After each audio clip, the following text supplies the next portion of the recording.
Hello everyone, how are we doing? We're back from Dallas and we are ready to go into Starcraft 2 action today.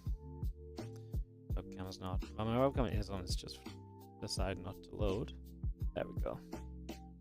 There we go. Oh, look, we need a Stream Elements goal reset as well.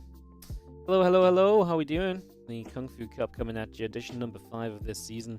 We're going to start the day with Hero versus Ryung, so that is coming up in just a few. I've already asked the players for an invite. I'm not sure if Hero is here, but Ryung is, so Hero should not be too far behind, is the hope. And zoom on from there. What was I doing? I was doing the reset, wasn't I? Yes. Let's reset that then. But I only got back from Dallas last night, so a little bit still not fully set, but we're getting there. I want to reset. Yeah, let's refresh that. Nice.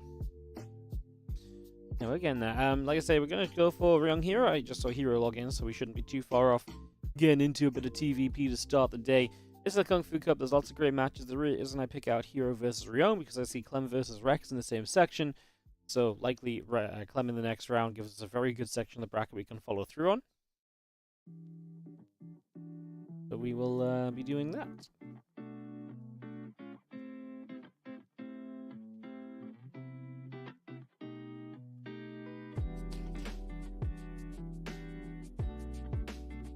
So yeah, Hero vs. Ryung coming up in just a few. How's everyone doing? Hope everyone's having a great day. Thanks for being here with us.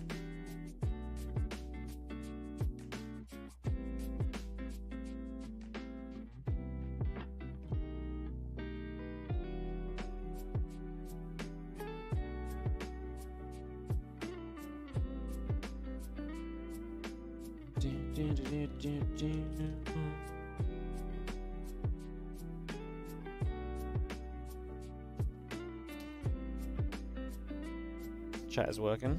Nice. Lovely. Good to know. Always worries me when there's no when chat isn't working. So yeah, hope everyone's doing well. We're gonna get into this in just a moment, guys. Like I said, just waiting for the videos to come through for our first match, Hero versus Ryung. And that should lead us into some fun action along the way.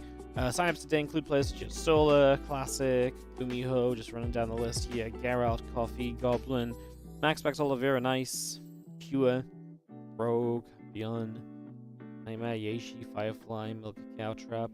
Not the most stacked, I imagine a few people taking a day or so after getting back from Dallas, but a lot of people are ready to play again.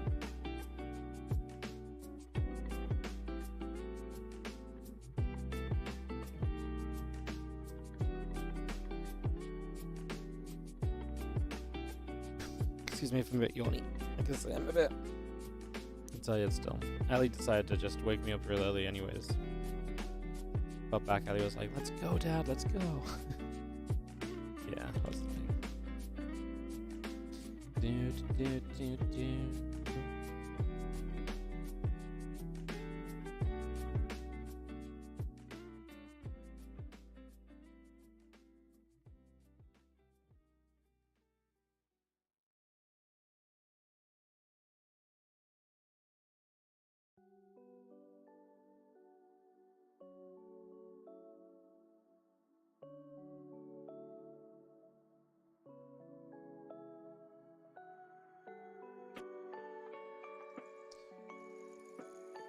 Oh, we got the Hero vs. Ryung lobby.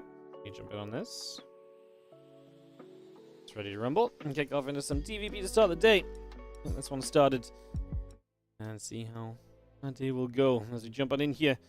Everyone is here. Apparently we've got every single English stream in existence on this game. Of course we do. Sounds about right. Alright, well, Hero Ryung coming up. Like I say, get this started in a moment or so. Get this underway. See what we have got going for ourselves in today's Kung Fu Cup action. Like I say, maybe not the most busy of Kung Fu Cups, but still be pretty decent. These events usually go on a few hours. Skype is just deciding to unmute itself. Lovely.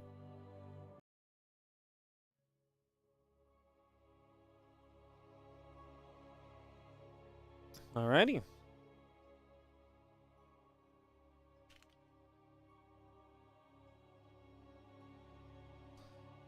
Heading in-game, guys, is going to be in Oceanborn for map number 1 here in just a second. Let's kick this off. Let's get this underway.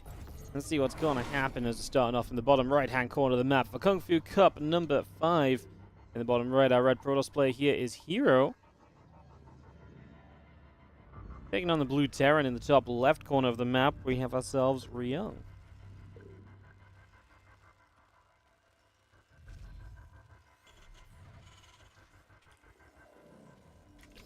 Number 1 of our best of 3 series.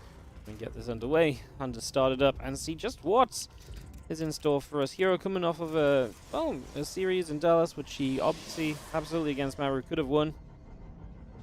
A little bit of a shame that he didn't get that victory. That felt like a series where he absolutely maybe should have been the player to advance on through, in my eyes at least. But he didn't, and that was unfortunate, like I say. Like I said, an event which maybe could have just gone a little bit better for the guys, so a little sad, not the end of the world. He'll have a go again. A little bit sad, I guess, because obviously it was the kind of the moments or the timings sort of at which you kind of, you know, we wanted a Protoss player is what I'm trying to get at, long-windedly. We wanted a Protoss player. We did not get a Protoss player in the top 4. So yeah, it would have been nice for Hero to survive through against Maru. But my main point is that his PvT was looking pretty good as long as he sticks to what he's good at. Sometimes after stage sheet for Hero, he tries to do some different things. As we get ourselves a Reaper coming up, Orbital Command coming in. Let's get ourselves the depot and everything continue to come about for the moment.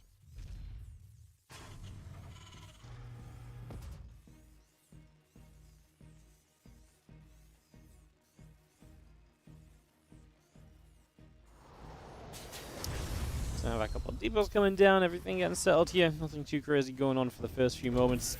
Everything has been pretty normal for the first little bit, so nothing to really shout about in that regard. Has just been nice and steady thus far. As you see, factory before an expansion, that's really the norm in this day and age of this matchup. This is really something that you just see all of the time, so again, no surprises in that regard. As the Reaper shows up, and it will start poking around for a little bit of damage here. So just starting to get in, find some shots, again, deal some hits, and just slowly chipping through whatever we can in terms of progressing here. And our opening match of the day. I'd say lots to happen in this Kung Fu Cup today. Plenty of games to go. And maybe not the most stacked of all time, but definitely still up there. This event every single Wednesday when it's World Team League season. We're obviously right in the mix of World Team League season at the moment, so it's going to continue to be a thing. We are edition number 5. Actually going to be 11 editions in total this season, and that means that this one is just about coming in before we're halfway through, so another little point of interest, although nothing too crazy as we get ourselves setting on up. Well, Blink is going to be the choice of Hero, so we see his Twilight Council getting put into play pretty much immediately here, so just bringing that on in. So Twilight Council coming up, that Blink is coming by.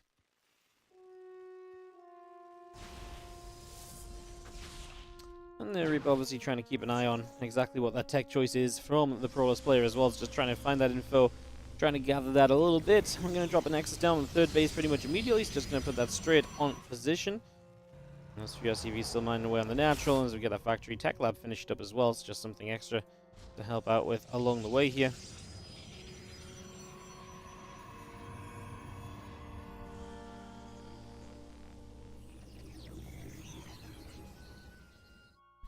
Raven on the way up. I'm just going to see a couple Marines and Siege Tank all on the way out. Stalker actually going to get locked onto by a Cyclone. That's a dead Stalker. Nice catch. It'd be nice to not let him lose the Cyclone, but Ryung is busy trying to get damage onto these probes. I actually wish he hadn't retargeted that one because he retargeted it into the center of the pack, but it was too far away. He actually could have had a decent shot on the probe at the back. I mean, Hero might have still split away and it would have only been one anyways, but I actually think he was set up to take a better connection before he retargeted it at first, so a little bit of a shame in that regard. There's a couple Marines, Siege Tank coming up, Engineering Bay and Refinery continue through. What's up, Grown Mime? Thank you so much for the 33-month resub on the Prime. Appreciate it. As our Stalkers do come through the center, getting a chase down. clear up our mind is nice as well.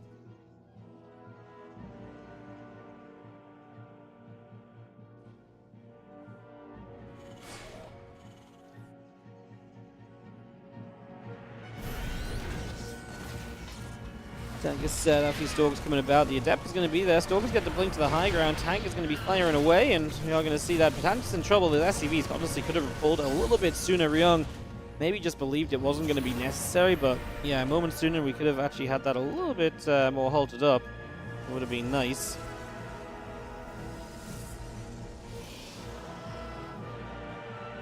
Pro's going down as he still continues to deal some damage at least, so we're getting something done on the other side. And there's a couple Stalkers still sitting around the back. Stimpack and +1 attack upgrade coming by. And against that Robobay on the way up from Hero, so he's ready to follow up into that tech. At this point onwards, wouldn't mind still escaping away down the bottom.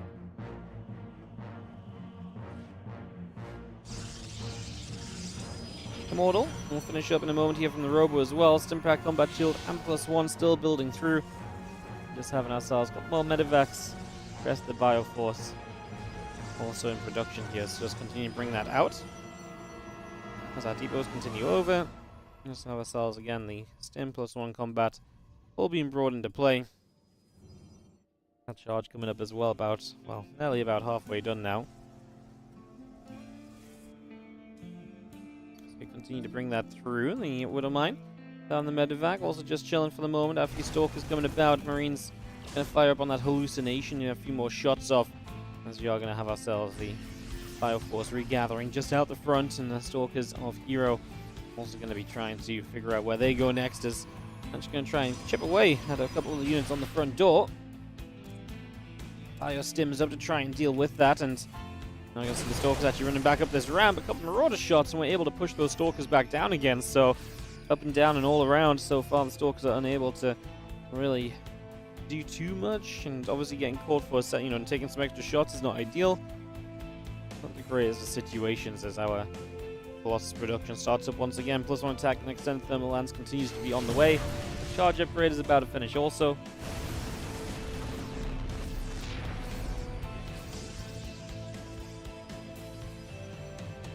Bio settles back into the right side, and we do have our Force of Heroes that's going to try and shut this down. Fighting this straight away. Samuel's just jumped up to the high ground. Widowmines will help against the Zealots initially. Widowmine number 2 actually went down without doing much. The Stalkers able to get rid of the tank. Was this good enough though from Hero? Still an Immortal and a Colossus left. I actually kind of like the idea of jumping up into the high ground, because if you took everything there, maybe you could have overwhelmed a bit, but those units there as well, the warping was good. I think Hero was going to defend anyways. And Hero continues to get into some better spots. Bio unloads again. Pylon will get knocked down.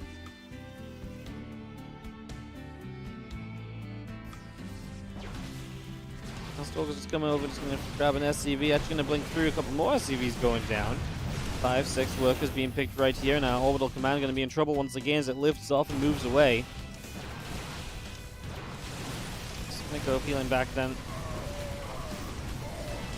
You have the entire force here from Hero. I was trying to push, but gotta be careful, and there's the dive. This Colossus is going to be in trouble. Goes down without getting recalled, so Colossus falls. The Marauder is able to really help with the speed of that.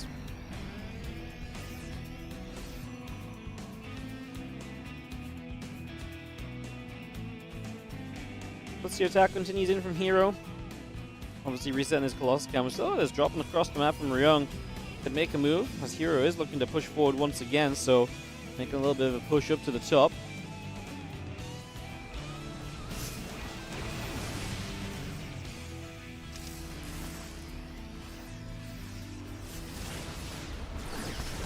More Widowmine's going off, some Zealots are getting hit there. You see Bio unloading the main base, going to knock down a pylon and power some of the structures. Singles out charges into the mineral line, so Ryung is still unsure about really trying to hold on to that third base, but I mean, you don't want to just give up your third base freely, right? That would put you in a little bit of trouble. This Colossus in the back is doing some decent damage. The Zealots got stuck on Stalkers, but now able to make their way to the Bioforce and continue to play cleanup, but we will kill everything in the end, and so Ryung will be completely shut down now. As he maintains an upgrade lead, that +2 delayed from Hero with that pylon snipe, so that goes quite a long way, in fact, to helping out.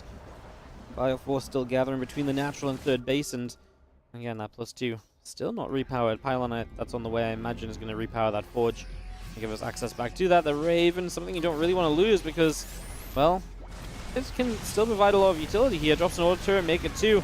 And we're going to be fine, but there's just not that much bio because the rest of it is up top, and it's going to come in now. A couple of shots off on the Colossus, forcing it into the Prism. Now the Prism in trouble. Going to kill the Prism. That means the Colossus is dead as well, and once more, Hero cannot keep his tech units alive. I feel like Ryung should be stimming at this army right here. You just killed the Colossus, you just killed the Prism. To me, that's a moment where you can just commit and go. But Hero has definitely been a little bit cautious about it, just trying to hold off. As our Vikings still pinging their way through that Colossus, a few Zelds will come charging through as well. Super Battery is going to pop up. I still feel as though there's bio if it gets on top of those units. The Super Battery will not matter too much, and there is a lot of bio right now as Ryung's army numbers are looking very good here. Kills the pylon, depowers the Warpin. It does not look as though Hero has a hold at all.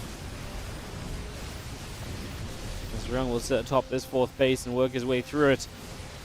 He's still down by about 40 army supplies. It's not like he's suddenly going to show up with units that are going to save the day. One Colossus is also not going to make much of a difference. The EMP the Stalkers just to make them even more vulnerable. Ryung will hold position though on the 4th base. Does not want to chase that army down. He's much happier just taking the 4th out. More of the Gateway forces still being knocked away at here as well as just continue to bring those down.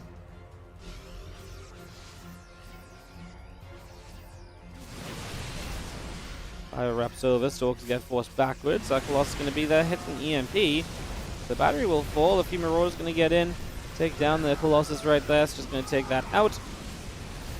Stalkers going to get back to work. Zell goes down, a couple more Stalkers still being shot at. Zealots are still dropping. And in the end, Hero has to type out GG as he is outdone by Ryung in game number 1 of today's best of 3 opening matchup. So Ryung is going to find himself up a game against Hero. Exciting way to start things off. I'll have an upset coming in early. Could be very fun as we go to post-youth for game number 2. Actually kind of an interesting map for our second game, so get this on the way. Get this sword and let's see what will happen.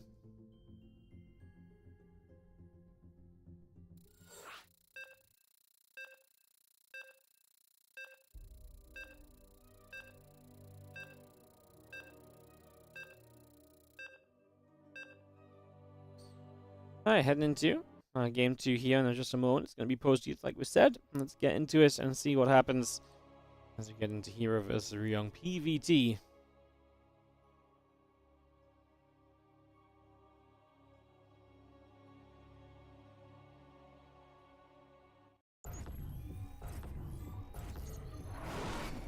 In the bottom left-hand side, our red Protoss player. This is going to be Hero down a map and looking to bring it back as he takes on Ryung, our blue Terran in the top right corner of the map.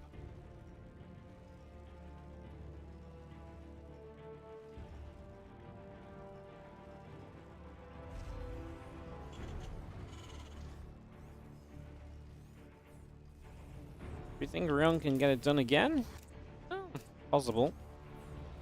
Honestly, Ryung's TVP was always one of the better matchups for him. He's actually had, for a while, pretty impressive TVP.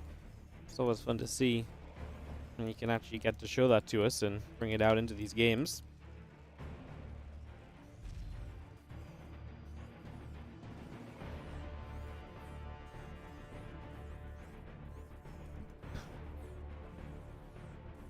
Super proxy commitment here from Ryung.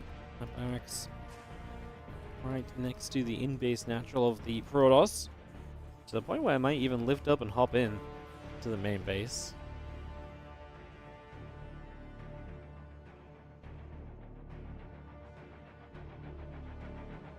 Right now, just rallied up here. Of course, if that's a Reaper, that's fine. I don't know why I would actually hop into the main base when you're going to be proxying Reapers here. Unless you wanted to like lift it into the main base and go like in-base Marauders. Right, I guess that would be some really crazy possibility, but extremely risky. It's going to take the fact that this barracks has been assumedly unseen. Get the Reaper out super quickly. Get into the mineral line and start causing disruption right from the very get-go.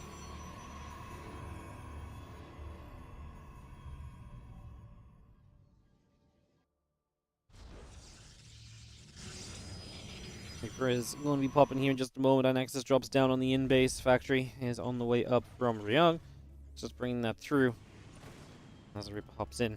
And it's still not going to be seen here because of the lack of vision from those building structures, so able to actually sneak around for now, and is going to get into this main base.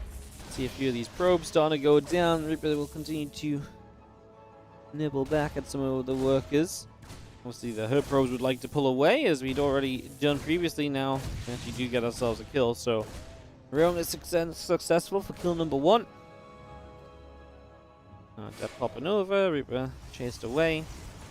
If the Reaper finishes though, and that Adept is not going to be in much of a position to defend against it, although it does turn its shade back around to the back.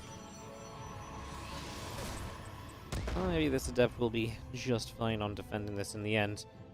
As we have our starport coming up, it's about halfway done. The Widowmine still coming out. Stargate building through, and the Adept still making its way over. It's going to fire once, twice, and then not have the range to hit a third and final time on the Reapers. So 2 Reapers get out. That will be that for the moment here. Well, decent from Ryung. Like I said, gets in, full scout, forces units to chase him around and respect him a little bit. Only got the 1 probe, but not terrible to at least get something. Although maybe an extra probe or 2 would have been nice.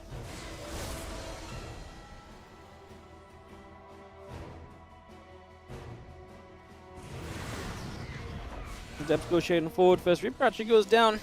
So now it's just 1. We are going to get the full scout, although no further bonuses on the back of that. As the Adept Shade will confirm the kill. And the Phoenix production continues through here from Hero, so get more of those Phoenix brought into play. As our Viking pops out of the starport. Another Viking building up. A barracks is going to come down as well. Get all of this going for the moment. Cyclone Viking on the way up with Robo Facility, probes, Phoenix building as well. Continuing to get that on the go. Our Cyclone's still building out of this factory also.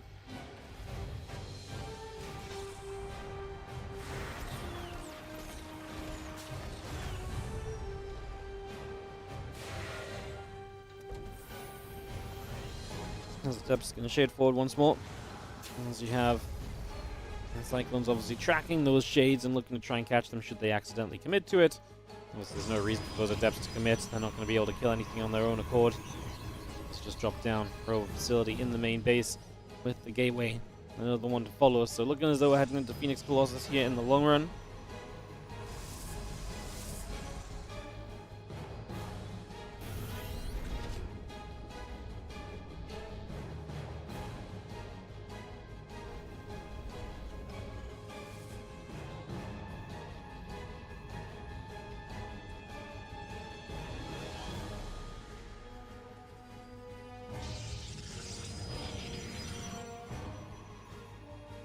Well, Nexus continues through. A couple of additional probes continue to come about. Let's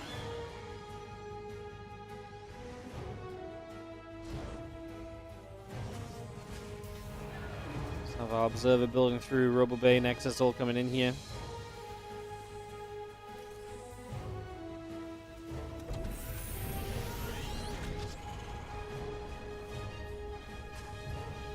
Extra factories. Ryung's mech on the way. I mean, mech is not a kind of common go-to for TVP, but it is going to be the choice of Ryung on this one. Ryung is one of the players who kind of decides to kind of mech every now and again in this matchup, so mixing it up a little bit.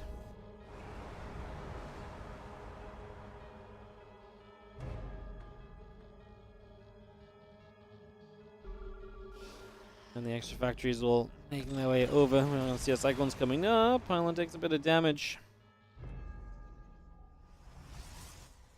Phoenix will move back out over the center. And you have Cyclones, obviously in good numbers, should be able to lock onto those Phoenix and do very well against them. Operator has been actually able to get a few probes, so it's going to be Ryung to take a little bit of an edge there once again. However, that Liberator is not going to last too long with the Phoenix continuing to chase it down. So it will fall. The Cyclones Vikings still spreading out across the front as Ryung has taken his third. Question kind of becomes, can Hero find a way to push into a defensively set up Terran army?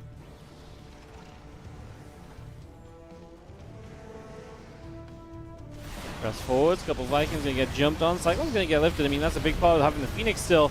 Right now, a lot of the defense is up in the skies. Well, second tank gets put back down, and now all the Vikings all the Phoenix are dead, so actually it's been a pretty good defense from Ryung. He's going to turn this into a much better situation, as we are going to see a couple more Cyclones going down. So very good damage being done. We're going to get ourselves an Observer picked off as well with that scan.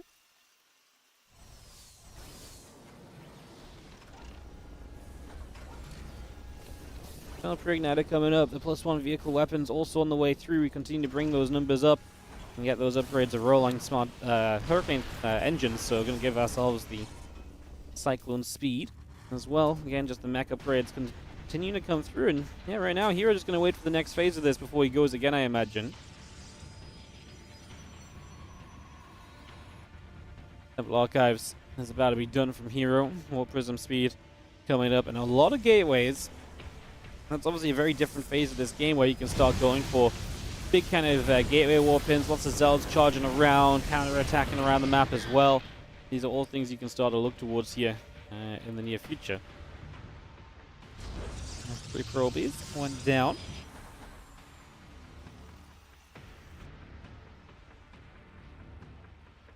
Having ourselves the gateway continuing up, some cannons are still on the way.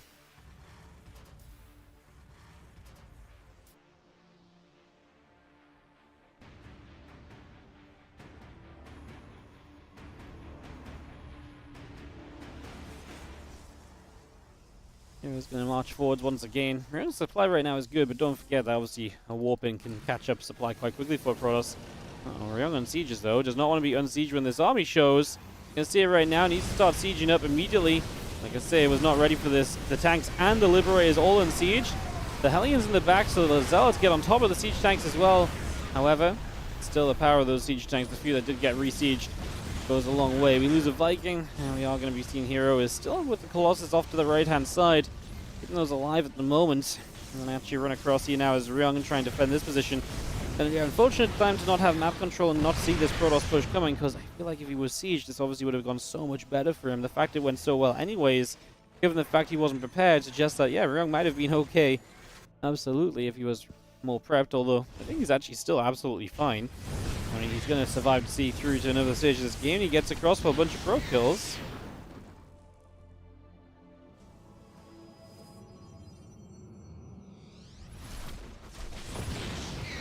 Tank comes in. It's going to get cleaned up. A few more Hellions heading across that gold base, that consistent target.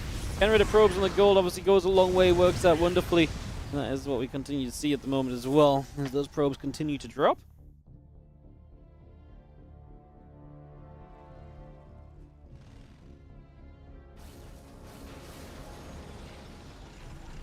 We're still with the tank set up defensively back at home.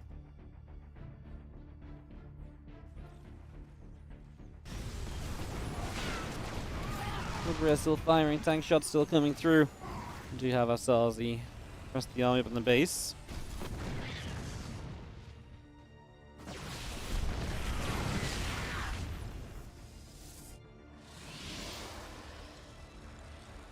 Scans continue to come down.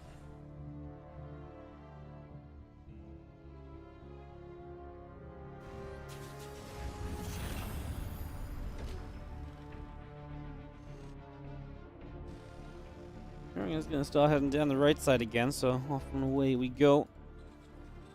Actually gonna, I mean, obviously he was trying to push forwards previously. This time I think he's just trying to get forwards to kind of hold the expansion on the gold base. It's on its way over right now as well, so try and get that settled down.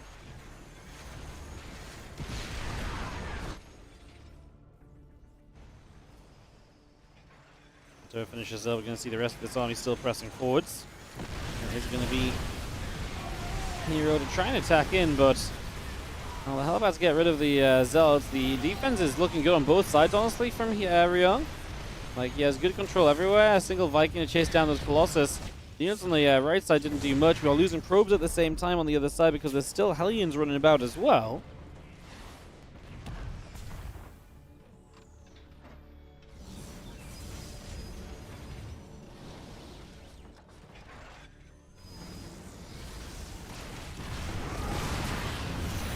So that Stork is going to push in once again.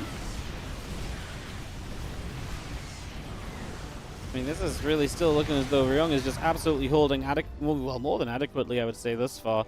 And it's been looking good for him up until now. I see the CC going to turn around.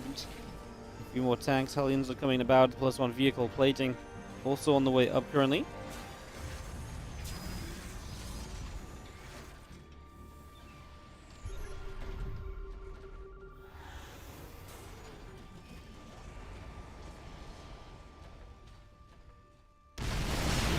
Going to come try and drop the Immortals forwards, try and get on top of the siege tanks a little bit more quickly here, as we do have the Viking going to get rid of the prison before the warp-in happens, so that's huge as well. And now Hero will not have those Zealots to aid him, and once again it's a single Colossus that's going to be running away. Actually going to get chased down, and then we're all going to show up as the Viking and Hellions will continue to just put damage on it. I think this Colossus is dead. It's going to stop running, just turn around to fight. It will indeed die, and Ryong continues to, again, be in a pretty darn good position as long as this keeps up.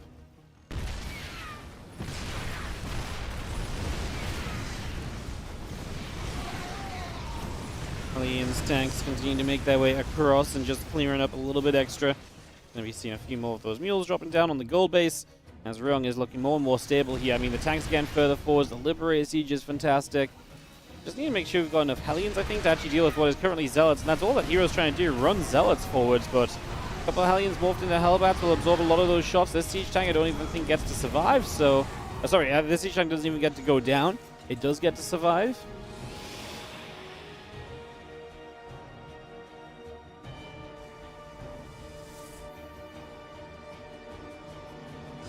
Definitely not the prettiest series from Hero's point of view, as a lot of these attacks at this point have felt very uninspired as well. Definitely has been taking a bit of a rough turning, as we do have a couple probes still just getting knocked down.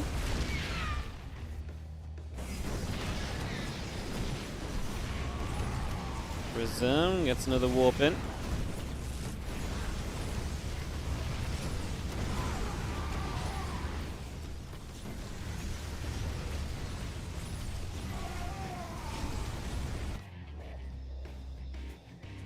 Cyclones, 5 of them, still on the way up here again at +3 weapons, +2 vehicle plating coming up as well.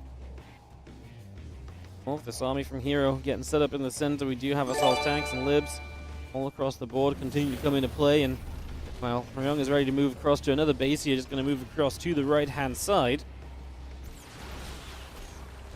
Hey, Puppet Dub Dub, how you doing? Thank you so much for the 38-month resub. Welcome back. Appreciate it. Thank you so much.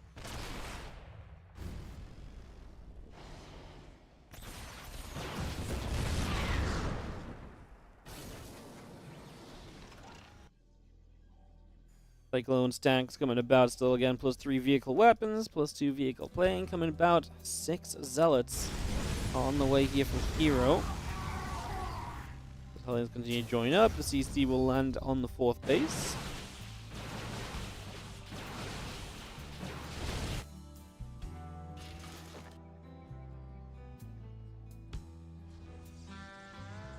Hero's still expanding.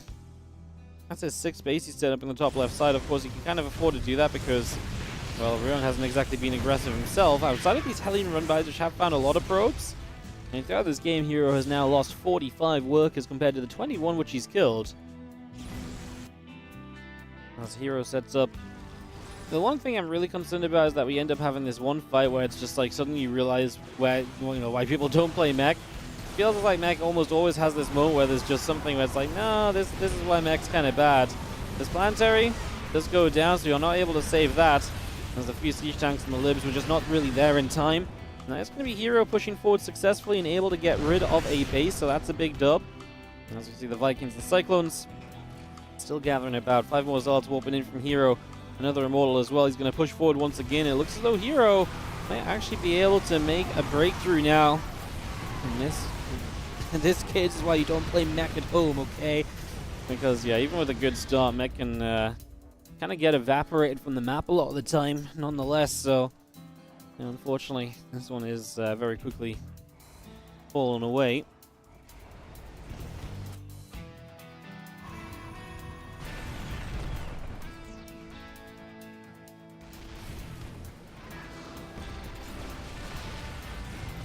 The tank goes down as well. Supplies are still kind of close. It's just definitely feeling like I say it's going to be kind of a little bit closer and closer here than it was. And considering it felt like it was so good for Ryong initially, it's not great that it's starting to kind of take a bit of a different turn. As As our probes pull towards the upper left-hand side. Oh, Helene's coming about. Our Stalker's still building. Cyclone's on the way up.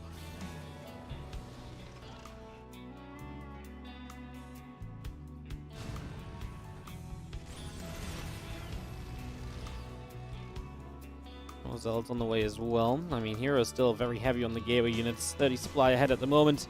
It's going to be seeing the Cyclones continue to come through.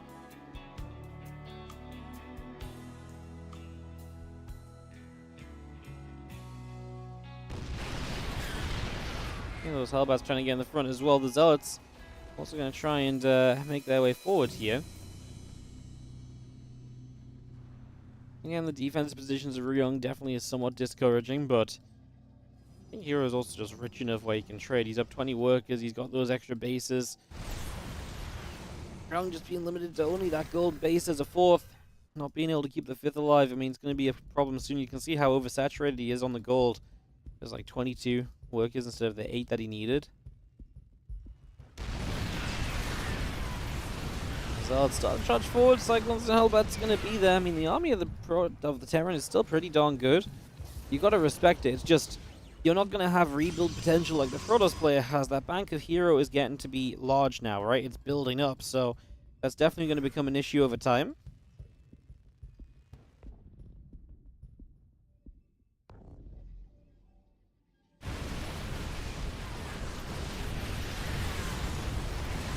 Now the gold base location goes down as well. I mean, at this point, you just have to win a fight here as Ryung, which he might be able to do.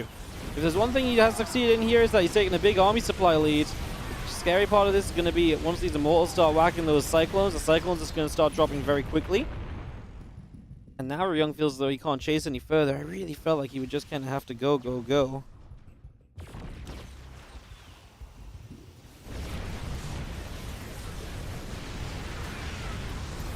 Diving forwards again here. Hero still down on army supply, but every unit that he kills is so much more difficult for Ryung to replace than it's going to be for Hero to replace.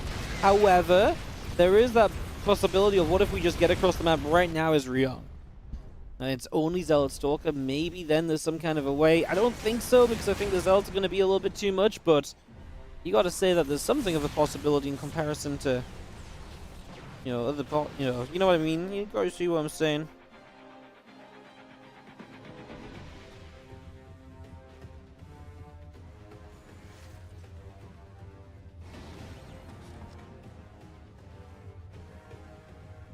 Zealots back at the right. Ryung is going to move towards the upper left, by the way. I mean, there's a base for him to defend there, but that just means this right side gets to be more open. I was going to say, if he goes up the left, he can start fighting into those bases nearby from Hero as well. That might be something that benefits him as well.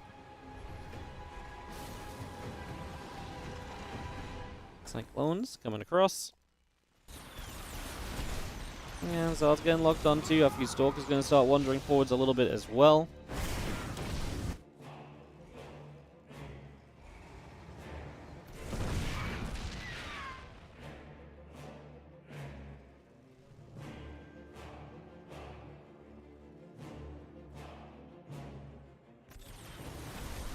We'll see at this point, Ryung's supply is not looking pretty. All those worker losses and base losses over time have added up.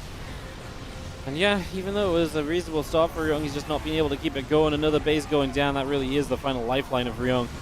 Now his economy is absolutely in tatters as SCVs are chased, and Hero will tie this series up 1 game apiece. And we are going to go to game 3 to open up our day of the Kung Fu Cup.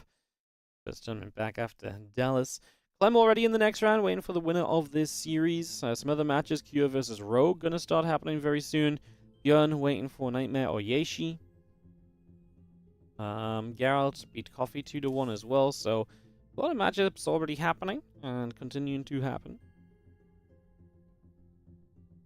So that's very fun. Apparently Dark no-showed today, so he's not here. Okay, cool.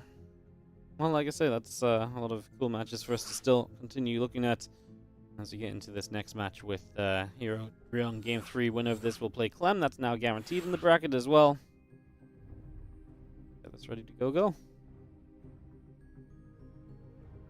Get this ready to go. Countdown is on for Hero Ryung Game 3. Start this off.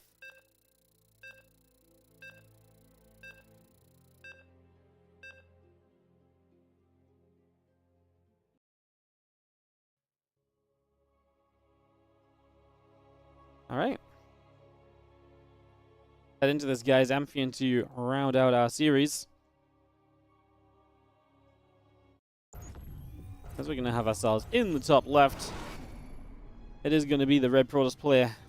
Clearing up the mech. It is Hero in the top left-hand side. As in the bottom left, our Blue Terran is going to be Ryung.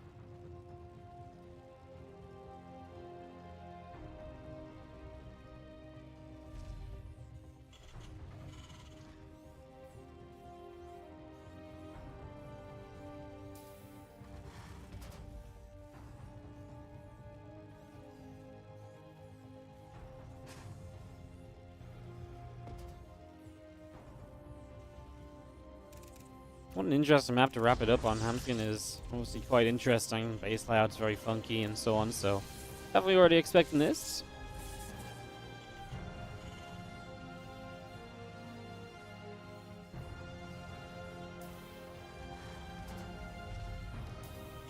Beach is a probe about. Just gonna see the couple of refineries coming up. Barracks still coming in. Probe nibbling once more. SCV still taking some shots. And there's a couple of gases still coming up.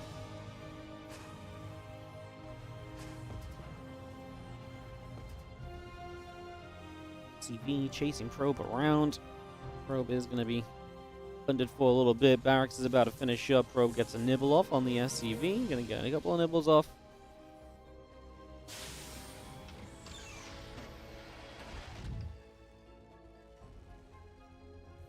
Cybercore coming through from Hero as well. So just see now Probe nibbling up. The SCV still taking some damage.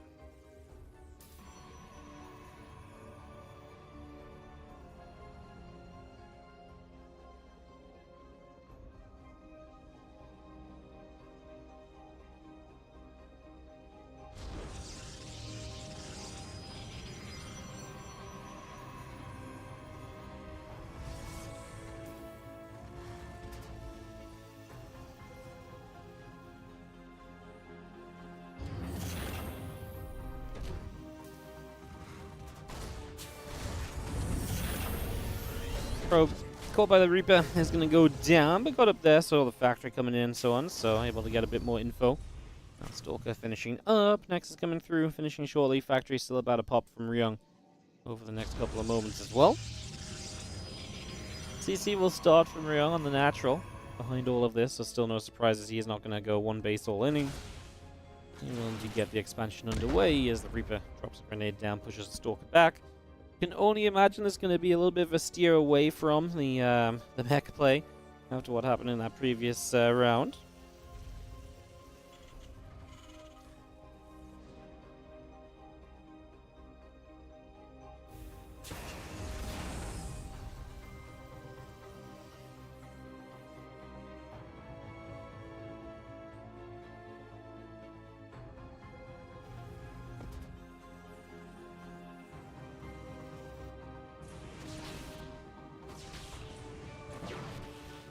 Still firing. We do have Reaper just getting pushed away. Medevac, Widow Mines continue to build on in. Our Phoenix is on the way up. Hero getting a pretty safe opening.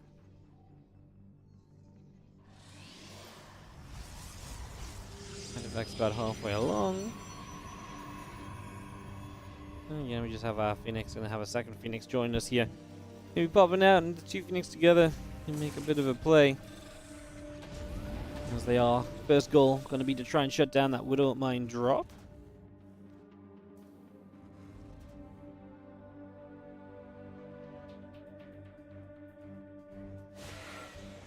Widow Mine's heading up to the top then. The Phoenix are going to be moving over as well.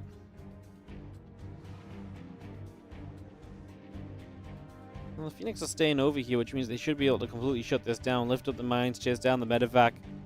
Should be just a advantageous opener. I like that. We drop one Widow Mine back over there. That's actually very cute as this Phoenix lift will happen. That's very cute because now this Widow Mine can run in when the Phoenix move their way out. And you might not be looking for that as Hero. It's actually a very cool play. I like it a lot from Ryung. Obviously, you know, Hero, if he's watching, you can still see on the minimap. But if you're not thinking of looking on the minimap, then there's a very good chance you just don't notice this. He does. He actually pulls the probes immediately. It's going to be the one kill here as the probes pull back.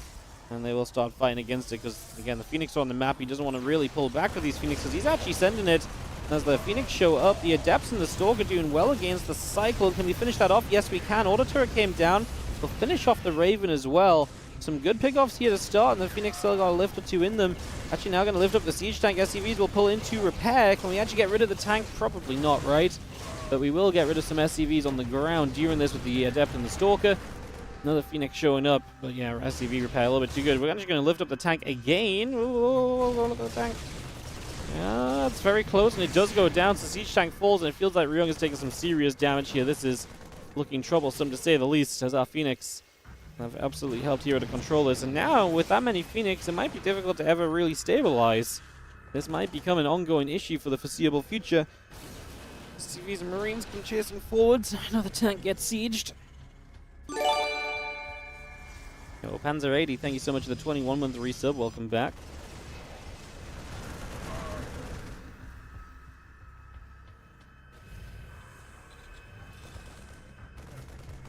Next to get set back up, and see them just continue to move around, looking for opportunity, looking to extend the advantage that you've gotten off of this Phoenix opener so far. Hero just takes a third base behind this. Ryung sees it, so he knows he's still just going to be bleeding out SCVs. Again, there's not much you can do about that when Phoenix are on the map because it's so tough to stop these Phoenix. He's going to go for the Siege Tank kill here again.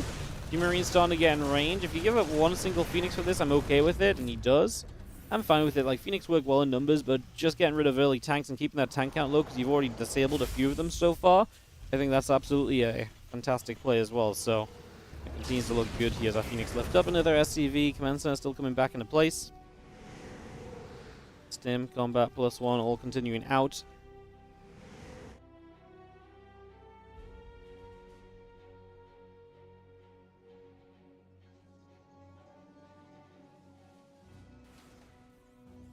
Phoenix around the left-hand side are going to come towards the main. Just going to go for Marines, which I think is a little bit of a ballsy play.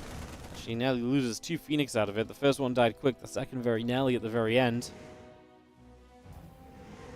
Would have been much worse. Lose both those Phoenix. Just unnecessary too. You've already done a lot, so no need to keep doing too much more.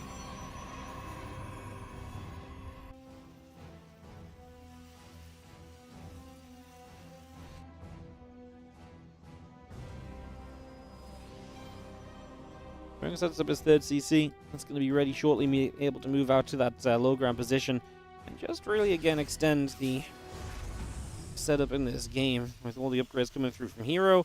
He takes a 4th base as well, so he's starting to feel very comfortable there.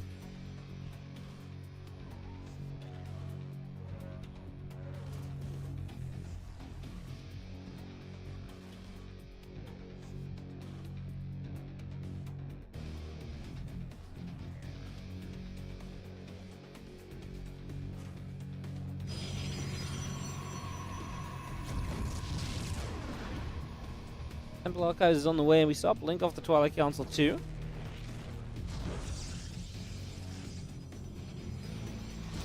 I see a bunch more Zelds getting warped in here. Hero definitely looking better than he did in that first game.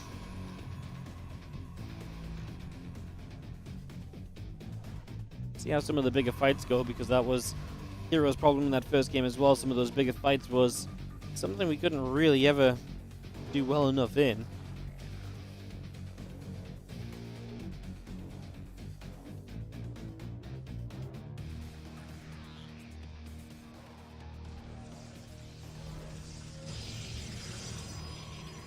Yeah, I'm just going to have ourselves that Dark Shrine coming up as well as the Hero even getting some harassment opportunities a bit further down the line. You see the Ghost Academy coming over as Ryung's actually middle of the map here. Phoenix will see this. Well, oh, the Phoenix though. He didn't actually control all of them back straight away there, so he actually lost one to some very hurt Phoenix right now. Definitely a bit scary, very easily targeted. That Phoenix count can disappear very quickly during these fights if the target firing is correct from the Terran player. And like I say, with the Phoenix being so low, it would not take much to right-click some of those Phoenix down with those stemmed up Marines. Hero's just not going to stop expanding though. Continues over to the right.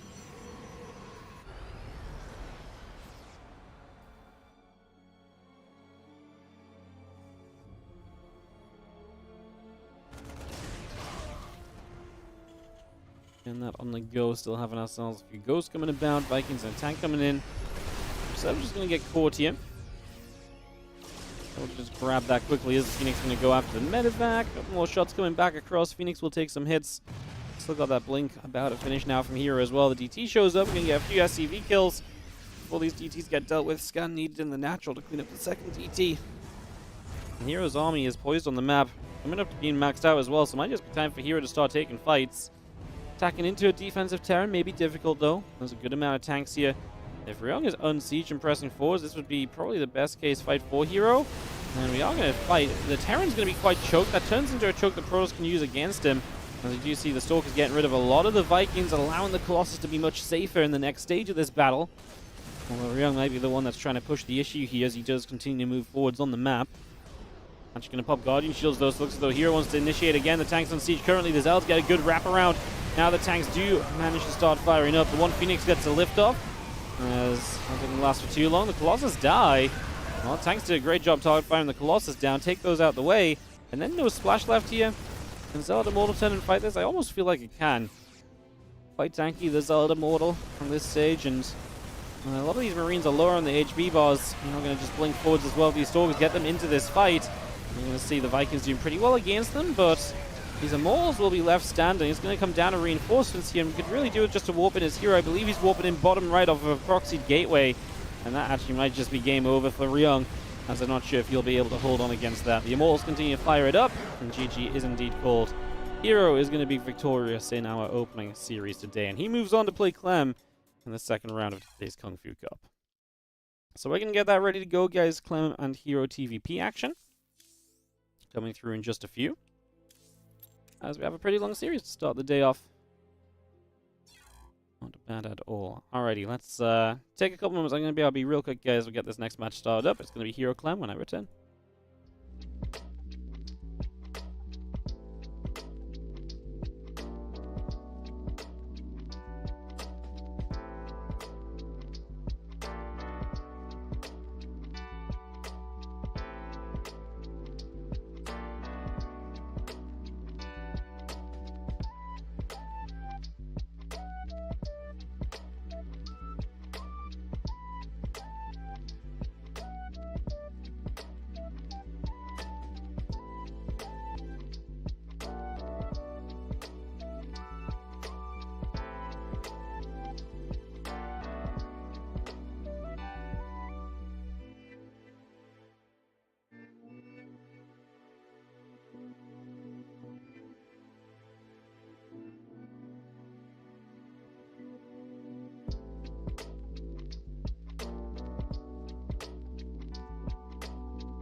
Welcome back, guys. As we get ready to go into more action here. Clem vs. Hero coming up. And just a few. Let's just wait for that vetoes and so on to be done, and we'll get this TVP continuation underway. Here today. As a couple of people just BRB, and so bracket is moving along pretty quickly here. Maxpax against Fiant is one of the remaining matches in the early rounds. Whenever that plays nice, Kumiho vs. Goblin still playing. Whenever that plays ordinary. And he grabbed Tuo's Trap. He would potentially play Firefly next round. Other matches happening in the round of 16. Solar versus Geralt. Clem versus Hero. We're going to cast. Classic already beat Gemini 2-0, so he's into the round of 8. Nice beat Oliveira 2-1. He'll beat Mixu 2-0, gets himself into the round of 16. And Rogue is in the round of 16 against Kua. That DVZ happening. We mentioned a bit earlier on. Bjorn versus Yeshi as well.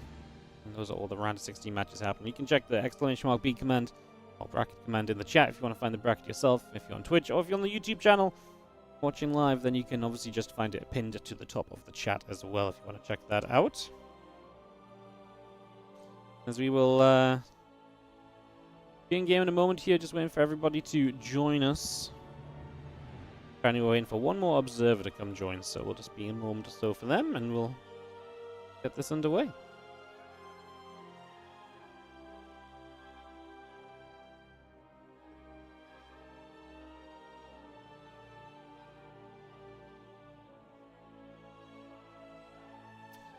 Alrighty guys, so a couple moments to get this on the go.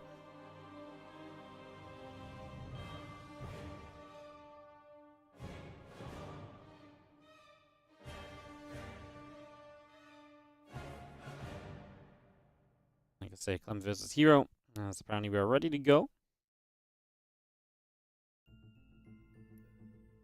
In just a second, we'll get this underway.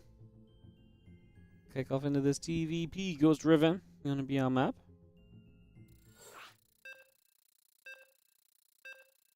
Start off this Terran versus Protoss series. And yeah, obviously round of 16, Clem Hero not bad. Winner of this potentially plays Solar in the round of 8 if Solar can take out Geralt, so we might just be locked into this section for the day in general. We'll see what the day brings us though, as we get ready to go into Ghost River here in just a second. Second matchup coming through right now. In the top right-hand side is going to be the red Terran player. This is going to be Clem. Repping Team Liquid, of course. Taking on the blue Protoss on the top left-hand side from Dragon Kaisi. We have Hero.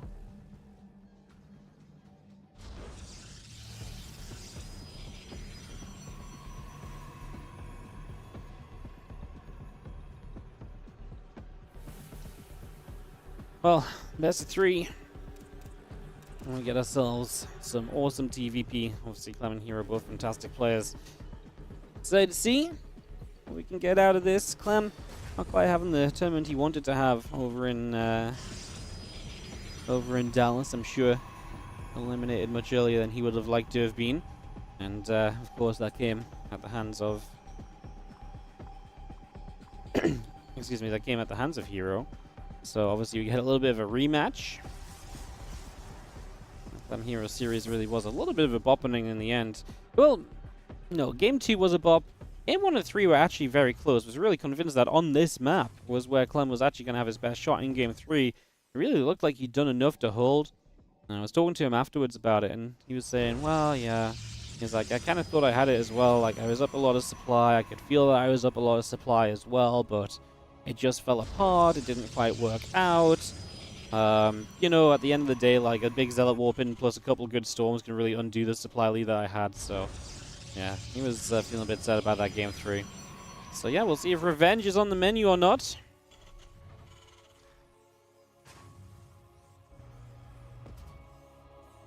As we have our factory coming up.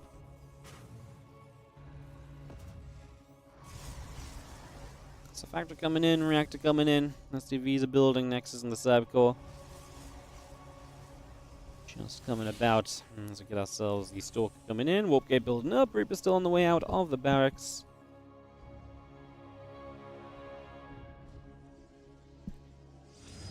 I think eventually double Reaper coming out of the racks right now. So getting both of those on the way at the same time.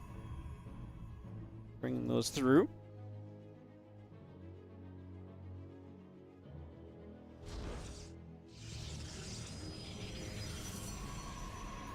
Stargate drops down, the Stalker's going to move forwards.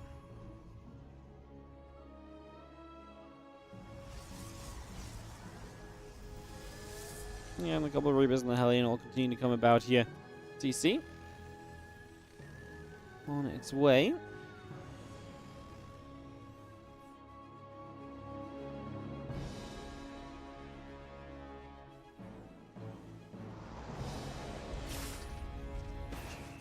You get this amount of Reaper Hellion up early, and oftentimes you are going to be diving across the map and hoping you can find some success, jumping into the natural, perhaps into the main base, expecting to maybe be able to find some things like that.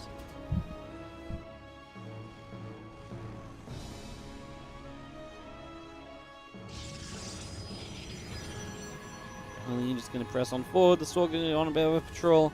Phoenix about to pop out. Our Reapers are ready to jump up on the left-hand side, and Depth Shade's over there.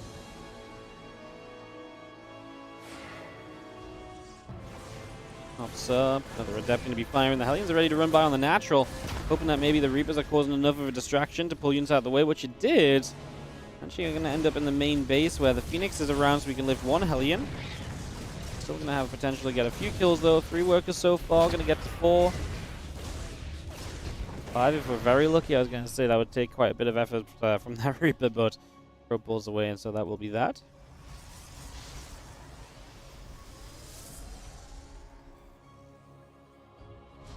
I have our Immortal on the way here from Hero as well, so we get that Immortal on the way. Marines and the Cyclone going to be there immediately, just going to get the Phoenix grabbed.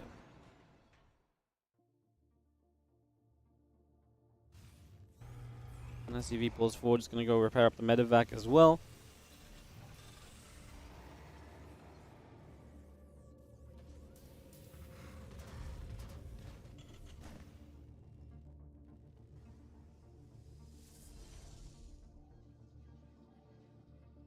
Well, the game settles. Obviously, Clem's initial Reaper Hellion doesn't do too much, and from here, Hero has a very safe setup with the Immortal out. The Phoenix obviously still a factor up in the skies also.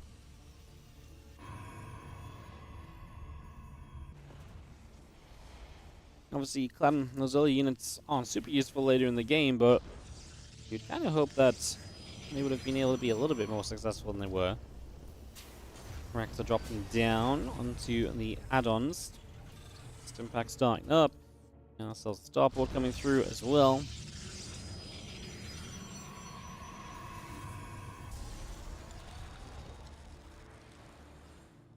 +1 stem continuing through. Charges on the way. The Immortal and +1 armor producing on out.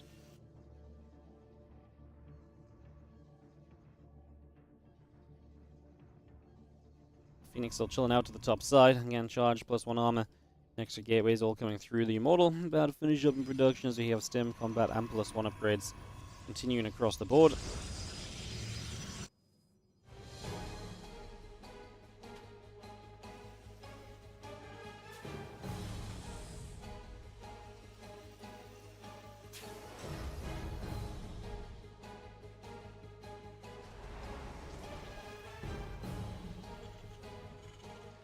And the bio upgrades finish. Obviously, that's the next point at which you expect Clem to probably see some success. On Hero's side, he gets that Temple Archives up, and you can only imagine he wants to head into that Storm, very akin to how he played on this map in Dallas. Get that Storm up and start perhaps pushing. This is all being done off of 2 bases right now from Hero, so Clem, as he pushes across the map, not seeing Hero not on a 3rd, might have made him push or just kind of played more defensively in general. So as he comes over, right now I don't hate the idea of a fight. Storm's not ready, but yeah, ideally you see that the 3rd base isn't up, and then Clem should never really still be committed to this. His own 3rd CC is already halfway done, so he's got no reason to need to kind of pressure the 3rd when it's not there. It'd be absolutely fine to just back off as this probe actually continues over to the left side. It's actually going to be caught there.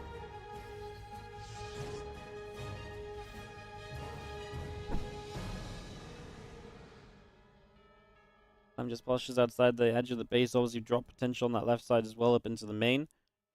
Will, in theory, keep units out of position.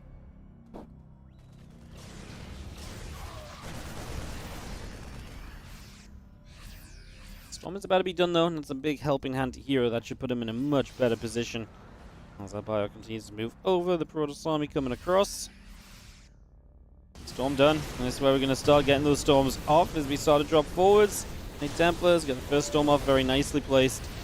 She hits a lot of that Terran army as I'm really to have to go running. I mean, this is defense time from him because this is a 44 probe Hero. About to be less because there's Marines dropping into the main base as we speak. So dropping the main base from Clem will be able to actually get deflected. So nothing done there just yet. Well, now Clem needs to make sure he just has as much as possible here to defend. Next storm comes down, doesn't hit much actually. Good for Clem. He really wants to try and play the denial game on those High Templars, as we do end up jumping back into a bunker. At the moment, Clem looks as though he's very safe, and Hero is still yet to build a third or to expand, or, well, I guess that's the same thing, or to probe up or anything along, of the sorts. That's definitely a problem continuing to happen right now.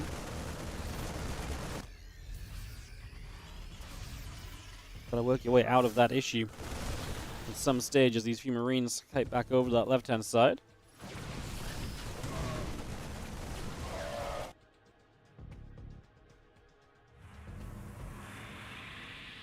Coming back from the left, +1 attack. Is about to be finishing. Archon, Immortal on the way. My Templar still building through.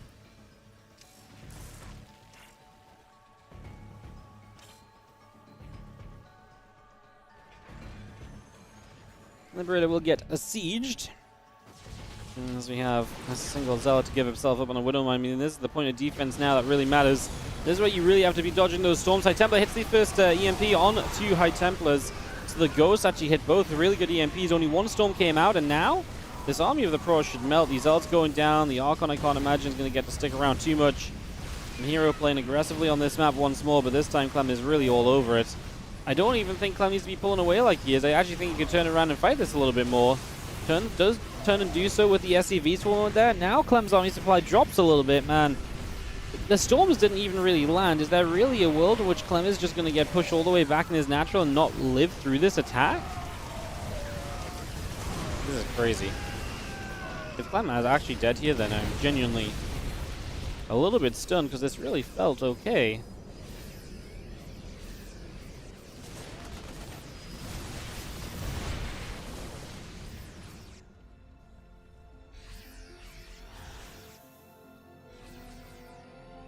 Do you see Clem surviving in the end? This army does not go once again. Army supply is similar. Clem lost his worker advantage, and now Hero's going to start up a 3rd base.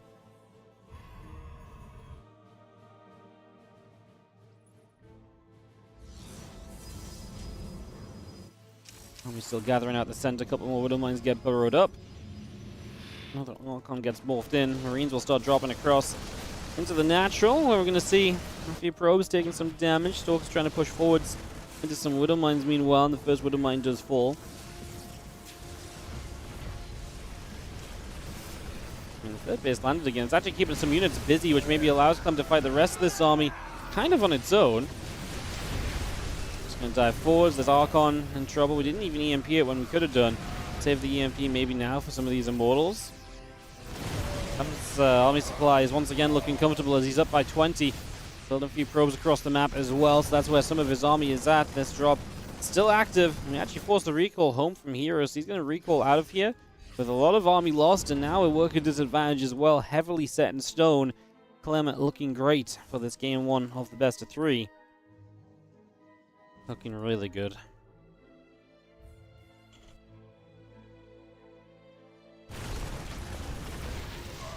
Four Marines just get chased away. That's the bio showing up. Just going to go grabbing a battery. Going to go after this Nexus.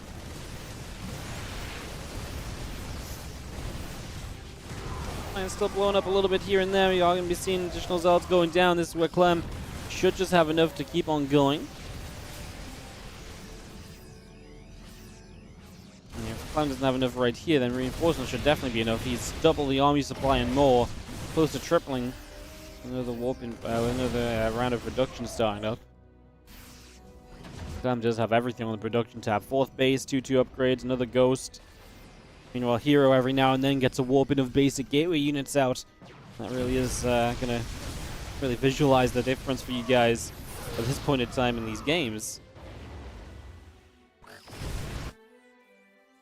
CC drops into the triangular location, and you have army back up the top. And you're trying to come around. As our 2-2 upgrades come in from Clem, going to be finishing soon. But mine goes off, hits the Archon a little bit, going to continue to stem forward with his bio army as well.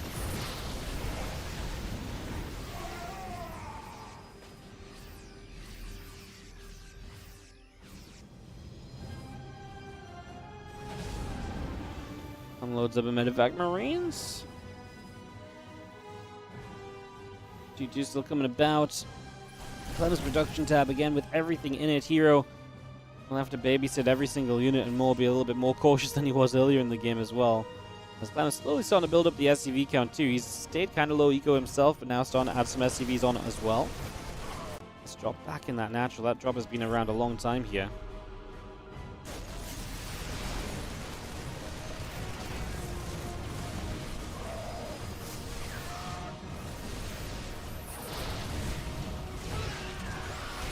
Mine goes off, hits the prism, as you are going to see the ghost still kiting backwards.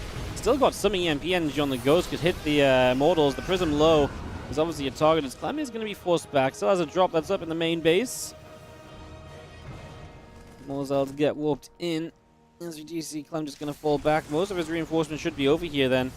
As you have the High Templar still in that prism. Need to babysit that one, don't let this one go down. As we saw the prism dying earlier. Don't want that to happen again. Prism dies to the Viking. Well, one storm comes out, hits the Viking, but that is it. Hero can't really be here anymore. Where is Clem's army at?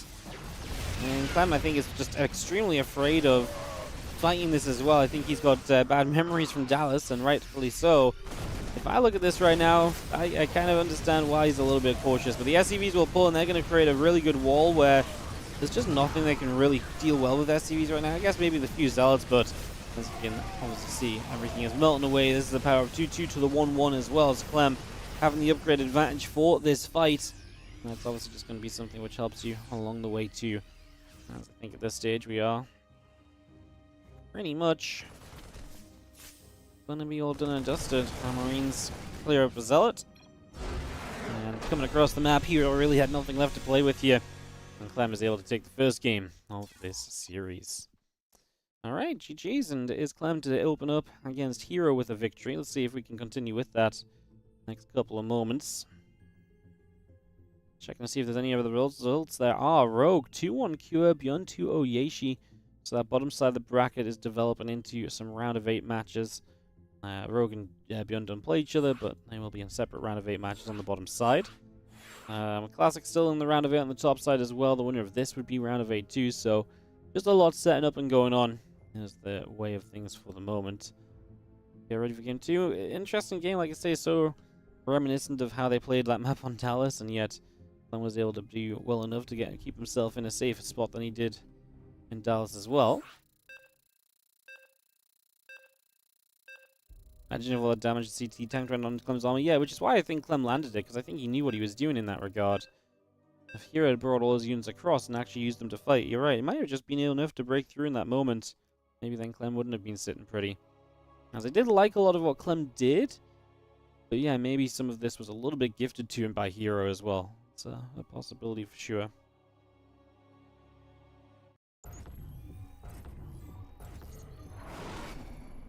Game number 2.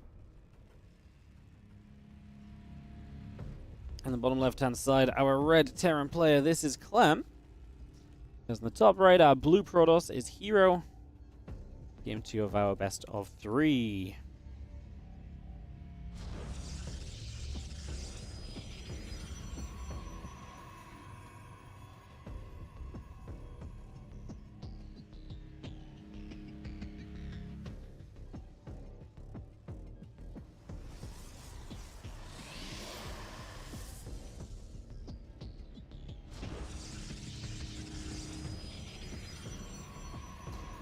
Well, we have got a proxy coming down from Clem, as we will find the WTEL observer in here. So we've got an official obs, we can use them. Maybe we won't miss Prism's dying as much.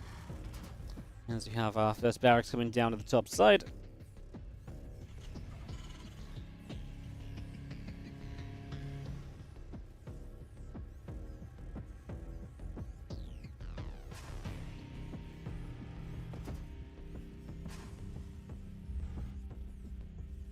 Iraq's still coming online. Again, our gateway coming through. Probing is coming about as well.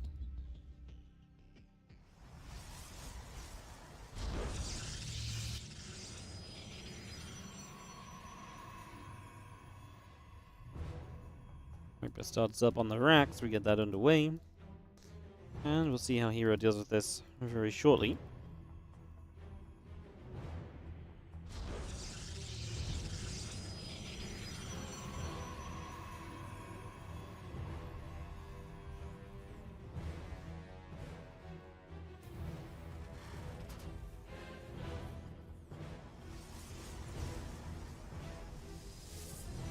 bunker coming up, and Clem will send the Reaper straight through the natural and into the main to try and chase down some probes initially. Going to be the best part of the plan.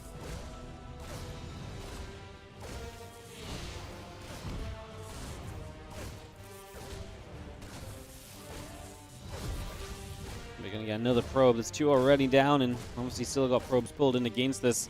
Stalker not ready yet. Bunker is done. That's a safe haven for our Reaper to fall back to, so it can just go back there and jump back inside. And now a second Reaper as well, and we have to battery up the high ground to be able to keep units alive, so that will be a factor for the next little bit.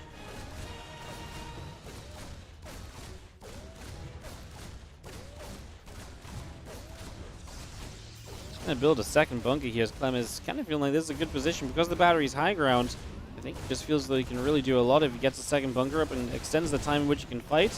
Actually loses the SCV and now loses the Reaper as well. Did not put it back in the bunker. A shame, because I feel like the Marines he's building are definitely designed around, hey, the battery will never be in range of the Nexus, so you can't overcharge the battery and, you know, heal up the Nexus. So I feel like that was the idea. With 2 bunkers, an SCV, and some repairs, he maybe could have really sat here for a long time, especially with the extra Marine damage output, but yeah, in this case, it's not going to really work out at all. Battery is drained of energy, but the Reaper dies. The Stalkers will clean up the Marines. They outspeed them, outrange them. Makes it a pretty swift cleanup in the end. So actually what was looking promising from Clem falls apart a little bit.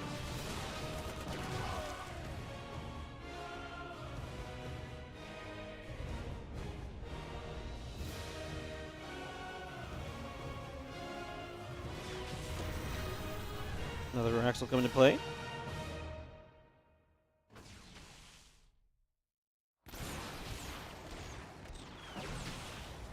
Cyclone's going to come in, is going to get 1 Stalker kill.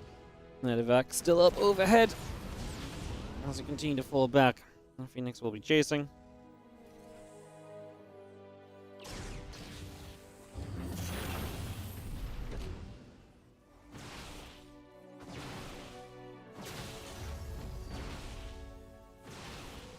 Stalker's just pinging away on their CC. This is suddenly an issue for Clem, of course, where this is not going very well. Stalker's going to go for the SCV, the command center taking a few more shots. It's actually really bad if we lose the CC, of course. I mean, the Phoenix can lift up a Cyclone as well. That cannot be microed back now, so that's going to be a kill. Phoenix does go down and return at least. Medevac being targeted. 1 more Phoenix here. Does not have energy. We actually are going to get rid of another Cyclone, though. Another Phoenix showing up. We're going to continue to fight. The Viking gets a kill now. Another Cyclone gets a pick off before anything else. And it looks as though we are going to protect this position. Clem is going to be able to take his expansion. That is very important because that was not really looking like it was going to be the case there for a little bit. But Clem is able to recover. Down 10, 11 workers at the moment, so work to be done. But is on his way to fixing that.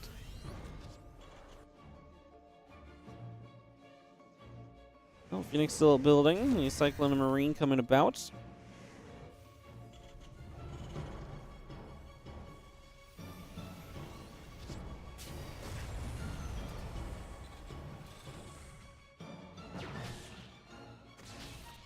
Stalker firing. Just going to see how reactor at the front taking some damage.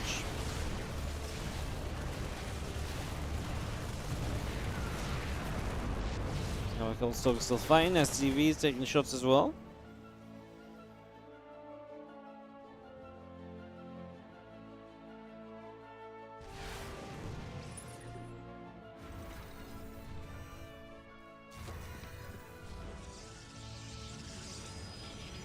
Mortal charging +1 as Hero continues to set up. Kind of wondering if we're going to see an appearance from Storm again in this game, or if he's got other plans set up all these early stages.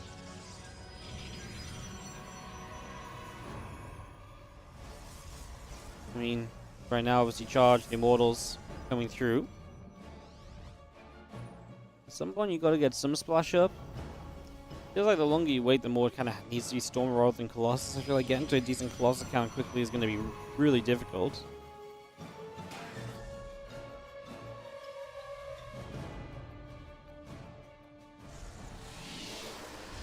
And now Hero's still just adding gateways. I mean, if you're just going to play a pure gateway Immortal Phoenix for a bit, then it can work, but I would like that a lot more if we hadn't lost out, 4 Phoenix already in this game. And I feel like you have a lot more control of the skies, control of the harassment, able to pick up a lot of the important units that are going to work against you, for example.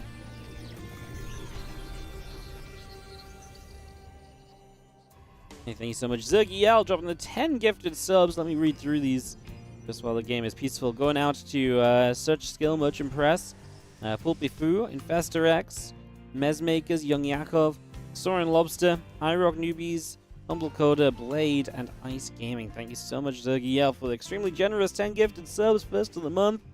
Thank you so much. Appreciate it, big time. Thank you, thank you. Hero sets up across the map to be aggressive. I do not like his army for attacking in. I mean, I get he's got the Prism. I know he's got, you know, plenty of warp-ins. Just not feeling like this has the real kind of buff that you need it to be. As the Immortals, as part of this, starting to move through. The Zealot's ready to charge in. I will stem up. Zealot start to go down. Tank getting some good shots off. More Zealot dropping as well. Phoenix will drop, and one Immortal on the bottom side, one Immortal on the top side. Those are going to be the real strong points of this army of Hero. We're going to pull the SCVs. There's not a lot that deals with SCVs, and especially if the SCVs keep the Zealots choked up, it's going to make the rest of this game much more manageable. The Immortals are going to be in trouble, and both go down. SCVs holding positions, so the Zealots have to target fire to be able to attack or hold position themselves. Good defense so far from Clem, however. He is lacking a little bit. He just needs to keep himself in this choke and protect himself from these Zealots. Chase down a little, but obviously not too far. Charge is done, of course, we mentioned that. Again, Hero's tech is not existent beyond this.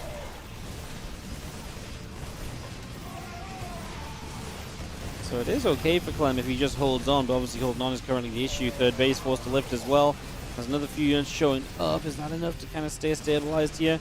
Widowmine included in the army, doesn't know where to burrow it. All the best right now. Seems like he's trying to keep those Widowmines around the back and keep them away from the kind of start of these fights and keep them defensive in the choke points where they might be able to get max damage on the Zealots.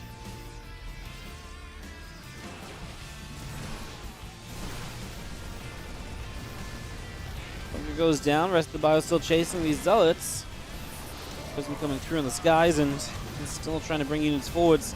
Clem's army supply is starting to be more and more advantageous here, 48 to the 28, so looking better. A lot of it is in medevacs that are out of energy, and some of it is in Widow Mines that are on cooldown as well, so at any certain point in time it's still not a guarantee, but the Liberator is going to help a little bit. We'll shoot down a Stalker or two, forces some target fire there. These Widow Mines actually starting to survive through this as well. It's so Widow Mine heavy from Clem. He really needs to get rid of this Immortal because he's also very Marauder heavy. Get rid of that Immortal and he is going to be absolutely cruising. The Immortal is the one scariest part of this moment. He's going to get every Stalker though, which kind of works in Clem's favor because without Stalkers, well, there's just no buffer in this army. We're going to start warping in Zealots once more. Clem, again, chasing this down. Up 30 army supply as we go. And Hero transitioning. Second Robo Facility and Robo Bay both on the way out as he realizes he's going to need a switch up. That's going to include apparently also going into +2 and Blink. So bringing that up as well.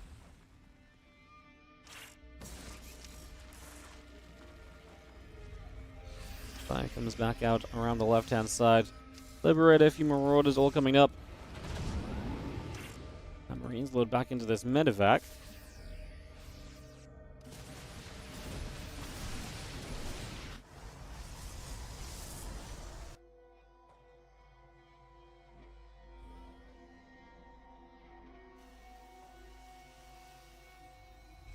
Constant back around, Bioforce still gathering. +2 attack, Blink, Colossus all on the way in. Yes, those are a few Marines unloading as well. A couple of Zealots are going to go charging onwards into the Marines. Doesn't do too much. The rest of the Zealots come by. Medevac lifts back up to the high ground. A couple more Stalkers get warped in.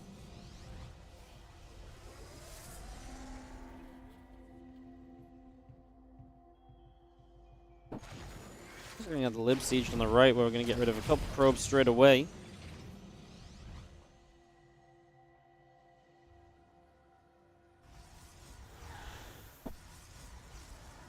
+2 attack comes up on the Forge. The Blink is still coming in to be finished shortly. 2 more Stalkers warp in from Hero. This Phoenix going to jump onto this medevac and just was obviously trying to deny its escape. It will be looking to get away. We start to unload a few of the Marines and Stalker's given chase. Going to take some firepower as well. And obviously Clem will know he shouldn't be getting out of here, so the worst part is doing what he can. Actually, borrow those Widow Mines. Stalker's lift back into the prism. He's going to get reinforcements here, so that's going to be how he saves this group of units. So, good little play from Clem, reinforcing around and actually able to get that to make the most of said situation.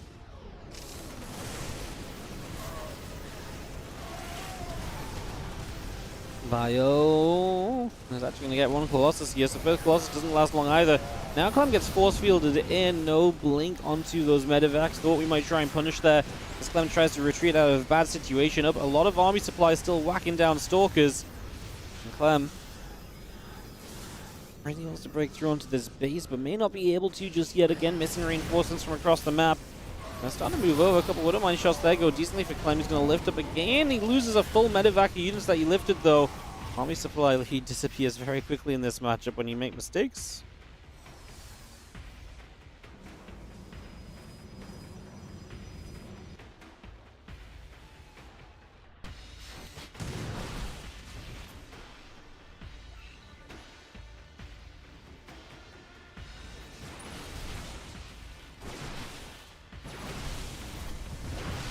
Coming over, his hero looking to capitalize on the lack of army from Clem recently, losing out on a few of those trades. That's what hero wants to take advantage of. But Clem coming down 2 ramps seems like a great idea until then Colossus are just doing way too much. Stalkers blink forward, Zealots warp in. Clem's army supply really has just gone. All of his SCVs dying off this location too, and that's GG for hero to turn it around to tie us up. And like that, we are going to go to game 3 as hero felt like he was absolutely on the back foot there, and Clem just not able to take closing out fights. Yeah. These two play weird games, man. I mean, I think it's just Hero. Hero plays these styles that apparently just make him look as though he's going to die half the time. It's kind of fascinating. Like, how this is sustainable as a playstyle at the top level, I do not know, but just Hero things. No update to tell you guys about on the bracket, by the way, so we'll just continue through straight into game 3, which is going to be Amphion. Seeing this interesting map as we saw it in game 3 of Ryung Hero as well. Seeing it once again.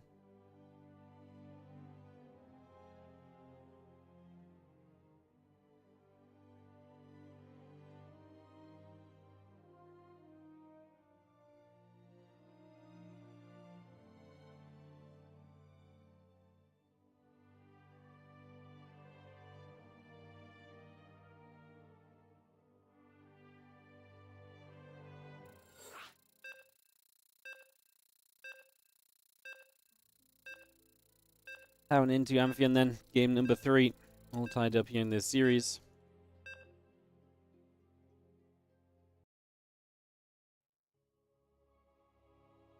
In we go.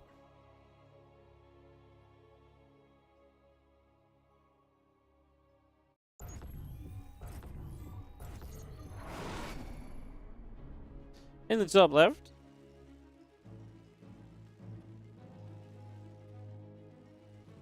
is going to be our red Terran player from Team Liquid. This is Clem.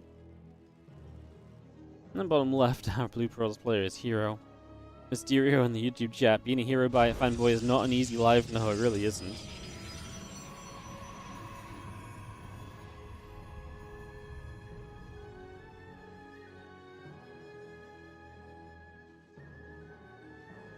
Game 3 then. Let's see what this all comes down to. Let's see what the final map will bring. Definitely has been, I mean, it really felt like game 1 wasn't easy for Clem either. In these games. Hero's just so dangerous. At any point it feels like he can kind of turn it around and do whatever he wants and have success with it, even when it's not being great for him. It must be terrifying to play against him.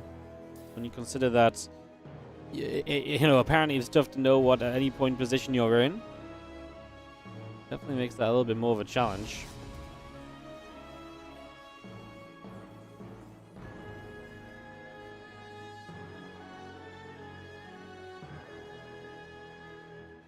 Okay, we're in the probe, continuing up for the moment.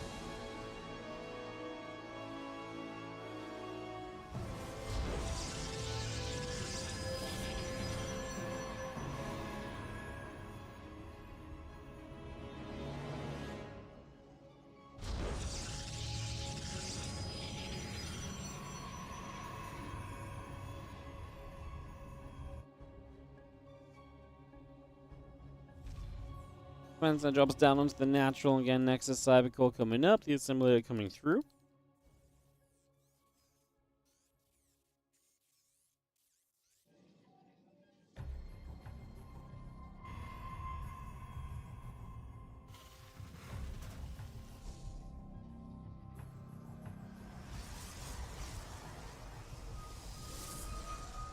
Cybercore finishes up. Just have ourselves the Nexus going down. Command center building. Our Stargate coming in.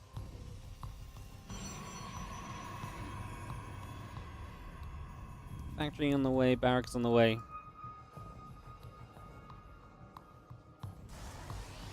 And the Nexus drops into the natural expansion. Stalker comes down to the low ground.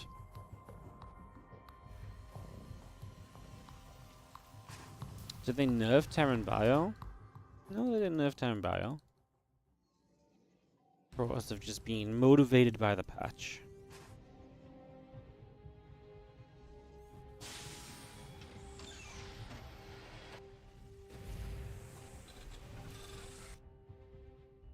This storm style that people are figuring out lately has been very strong. It's been a big problem for Terran players. It's definitely been the thing that's been holding them up in a big way. So it's definitely been kind of the issue, although to be fair, again, that last game wasn't storm-based. It's just Hero, man. Hero plays in such wild ways. Makes a lot of defenses when you don't expect him to.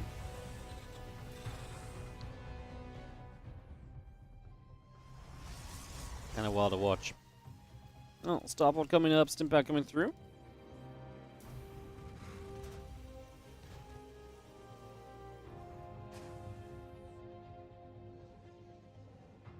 We'll see Phoenix production once again from Hero, looking to keep himself safe throughout these early stages.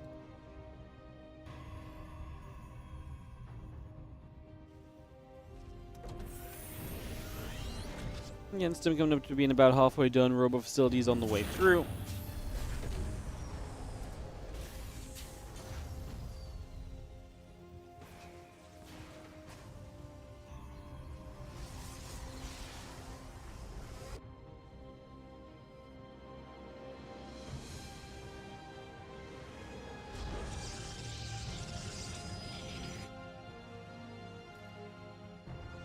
Depths just shade up. Stalker is going to be making its way over. Again, a little random group of units from Hero. He's got a couple more on the map. It's the Phoenix as well, of course. Oh, Clem lifts up in the medevacs. If he doesn't get seen here, but I think these depths move through. That Phoenix is going to see this one. These medevacs returning. Okay, well, I actually think it would have been great for Clem to get across the map, but even better is obviously coming home and playing defense. However, he's got to drop into this attack. Stim's not ready because it was more time to be kind of, setting up on the other side. SCV's lost only, but we lose both the medevacs, which is obviously really not ideal. Clem only has one in production as well, so this is a disaster for Clem. Hero striking just while Clem is looking to strike himself.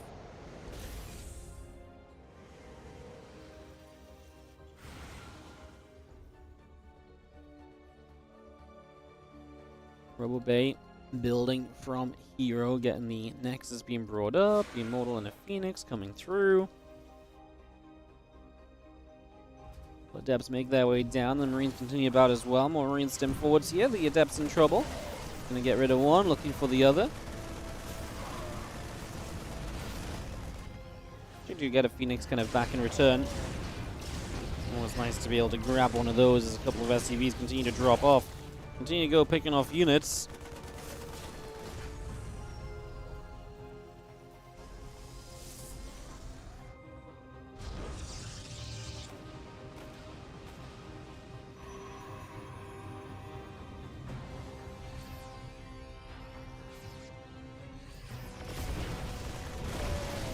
Stim up, just going to be having the super battery activating this where every single unit will help. Even the Phoenix, if we can get a couple lifts off, can do so well here. As we continue to chase the Stalkers and the Sentry, still going out to said Marines.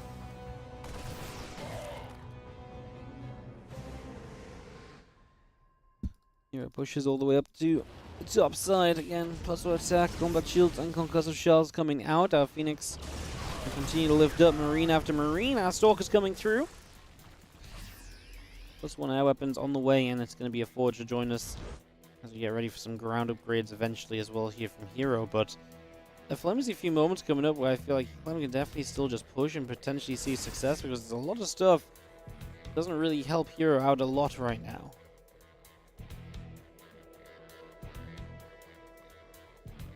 Definitely some things to be careful of. Our Phoenix showing up on the right side again. Gonna do a little bit of a dance and a swirl and twirl.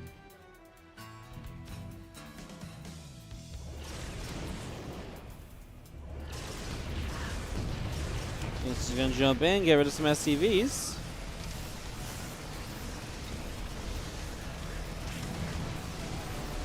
Fire diving through 5, 6 workers, 8 workers. Okay.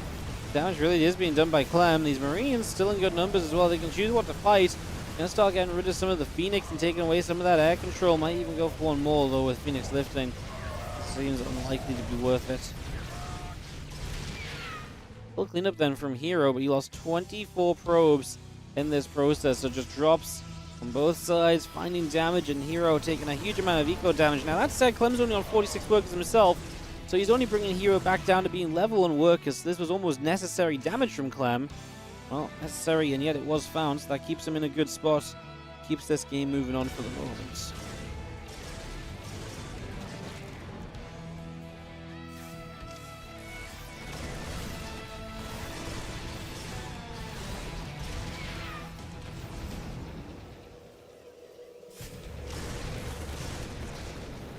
Another SCV gets picked up.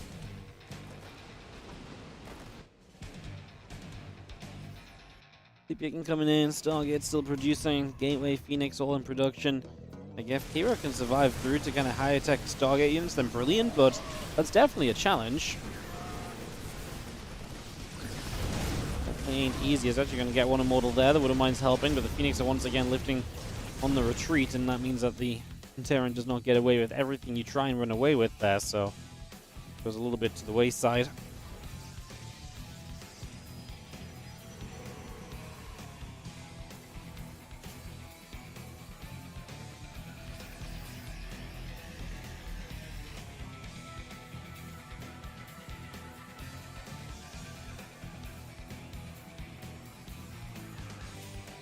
Phoenix chilling, and yeah, sells the couple carriers on the way up. I mean, this is where it can be scary for Clem.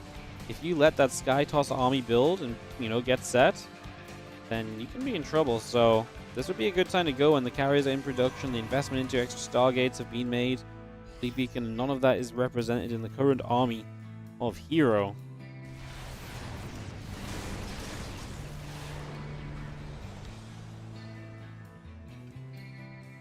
That would make a lot of sense as a couple more Viking shots come through.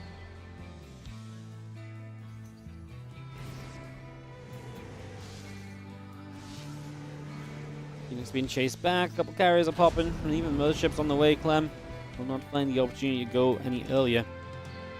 But you will potentially be able to drop off on that 9 o'clock base. Like it's going to be his goal right now, so going to drop off over here and look to force a fight. The Phoenix will be out of position out of the center of the map.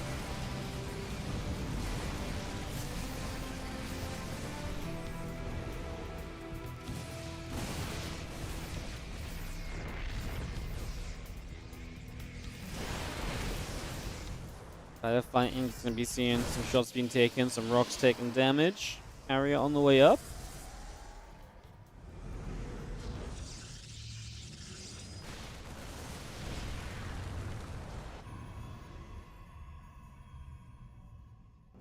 Carrier is still producing through. The sentry is on the way. Carrier is in production.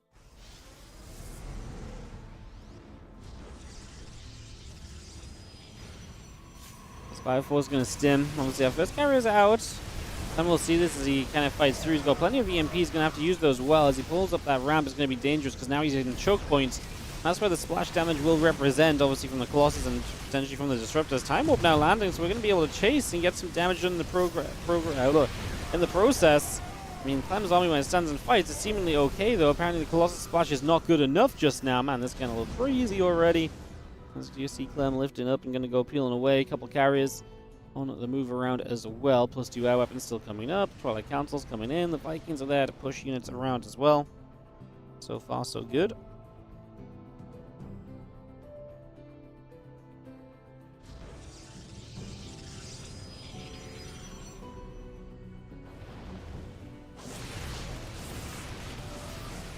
Vex will unload here. He's dropping into the natural. Just going to jump onto this cannon pylon, taking damage. Vikings will keep on fighting. If you're the Phoenix, getting low, even using the Phoenix to bait, I wouldn't mind, but that's going to result in a death as hero stack defense getting chipped away at here. Less stack defense means easier breakthroughs, and that's what Clem is starting to be able to capitalize on. We do finish off this Immortal, for example. Probes have to pull away again. Now we've got Marauders that can potentially dive a Colossus. All three of them show up, so it's unlikely to get enough units in time before they all go down.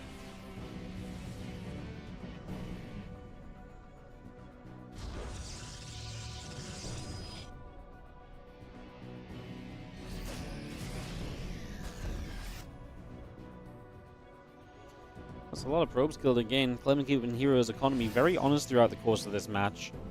That's one thing he's been very good at so far. That eco, like I say, not able to really kind of escape away from you in terms of how quickly it happens.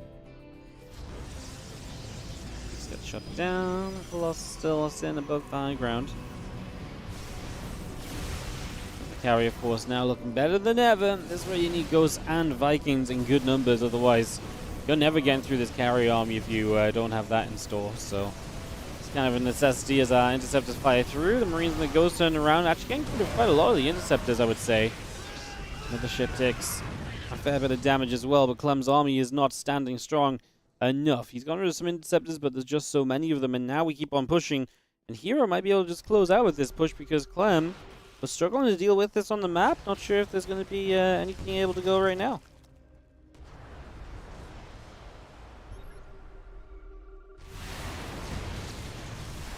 Oh. Carrier's trying to push on forwards. Just need to get all the interceptors out, and they will start melting through those Vikings. Colossus want to go deal with the ground army as well, so that that ground force is not able to just stand and fight. As the Marines take a step forward, they will begin to melt. Let's see if he's pulling from the other side. The interceptor count gets reinforced by a couple carriers from the bottom side there. And it looks as though that is going to be GG's. Hero takes it 2-1 over Clem. Definitely turns this around to some extent, because it did not look good for him at certain points. GG's called. And Hero gets to go through to the next round where he's going to be playing against Solar. Round of 8 is set. Solar versus Hero. Rogue versus Maxpax. That's already been in game for a few minutes, unfortunately. Classic versus Ordinary, who chose Goblin, and then Beyond versus Firefly. So we're going to continue through his Solar Hero just because that's going to be ready to go. I don't think it's going to be worth kind of jumping out and waiting for Maxpax Rogue, which is probably partway through the series already. So I'll be hopping over to the Korean server and getting that ready to go. Thank you so much. Donation came in, I believe, just from an anonymous user. Just saying appreciate you. Thank you so much, Anonymous, for the £25 donation. Appreciate you as well. Thank you so much for supporting the stream today and the content we provide and the tournaments we run. Really appreciate it. We're going to hop on over to Korea, like I say, for Hero Solar and get that ready to go in a sec. I'm just going to mute up for a sec and have a couple of crisps while we wait for this next match to be ready. Yay.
I guess.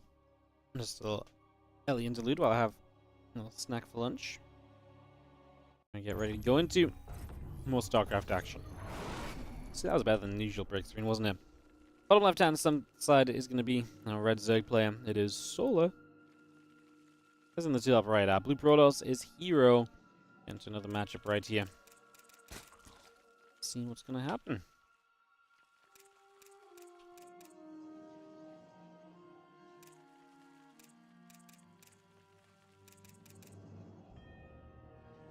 Well, Hero Solar to me always feels like such a high possibility of kind of a fun match where anyone can really win, but Solar has been, I would say, fair to say, slumping a little bit lately, so we'll see what he can do today against Hero here in the quarterfinals. After this, we should have semifinals starting up as well, because I think all the quarterfinals are now underway pretty much. So it's gonna be fun, man. The quarterfinals definitely looking pretty fun today, looking good. Trying to get up the page for a moment just to have a quick tell you guys exactly what it is on a quick rundown or so.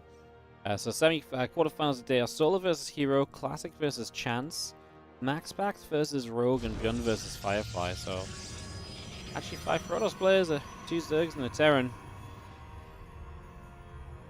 All the semifinals sound good as well, though, which is obviously the main thing. So that's important to note. But just as we have a moment to sign out, guys, I just want to say, if you guys are enjoying the stream, you can hit the follow button on the Twitch channel. You can subscribe to the channel if you're on the YouTube. If you're also on the YouTube, do consider coming in and clicking that like button. Help more people to find the channel and the stream, because more people will see it, because YouTube will be like, whoa, I'm going to send this out to more people. And if it sends out to more people watch, and good things happen from there. So do your part, takes a moment. Helps us out a whole bunch. Appreciate you guys tuning in so far. Again, first stream back after Dallas. I'll not be here tomorrow, but we're going to try and do as much as we can.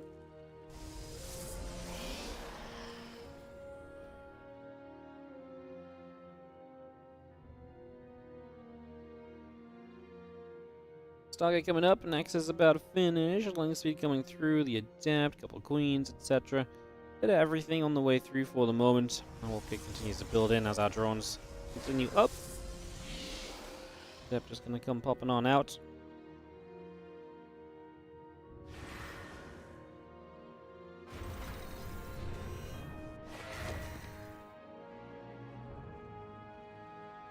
And that link speed just building through, about halfway done at the moment.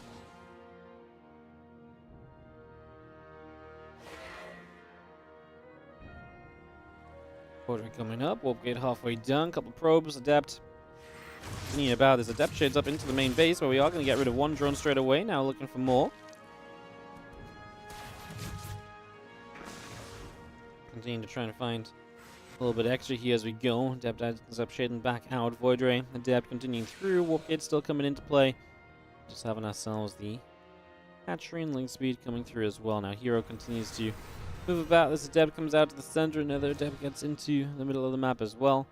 And things continue to go across to the around the right hand side. I think those things going to kick in with that speed, going to move forward with these.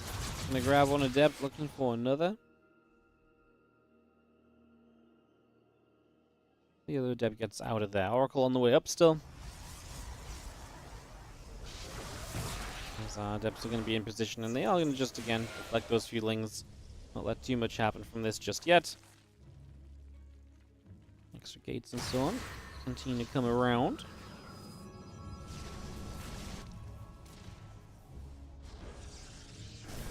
Bring those extra gateways up. Obviously, the Twilight Council as well. Starting to see the tech develop here from Hero. Just the Twilight Council. Nothing too crazy. Is the Void Ray going to activate? The Overlord gets chased away to the top.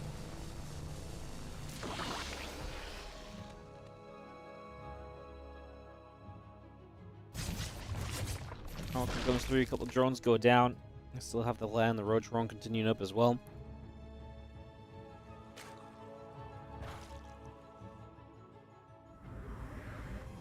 And just a few more things being brought on in as we continue forwards. Voidray comes up overhead. The Adepts continue to move about a little bit as well. Still got the Blink coming in. The Nexus coming in. So yeah, actually it's going to be aggressive Blink follow-up. Without a Forge especially, no upgrade, like you're really looking to apply the pressure. And yeah, just going to do it with a bunch of Blink Stalkers here as we do have these Adepts going to trade well. Get rid of a few Lings and put some pressure out.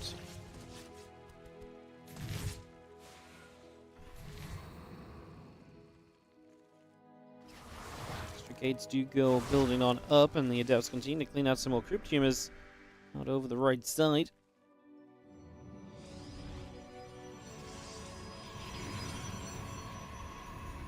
So let's continue to play clean up there. Again, that Blink coming through, the gates, the Forge, the Nexus continue to come about. Our Adepts and the Oracle still setting up in the center.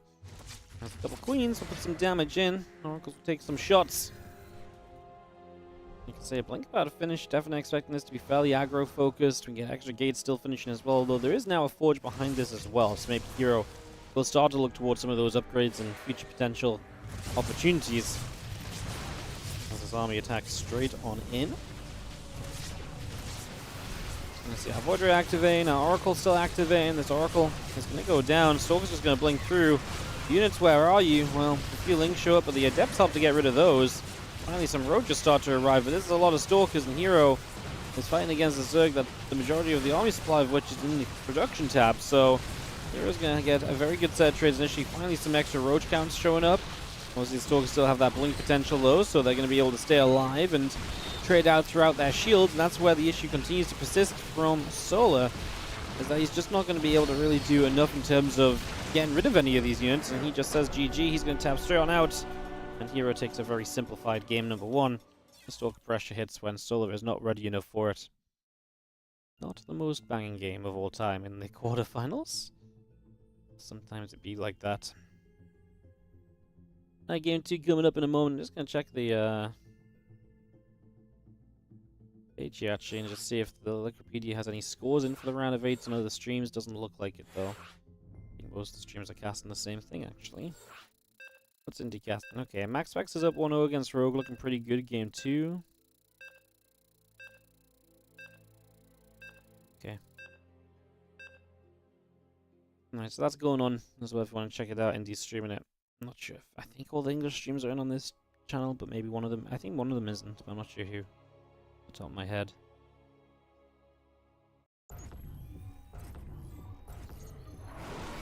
In the top right, our red Zerg player, currently going to be down a game, is going to be Solar.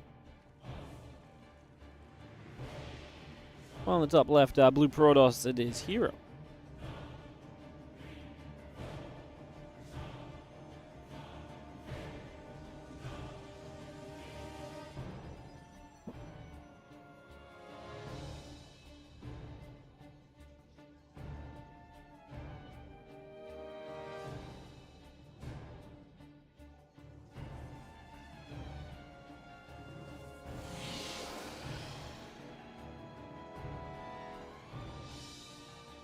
So, game number 2.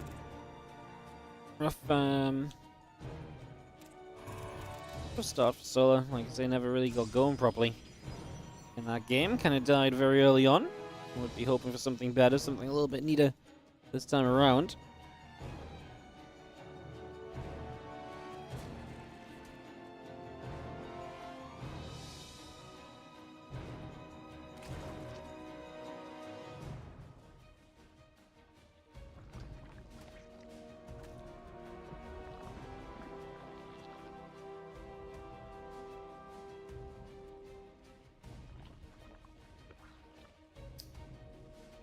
Hatch Cousin Pool coming in. Nothing crazy from Solar. Solar's really in a bit of a, I do want to say a bit of a slump. I really feel like this is a slump from Solar right now. Has not been playing as greatly. Has definitely been downhill from what you'd expect Solar to be.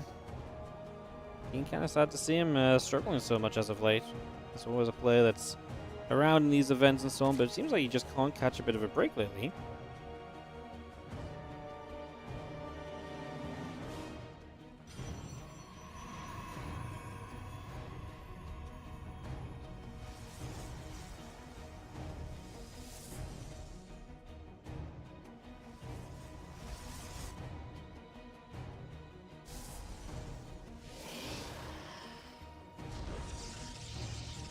Depth Chrono boosting out, Stargate continues up, and Nexus finishing in the next few moments. And again, a couple drones coming out, a couple queens, that link speed, all of that getting built up for the moment here.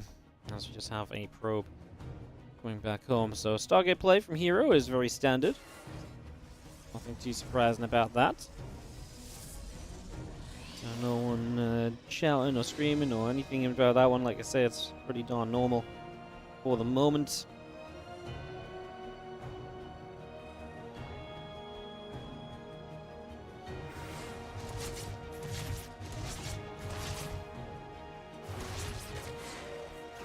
That continues around, and we are going to see a couple of dronies under fire from said Adept. So some damage being dealt, some damage being done. That gets back out to the center where a few lings get turned around as well, so they will get turned without too much else happening.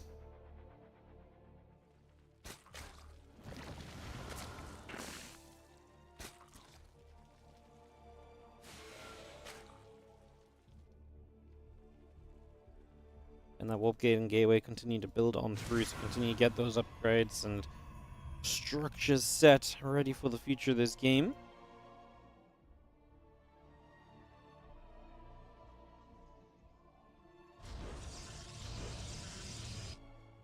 Well, coming up, drones on the way. Oracle actually activates, coming by. Gonna get a cancel there initially.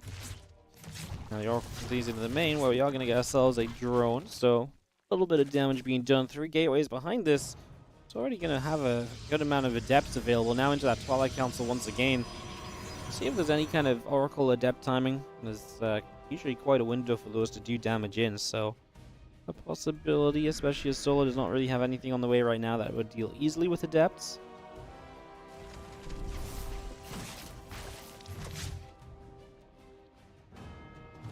Just the queens, really. The queens also have to busy themselves with the oracles. No roach roaring in sight. Don't get me wrong, it's not glaved adepts or anything, but even just a few adepts together with oracle support can be very good, especially because the oracle support means you can clean up lings even more quickly. Oh, and Hero's actually just going to go straight up glaives behind this. He's actually going to go even heavier on the adepts. Blast starts from Solar, no sign of a roach roaring. We'll see adepts here. That might be his tell to go into roaches. Yep, roach roaring goes down immediately now. Bit of a shame from Hero. I think he would have much preferred to have kept that hidden. I don't know if he really wants to be across the map trying to fight already with these adepts, although if there's not enough units around, then absolutely go for it. Lings are going to be in on the other side. Hero's wall is just left open, nothing in position. There's a shade forward. Like I say, there's not a lot of units here, and we can't build roaches, so it's just lings against the world. These adepts just want to try and stack together to minimize the surface area. The couple in the back are not doing so. And Hero is perhaps missing out on potential opportunities to keep on improving his situation. I mean, he is going to lose 7 probes from that ling run by that was happening off screen, so that's a big deal. 3 drones going down here as we move through the main base. Just on the low ground, going to join with other adepts.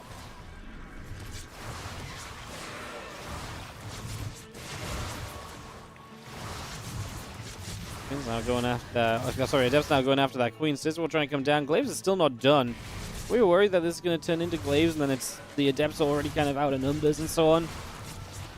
Guess we have more adepts still showing up from the other side. Roaches are going to be here. We're going to fight a couple of them as well. We cancel the shade on some of the adepts, so some of them just get left in the surround. You can understand that happening if there's like drones there, and maybe you cancel and you get some drones, but yeah, to cancel just a couple of the units in the shade is kind of wild, as there's only 1 roach in this main base, which means the adept shade here should be good to pick away at a lot of the lings. Now finally the extra roaches start to come about. 21 drones killed so far. Solo is down 20 workers, but up a good amount of army supply on a very small map here on Ghost River. And as more adepts get caught and go down, I'm very concerned about Hero surviving if Solo just goes to the other side of this map, because Ling Roach is still in production. Hero needs units to help him with that, like, right now, but he's got no Robo either, right? So he's got no Robo, only 1 Oracle on the map. He's got nothing. If Solo attacks, this should probably work. That's my imagination of this right now. Looking good here for Solo to tie up this series. Let's see if he can deliver.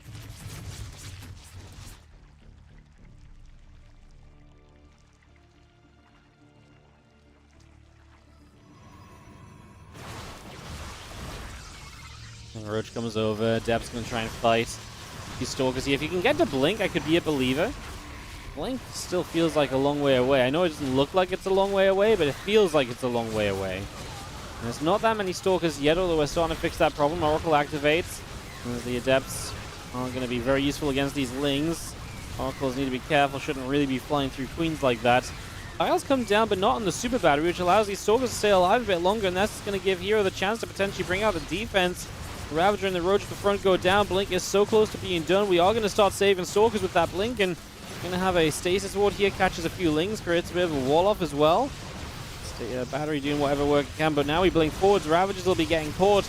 They will be going down. The Ling reinforcements from Solo are in the production tab, which means this has not worked out, and Hero is going to be able to find a hold. I don't feel like that was going to happen. It took Solo so long to get across the map, so Hero buying a little bit more time here and there actually was very important for him in the end. And Hero goes to be the first player in the semifinals of the competition thus far, with a 2-0 over Solo. Maxpax is looking good to probably 2-0 Rogue. And that's where we're at right now. I'm just going to nip to the bathroom quickly, guys. We come back, we'll see what is up next. But I imagine we're just waiting for semi-finals to begin. We might be able to watch something on the clean feed while the other round of 8s finish. I think they've got Firefly Beyond on the clean feed. And Firefly is up again. Perfect. In that case, let's just go straight into that. I'll not be right back to the bathroom. One sec, let me mute this up. And we can go have a look at this. Can I find my button again? Alright, so this is game number 2 of Firefly Beyond. So this is just happening on the clean feed at the same time, guys. It's another round of 8 match. So we'll just watch this so that we can have some continued action and fun. Watching some back-to-back games, obviously, is always good.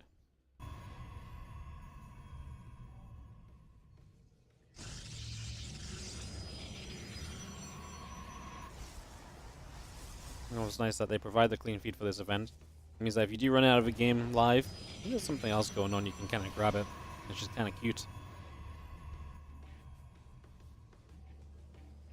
So it's going to be a little bit blurry, because this comes off of a feed. Put on 1080 to make sure it doesn't try and auto quality down or anything, though. I want to say thanks, Moron in the chat for the kind words. It's funny, I did read it. Made me smile. Thank you so much. Glad you enjoyed.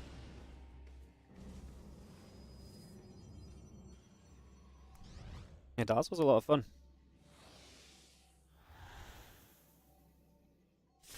Good games. Reasonable length of days as well was kind of neat.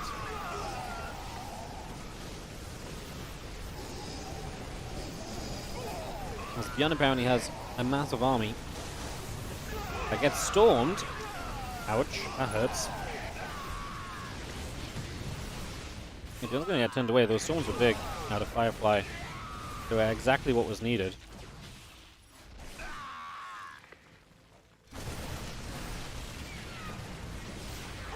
Stalkers chasing two Medivacs go down. Woodermines will be setting up. Bang bang. And that is going to be 2 Stalkers getting picked off already.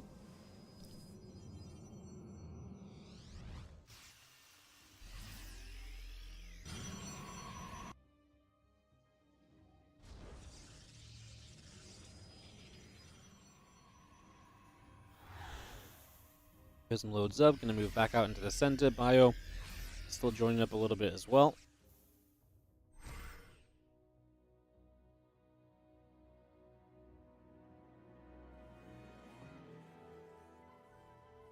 Army of Firefly continues to head across the map right now.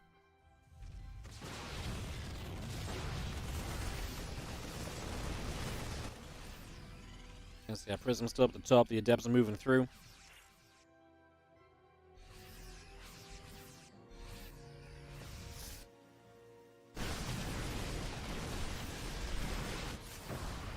This is Firefly just making the most of the fact he had some good storms across the map. This one kind of misses. A little bit of a whip. Stalker's still firing away. Those Zealots would like to get on top of that mineral line. Blinking back a little bit, trying to keep out of trouble. 1-2 more storms, and that Bio Army continues to take some shots.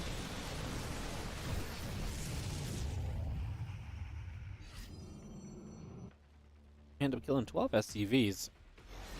Firefly's army is going to be a little bit weaker now.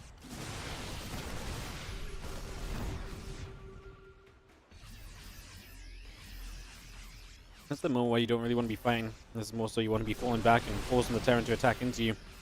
Would be the better solution at the moment.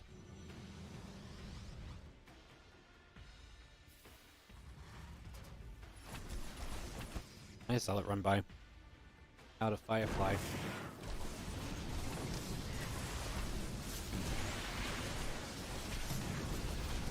So it's going to start wrap around that bunker. The SCVs transfer across. Well, I mean, you take down the bunker, that opens up the opportunity for later on. The third base had to evacuate, so Bjorn is losing mining time during this as well.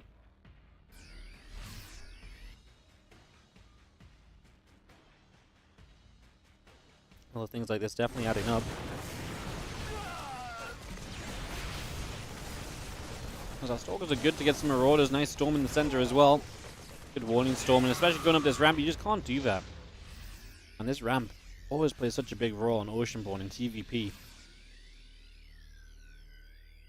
Having to keep units at bay and hold positions in a forward setup, that is basically the ramp that does it all.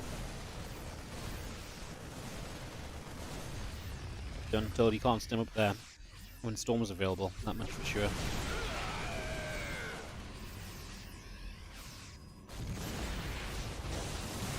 But it keeps moving, but more storms come in. Flanking High Templar is a beautiful little play from Firefly, and again, just finding his way to guarantee himself storms on this army. When you up this amount of workers, storms like that buy you a lot of time. You know, it allows you to hold on with very little because the storm scares the Terran.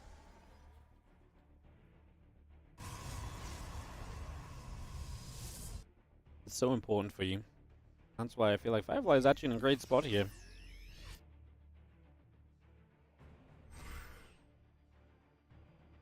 As his army supply gets better and he begins to max out, he moves on the map to try and force more of a trade because Bjorn now wants to sit back and try and rebuild a bit himself.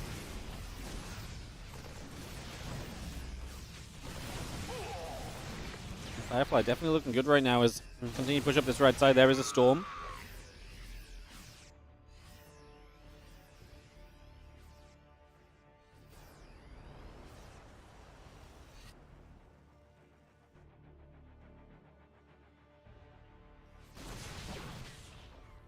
Bjorn trying to get to a 4th CC. It's going to get delayed one more time.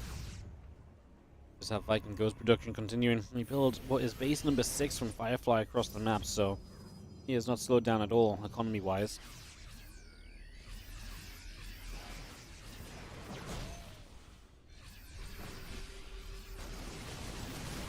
Finds the 4th transfer and over. Can we kill that?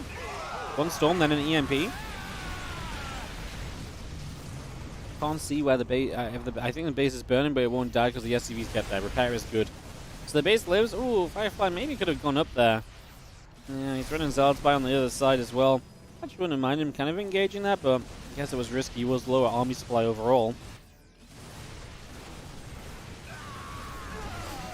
The big thing right now is that every time Bjorn stims, it's really permanent damage. These medevacs are drained of energy. And the Stalkers pull back other, another storm drops. All of these units from Bjorn rocking those autumn colors, the oranges, the yellows. They are just chilling in the fall. But it might be the fall of Bjorn because he is getting swept under the rug now with Stalkers continuing to come through. His units just not enough HP on them, and Firefly gets a 2-0 over Bjorn. I forgot how good this music is. Can't play that for too long though. So let's hop out of there and figure out what our first semi-final will be. It'll be Firefly Maxpax, it seems. I imagine we do that on the NA server. And then we'll get that underway. So PvP coming up. In fact, are we all Protoss in the top 4 today? I believe we are all Protoss in the top 4. Yep, everything's going to be PvP from here on out today. Wow, it's going to be purely Protoss. Alright. Guys, let me have a little bit of my lunch just while we wait for the next game to come around.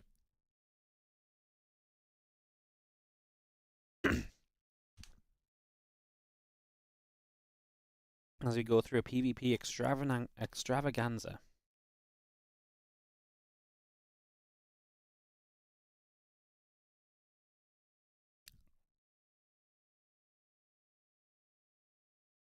He's like, can I get more food of Dad? I don't think so, baby. Don't think doggos eat soup.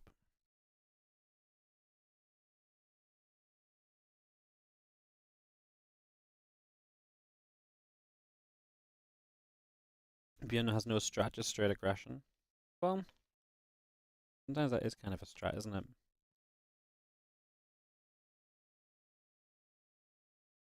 Okay, semifinals coming up soon. It'll be Firefly Maxpax for semifinal number 1. And then Hero will play Classic or Chance in the other semifinal. That's the potential to be a quick Kung Fu Cup. PvP does not always go super long.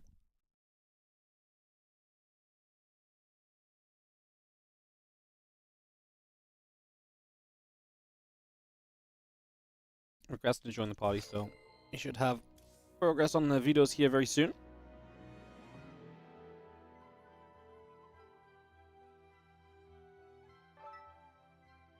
Excuse me, I'll have my lunch. Like I say, with PvP on the way, it won't be too long to get through these semis and the finals. So let's see what we get. This ready to go.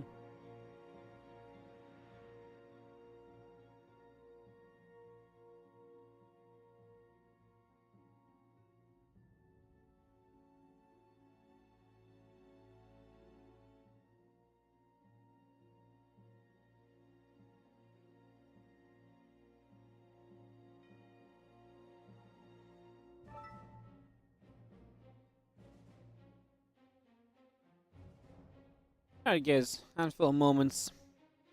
Get back underway. Hope you guys are having a fantastic day so far, fantastic week. And I only just got back from Dallas last night, so it's kind of just been a busy time.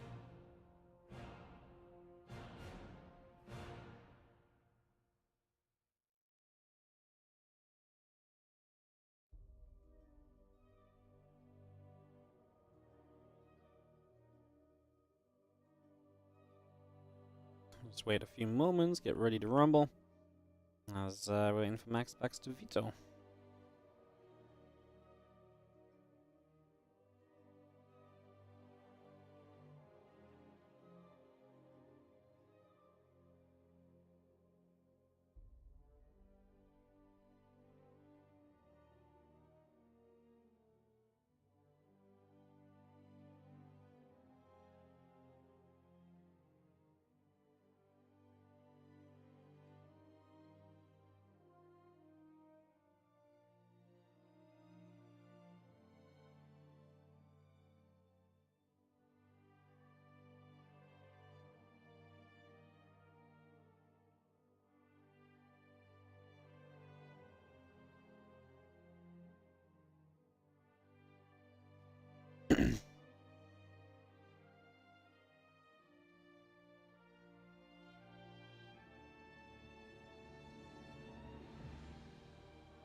Just waiting, guys. Like I say, waiting for viewers to come through. We've paused. Apparently, Maxpax was AFK, but he's back now.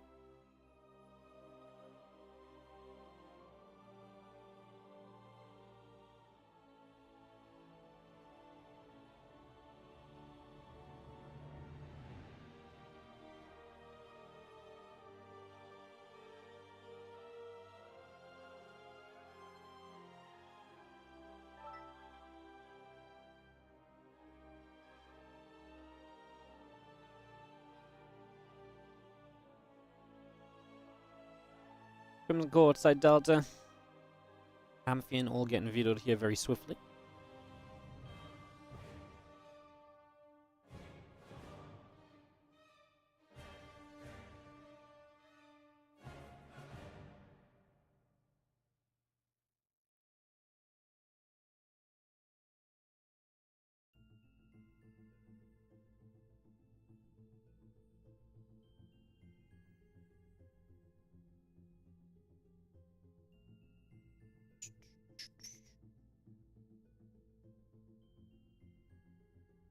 Let's see this PvP.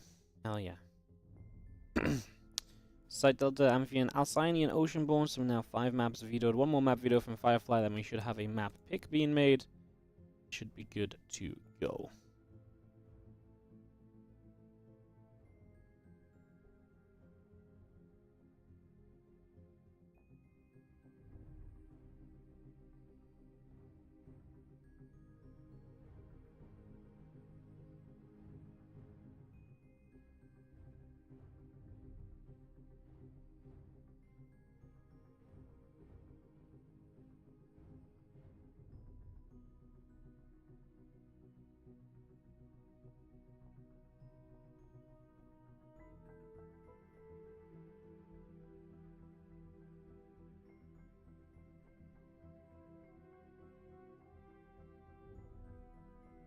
So now it's going to be Golden Aura, then we're going to have Ghost River, and then Dynasty if we do get to 3 maps here of this PvP series.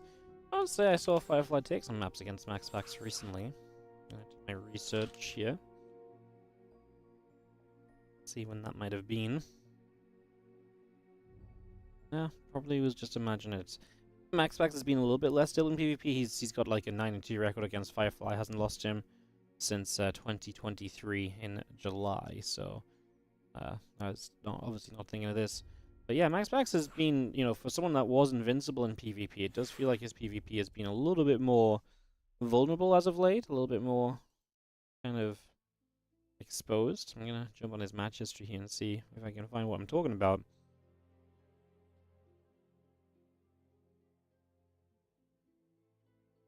He did lose to Showtime in the Open Cup Europe yesterday. Sorry, on Monday. Opponent race Protoss. Let's see. Who else he played against? Yeah, it's lost to Showtime. I mean, don't get me wrong, he wins a lot of PvP still. In fact, he wins a lot of PvPs. Holy crap. Open Cup America, 13th of May. 2-0 stats, 2-0 hero, 2-0 trap. Like, holy shit. Okay. He lost to Geralt in Kung Fu Cup number 3. That's probably one of the things I was thinking of. He lost to Classic in Kung Fu Cup number 2. So, basically, and he lost to Showtime in Kung Fu Cup number 1. So, I'm actually saying that this is like a lot of, like, he loses a lot of PvP, but it's really not the case. He's actually, well, I'm actually going to tell you guys a stat. Are you guys ready for this stat? This year in PvP, Maxpax is 100-9 in matches. And when you consider a lot of his opponents are hero, you know, etc., then that's kind of crazy. 100-9 in series in a matchup like PvP is actually just ridiculous. So yeah, I honestly felt as though Maxpax was, like I say, dipping a little bit in PvP, but I think I'm just the crazy one. So with that said, let's get this going. Top left-hand side is Firefly, bottom right-hand side is Maxpax. As we get ourselves into this. Good morning, friends. Thank you so much for the 65-month resub. How you doing? Thank you so much for supporting, as always. Hope you're doing great. Thank you so much for dropping by and tuning in. Again, it is going to be Hero against Classic or Chance in the top side semi-final as well, so we will have PvP there too as we make our way through.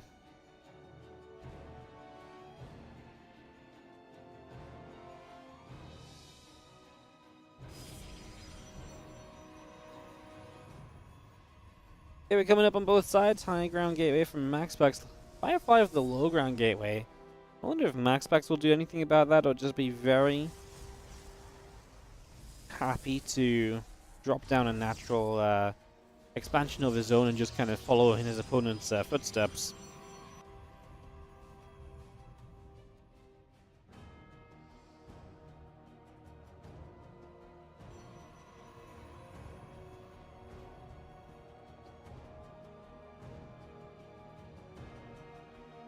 Next on the Cybercore, then on the way up. Wait to see what the plan will be from Maxpax shortly.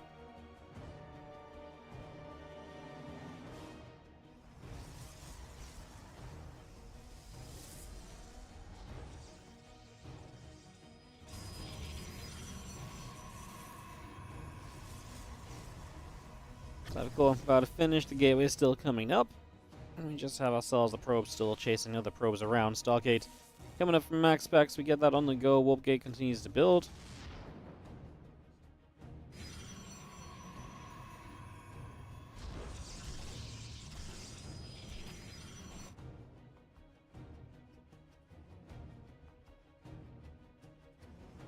The Stalker's still moving through. The Warp Gate is coming up. We get ourselves the Cybercore on the way.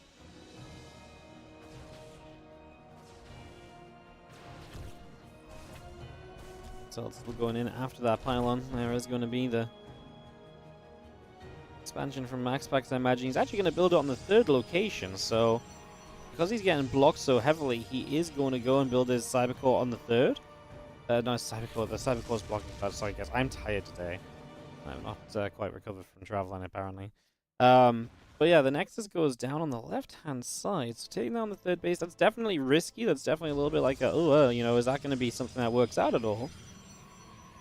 As we have a couple stalkers coming through, and they will go after a probe. Just going to be able to nab that. Just going to be able to see another stalker popping out. Warp Gate's still coming through. Tapped across the map. But yeah, I mean, Firefly knows about this location. If I'm Firefly now, I'm ramping up the aggression because, yeah, your opponent's kind of put himself in a weird position, which is going to be difficult to defend. So I would kind of send it, to be honest. What's up, Jay? Would I prefer you watch on Twitch or on YouTube? Honestly, whichever is better for you. The whole point of the multi-stream is that people can pick and choose where they watch. So all good. You make your choice. If you like the YouTube features, then check that out. I say Twitch chat's still a little bit more active and so on. So if that's what you're into, then stay on Twitch. Yeah, I would just pick your choice.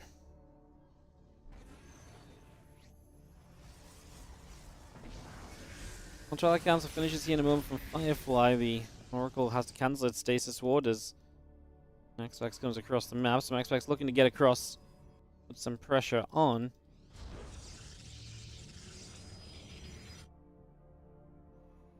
There's the couple of gates still coming through. Probes are still coming out.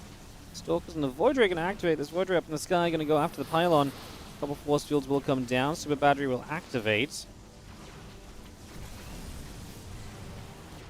Sentries continue to come through.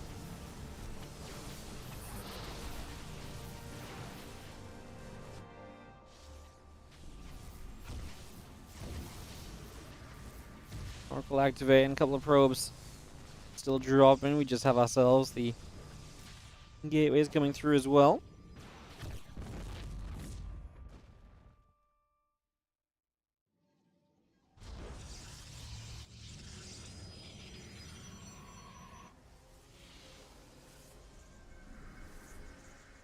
Oracle flying through, the Void Ray coming back down to the south. Again, Blink coming up on both sides. Our gateway's coming up.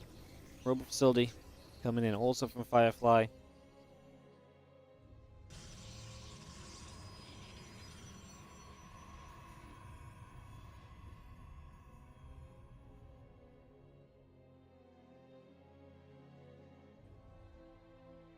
That Blink is very close to finishing from our Blue Protoss, so maybe Firefly can do something with that. He's on his way to a third, as is Maxpax. Very similar game. Obviously, Maxpax investing Stargate first, avoiding an Oracle. He has no sentries because obviously he doesn't need sentries with the Stargate because he's playing the Oracle for information. It does mean he's going to be down that sentry energy in kind of some of these upcoming fights. Yes, the Blink is later too. Does that come into effect? Well, maybe if the fight happens right now from Firefly and he is pushing over into position.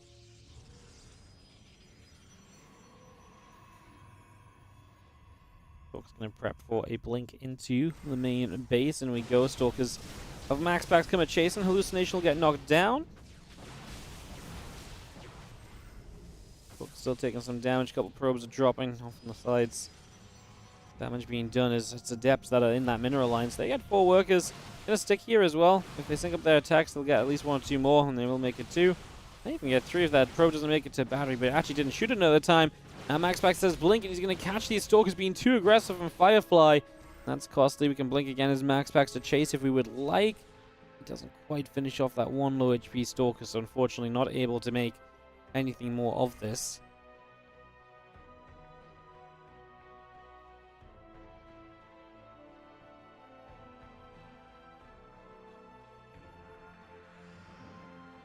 Stalkers moving upwards. We are going to be jumping those into the main in the next few moments. So into the main we shall Blink as we go diving through. But the Stalkers of Firefly coming about. Our Stalkers will still sit here. Pylon taking some shots. Sentry taking damage as well. Void Ray activating. Stalkers still coming over.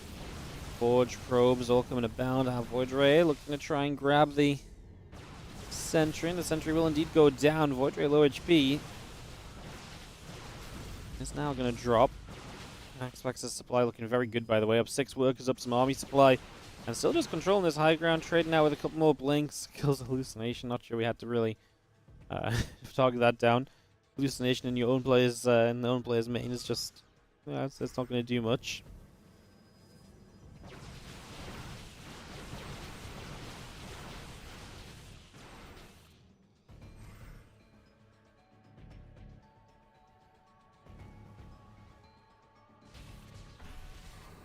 +1 charge continue through. The Prism still coming up. Next is on the way. Stalker's on the way.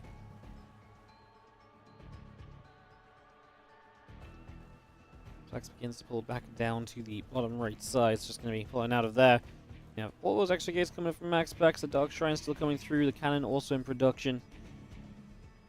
More Warpins still just building about. Now Stalkers pushing towards the front as well. The other Stalkers coming over. We're going to have units here from Maxpax in position. Firefly is caught up nicely in army supply, especially. He's taking a 13 worker lead. Sorry, a 13 army supply lead, but he's down in workers, so still that economy from Maxpax that is a little bit ahead right now. Go back the other side. As he flings straight in, a couple Stalkers start to drop their Nexus, gets killed off on the 4th base. So that's a cancel. Maxpax has to get rid of, but he's so far ahead on army now, he's actually going to be able to chase. And Maxpax getting way more value in the trades here, it would seem, as he continues to play hunting on his opponent's forces. Few more Warpin Zealots included from Firefly this time. Oracle gets across the map. He's going to go pick off a probe or two. What's up, Parabytes? Thank you so much. 62-month resub. Hello to you. Thank you for the support. Appreciate it. As Stalkers will gather up. Dark Shrine about to finish. Nexus still coming through.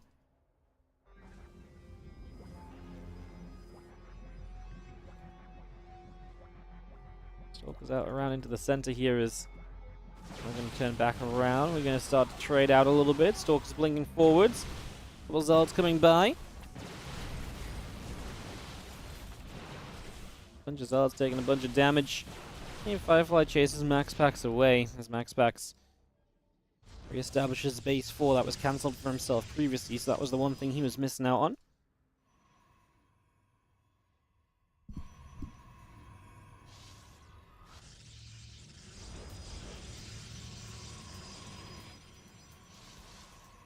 Plus 2 attack, that DT blink just coming in. The extra Stalkers and Zealots coming up as well from Maxpax. So bringing those in. Cannon and probes all continuing up. Pylon and Assimilator coming out as well.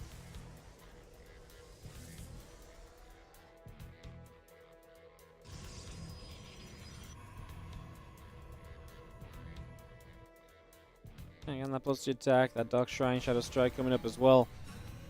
And we see Maxpax really entering later game PvP here with open arms. Really is going to have pretty decent setup across the board to make things happen with. Stalker still coming over. Another Stalker taking some shots. Go back and forth a little bit. These few Stalkers continue to hunt down and look to collapse in on this army.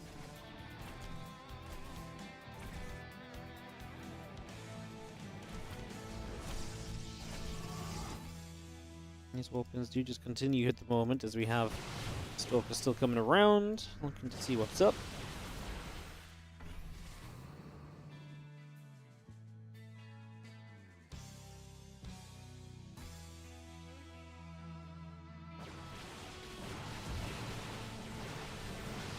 I see the trade still happening, obviously not too much going on overall. A lot of these trades are just sort of ending in kind of blink backs and players disengaging, so yeah, so far nothing too crazy. Stalkers actually going to get forward again here, and a few more Stalkers begin to go down once more. And more damage being done. You can see Maxpax in a way better concave, and I think Firefly needs to play the disengage game.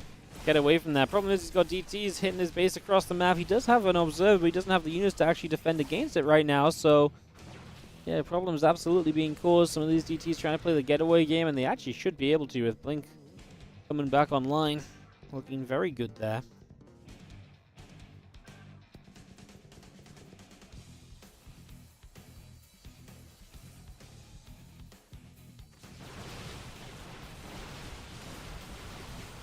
Still taking a few more chances to trade out for the moment. Too crazy as our DT is going to come blinking back in, so we actually do just overwhelm here. Maxpax splits some into the natural as well. The DT play is working some serious damage thus far. Our Stalker's still getting chased around. Zealots and Dark Temples continue to play the chasing game around the area with them. I'm doing very well. Robo Bay online for Maxpax for Firefly in a moment, and with that we'll have access to the disruptors. Wondering if that might also have some impact on how this goes. If we can get up to disruptors safely, Maxpax might just have enough to keep pressuring to kind of keep his opponent in danger when he goes disruptors. So we'll see. We'll see. Maxpax right now is just sitting on his opponent's side of the map, and while the supplies are even, Maxpax is getting so much more value out of all of this.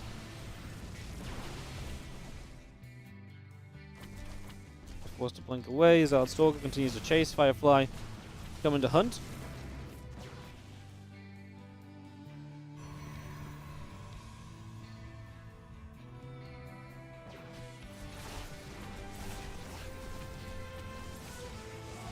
LTT comes over. 6 more gateways from Maxpax. Very happy to just keep reducing into these deeper stages of the game. Is going to keep on sending it, it would seem. Still firing up a few more shots. A few more warpings happening over on that far right hand side as well. So just trying to find a little bit of something in whatever we can.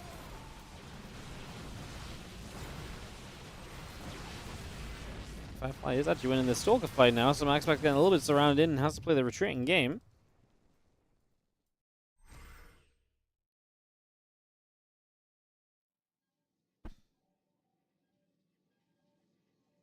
SDT is going to try and strike that cannon. Obviously knock that down quickly and we can have a good time here. There is no observer, so the warp-in of units will not do much. As our army of Maxpax is now going to play defense, and anytime that Firefly attacks, it doesn't really feel as though he's going to end up with a suddenly kind of available option to kind of break through and keep on going. It feels like he attacks, he sees a bit of success, but then he's already distracted by something else back at home, and he has to go and deal with that already.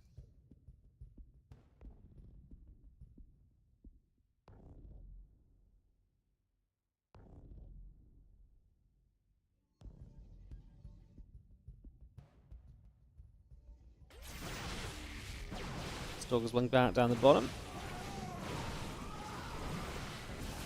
On that stasis ward. Now Maxpax actually recalls into this fight, but he might be able to do very well. He's got a lot of Stalkers still on the map, by the way, so if you can bring those around to kind of catch this retreat, that'd be huge. Where's the blink going to go? To the left-hand side. That makes sense, because Maxpax is coming in from the upper right.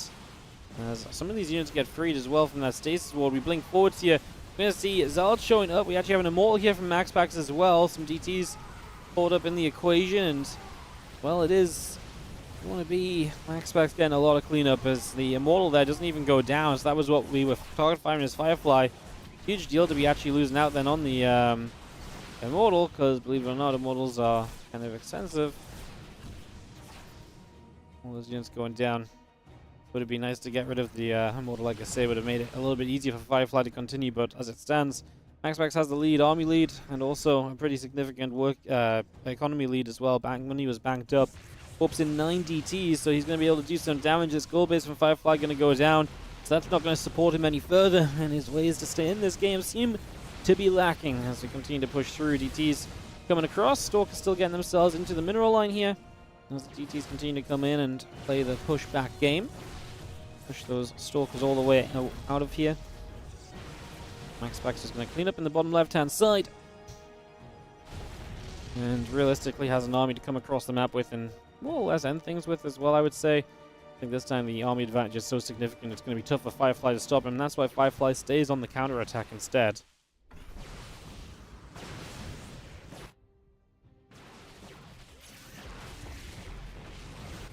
Stays catching a few Stalkers. Stalker Immortal is going to go in. Nexus taking a lot of shots at probes. Continue to be shot down. Our units on this right side will finish up that base. DTs continue to get going.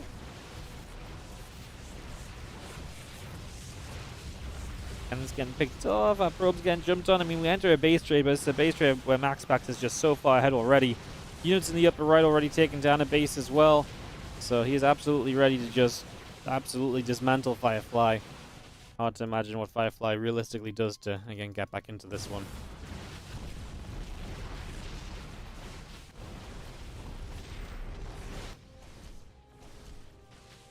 This may very well just be GG. Not really much to add. I mean, you can see the progress Maxpax is making around the map. It's definitely looking very comfortable for him.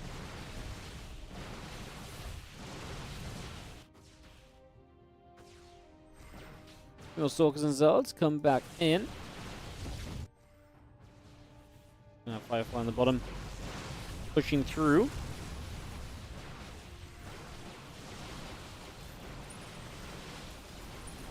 Stalker's pulling forward as we have the Zard starting to kind of leak forward as well. And Zard's taking a bit more damage. Our Stalker's still taking some shots. TTs are going to be coming in from the other side. And Stalkers will continue to be cleaned up here for the moment as needing to push in. Everything going down for Firefly with 15 supply left against this entire army. He's got so many bases to still work through. I'm kind of surprised he hasn't just left the game already. This is Firefly's point of view. He's looking at his main base as he types GG. Probably felt like he had a lot of moments where this game was looking good for him, and I wouldn't disagree. But, yeah, he obviously just did not have the long-term kind of durability to take on Maxpax, the macro PvP, and the PvP master. They'll strike again to at least take game number 1. Classic 2-1 over chance, by the way, is a classic hero as the other semi-final once this first semi-final gets wrapped up. So, it's a little bit of info for you guys on that one.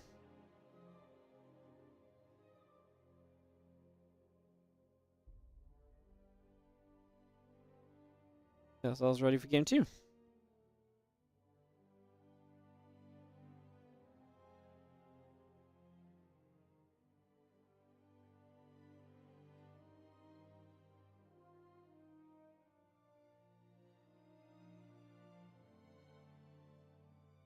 Waiting for the host.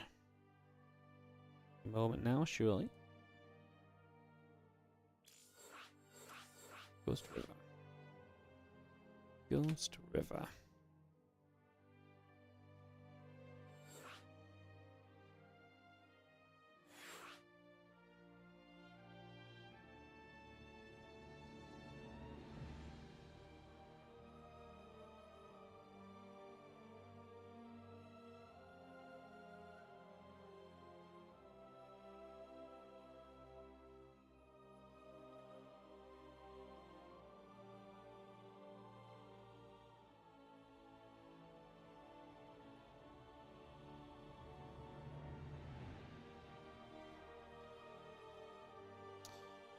Plays the single ghost. We should be able to go in a moment.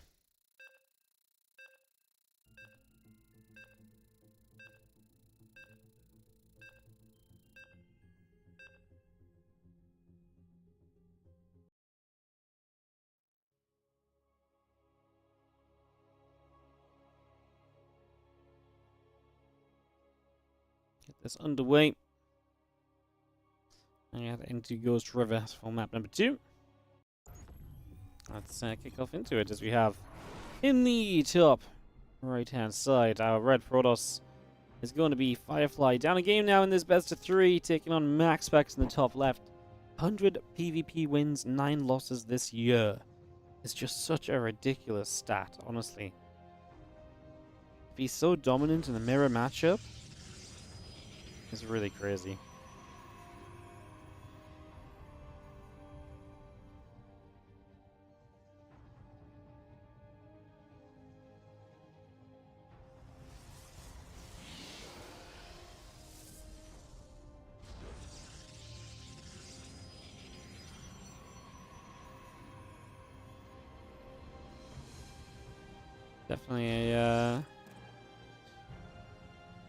Definitely a good day to be in the Kofi Cup then for Maxpax. Dominant PvP, and his future opponents can only be Protoss.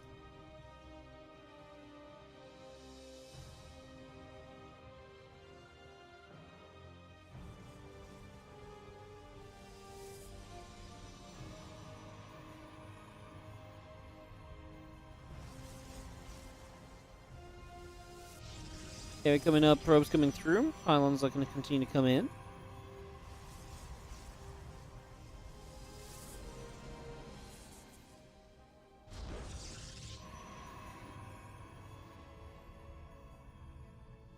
That pops, Cybercore starts up on both sides. You get our probes coming through.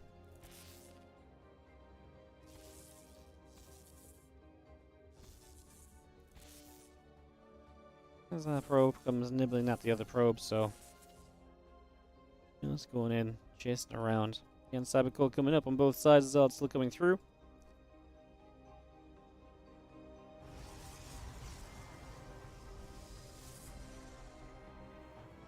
Firefly going to be the first to expand again. Maxpax just being a bit more respectful and a bit more patient, going for that Stargate. We'll see what he does about this expansion, see if he has a plan.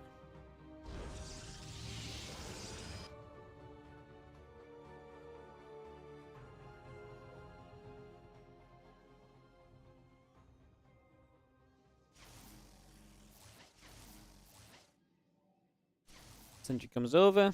Probe is going to go and get nabbed here, so that goes down.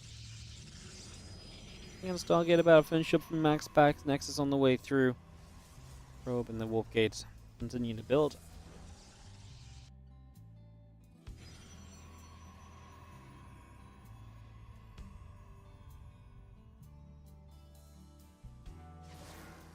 Let's see Zod and Adept coming over. Sentry going to take a few nibbles.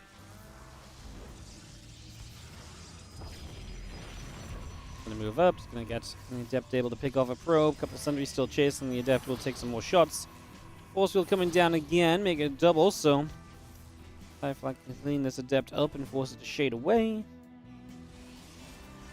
Maxpax just getting his own expansion up as well. Will of course have the Oracles to try and deal some damage. That's going to be his little something to work with here.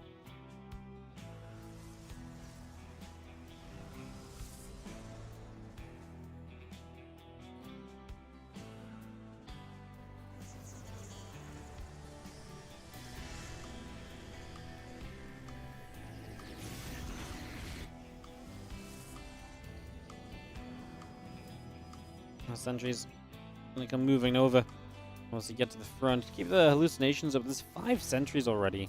This Firefly now drops down a proxy gateway. So with this amount of sentries, a lot of force fields available to obviously kind of manipulate the front of the base of Maxpax and try and make, you know, split up some units and mess up the defense perhaps. Oracle activating through. A couple probes go down. Oracle into the main. I'll look for some probes as well.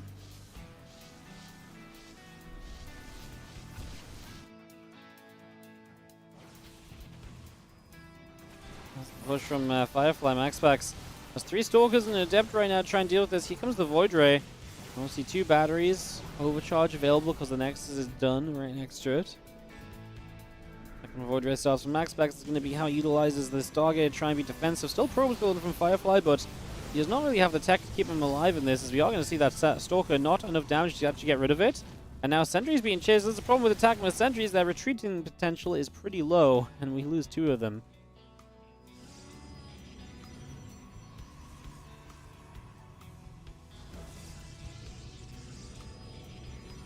Firefly just says GG because this didn't do enough. A little bit anticlimactic, but he was not really wrong to be GGing. That is going to be 2-0 for Maxpax. And that is going to be Maxpax through to the finals to play Hero or Classic in some more PvP. We'll be getting into that very soon as we get that ready to go. We'll take a quick break here, guys. BRB, 1 moment. See you guys in a sec.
hello everyone.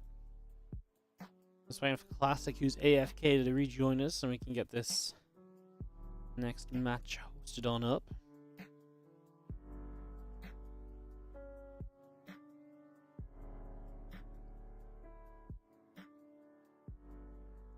Turns out you do need both players to start the PvP. But just waiting on Classic. Again, he's AFK. Maybe didn't think that game 2 was going to be so quick. Between Gumiho, my brain's so tired today. Between Maxpax and Firefly. I saw Gumiho in the chat. I'm just like, seeing what I'm seeing today.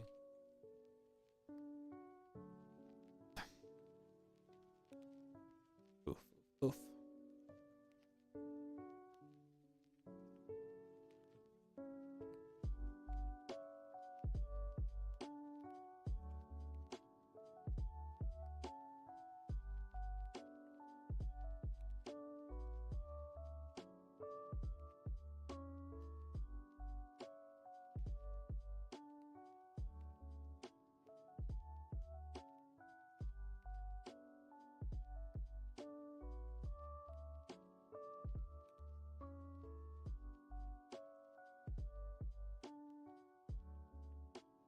Still missing Classic, guys. Classic's still AFK, slowing us down.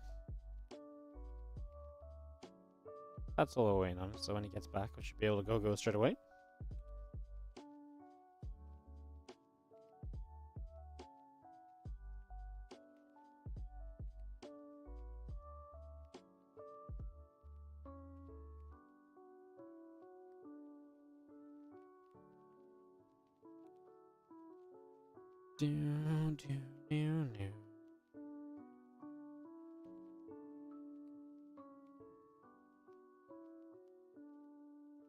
Hey, Classic's here.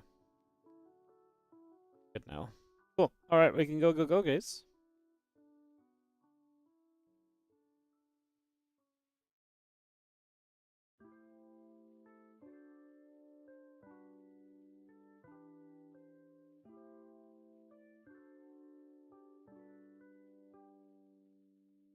Boom, boom, boom. Alright, PvP round 2 coming up in just a sec.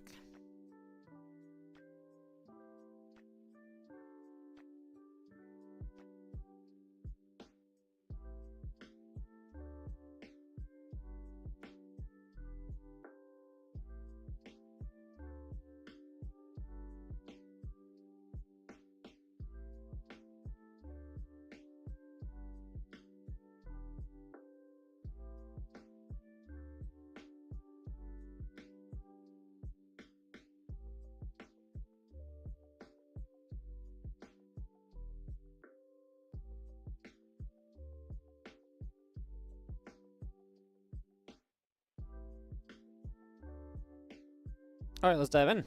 Alright guys, let's get into more PvP action. As we have in the bottom right side of the map, our red Protoss player here is Classic. Taking on the blue Protoss in the top left, it is Hero. As we get this up, running, underway, and all the rest of it. In our second semi-final, to see who's going to take on Maxpax in the finals today. Excited to see how this one pans out. Glad we finally got in game. Classic was AFK a little bit, but back on track now to get this set up to roll.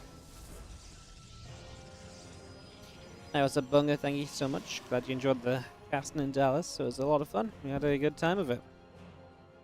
Very enjoyable event.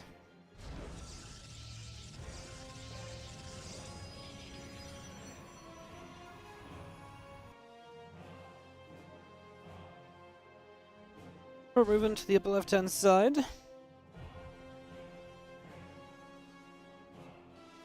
We have ourselves a couple of simulators coming up, the gateway coming out, our probe's on the way as well, just getting that all on the go. And as our probe does sneak into the main base here already, it's just going to get straight up there to start off with.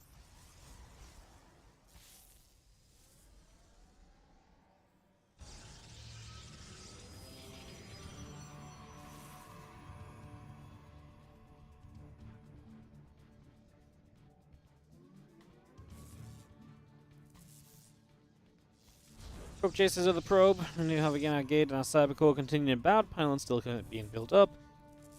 We'll see that double gate all coming through. So 2 gateways on the way out. Cybercore is finishing shortly. Obviously, we saw both games in the previous series. Firefly trying that fast expansion, so this could already be a very different vibe of PvP. Obviously, you can expand off 2 gates, but there's also potential to be quite aggressive as well.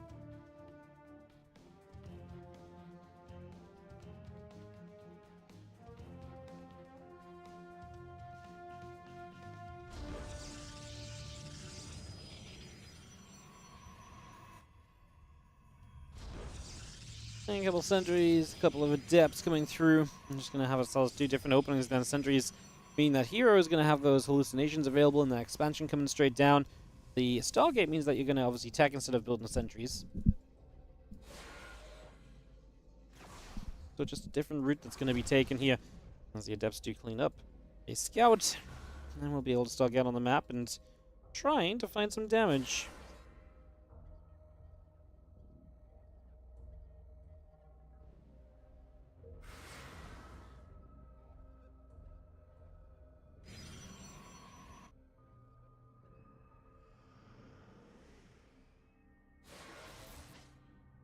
So the adepts coming over, sentry's going to be obviously seeing them shade. There's going to be an adept to shade to block the wall, so that works out.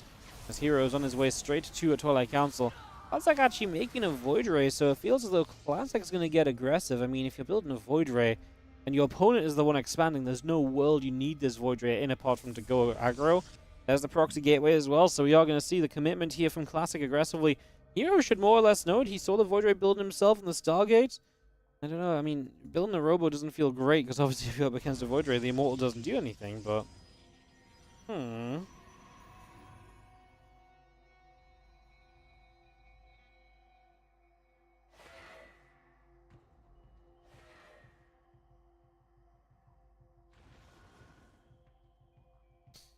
Well, Blink starting up, the 2 Stalkers and the Adept just chilling on the high ground at the moment already. Classic bringing that Void Ray over. This attack is going to happen in the next few moments. He is going to expand behind it.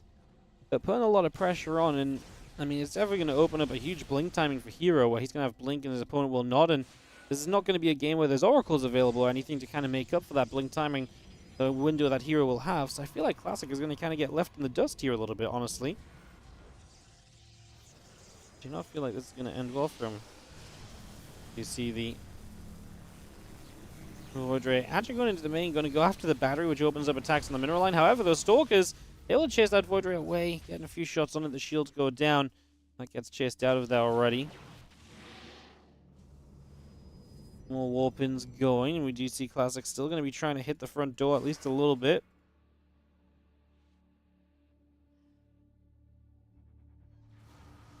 Blink coming up on both sides. And the Stalker still coming out and about. A few more of those warping in. The Nexus finishing here from Classic as well. The shot comes off. Sentries taking some hits. Adepts will shade forward. Stalkers get caught in the force fields. They will go down. Void Ray still active and the Probe's still taking shots. 1, 2, 3 workers down immediately here. And these Adepts over on this side going to get rid of a few Probes as well. Going to get rid of 6 workers in total now. So Classic gets in and does some good damage. However, this is the dangerous part because now Hero has Blink. And he's going to have a better army supply as well. He can blink in, kill that Void Ray, now go across the map with everything. And this is going to be a real test on Classic's defense. Can Classic hold on against a Hero that should come trying to knock the front door down in these next few moments? Stalkers continue to blink downwards. Takes a while for everything to get here because not all the Stalkers are ready straight away. But of course you can start trading because you will just blink away with the Herd Stalkers. And that's where the value is going to be found, as battery coming online, going to be ready soon, but not ready yet. And we actually are going to push Classic back enough that we actually might be able to just target down the battery as the next step. Guardian Shield activates just in time to, make use of this sentries. Now we blink forwards aggressively. Some of the Stalkers pulled towards the main base. Now that never really came to effect. The Probes now being pulled in is a big factor, as the Stalkers were not blinking back perfectly from Hero. A little bit messy overall. Probes doing good damage as well, although now they're going to get a little bit caught up and will not be able to get away from this, so they keep on fighting. The Stalkers of Hero all hurting, however, and with reinforcements, Classic will be turning this around. The supplies, 33 to 33 workers. Army supplies very even reinforcing. Stalkers show up, though, from Hero, and he's going to get a couple more kills. In a game that's very close like this, a little bit of a swing like this can change everything, as now we're going to have enough Stalkers to come through. Good blink. Timing on that blink, especially because obviously it came in at such a great time to just guarantee the one shot as we blink downwards there from Classic. Again, a lot of his Stalkers hurt though. And that's going to be an issue, and that's going to be GG. Hero takes game 1 of our semi. Alright, so Hero takes the first game of this PvP. Game 2 coming up in a moment. Get this underway.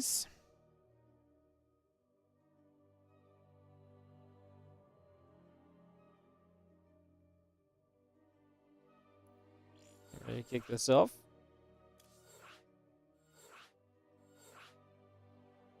To round 2.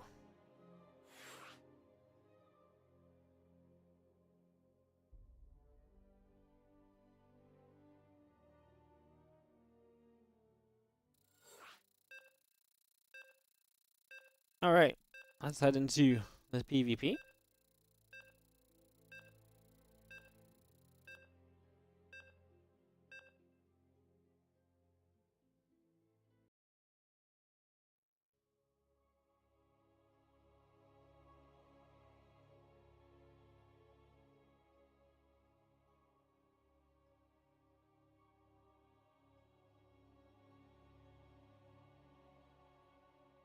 Post-youth coming up.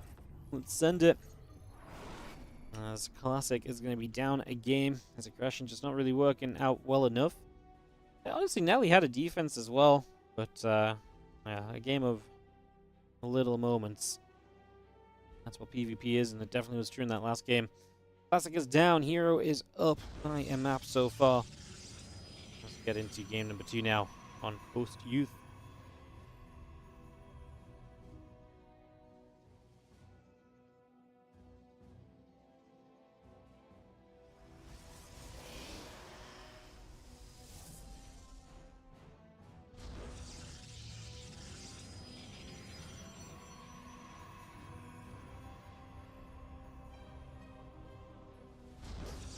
Well, the map is obviously interesting from the get-go because of the fact that you're playing on this map that has the in-base expand, and for PvP that can be very difficult to scout, etc. So it becomes kind of funky from the very beginning.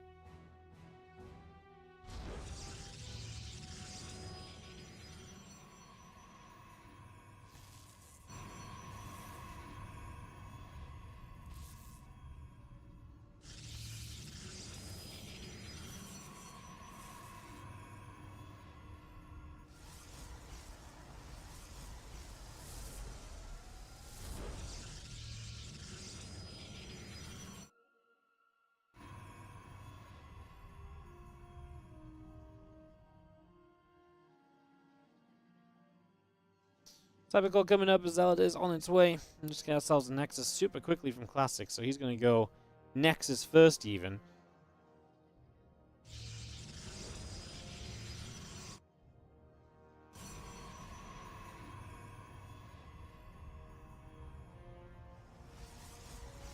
We'll see 2 gates coming up from Classic now, as Hero will know about this, so the scouting is good for him to then decide what he wants to do. The problem is being aggressive against this. Kind of rough, right? But he's going to drop down the robo. He's just going to send it. If you do play the Prism, there's a lot of space to get into the base, for example, and that's a very close robo as well, right? So let's have ourselves the Cybercore coming in. There's a forward pylon here from Classic, as now he built a battery as Hero. Okay. Okay, I mean, we're just going to start making this weird. So, actually from Hero takes a bad hit. You're going to lose 1 probe, but we're going to pull some other probes here. So probes being pulled. I think there's a Stalker here as well, man. We're going to cancel up a battery, but I don't think that was worth pulling the probes for. As now this attempted pylon battery goes down, so nothing to be gained there. Robo Facility starts from Classic, as he is just going to be that much later on it, so the Immortal's going to be out before the Robo is finished.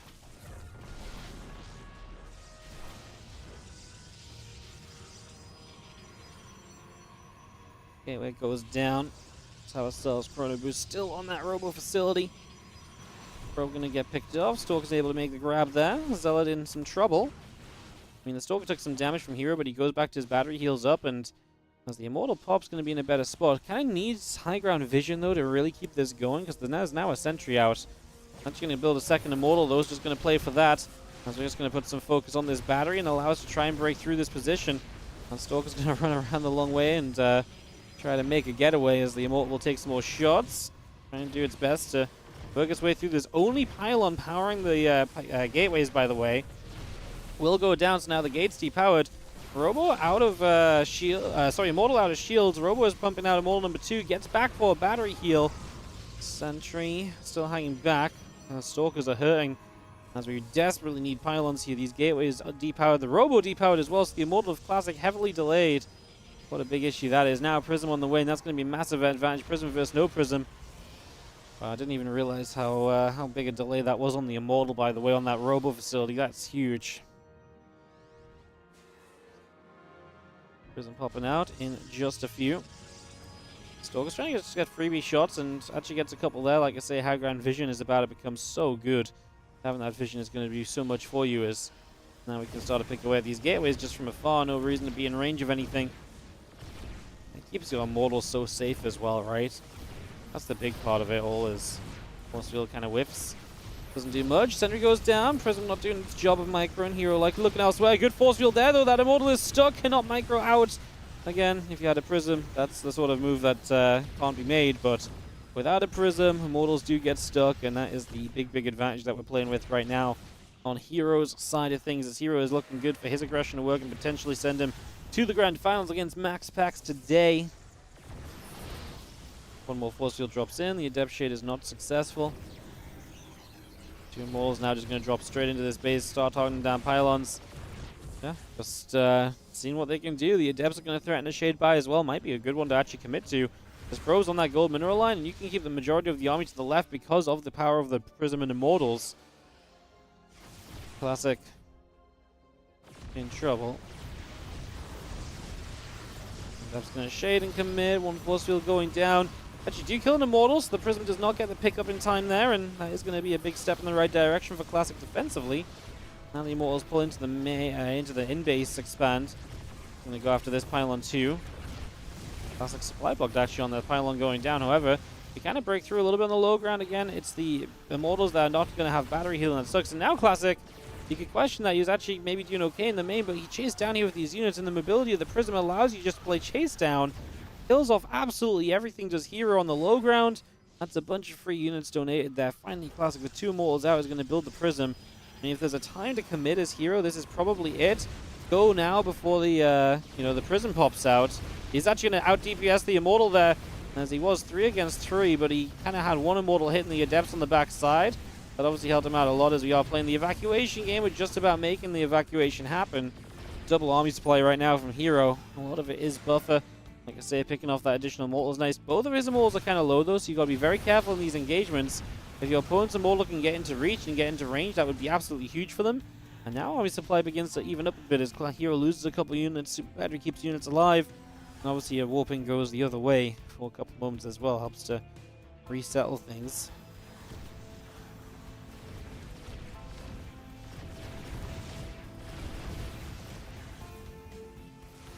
Still shooting away. Sentry's coming about. Prism moving over. The Adept's going to fight onto the Nexus as we continue to shade about.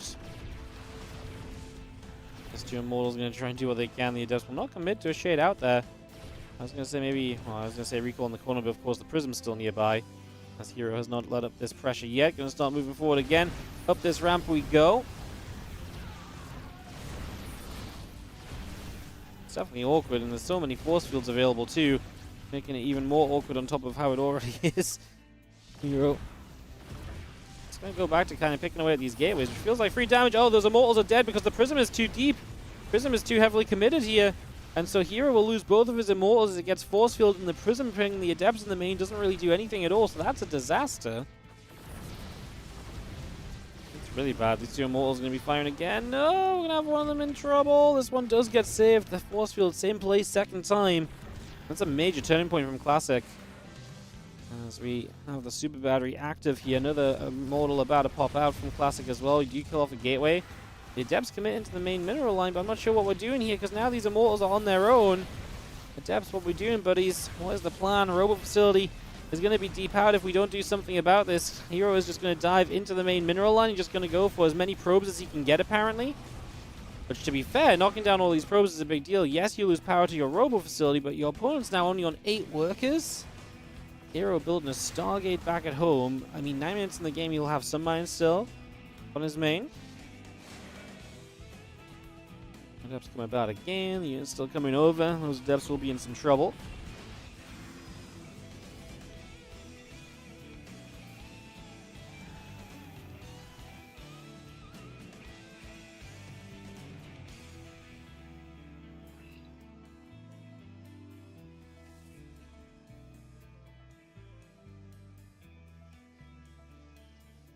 Stargate's about to finish. We'll see what Hero does out of this. Classic's rebuild is going well, I would say. 16 probes down to 17 to the 23. Obviously, still up a base is obviously a big deal.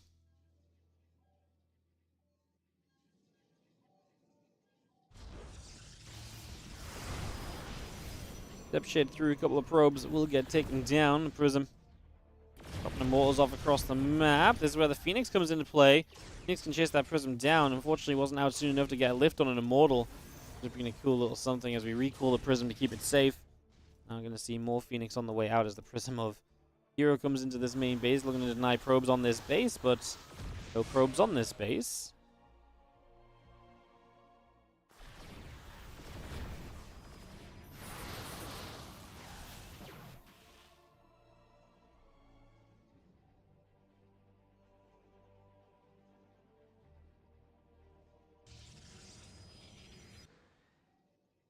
Another Phoenix popping out again. Nexus probe on the way through. Prism taking a few shots here as Hero gets deflected away.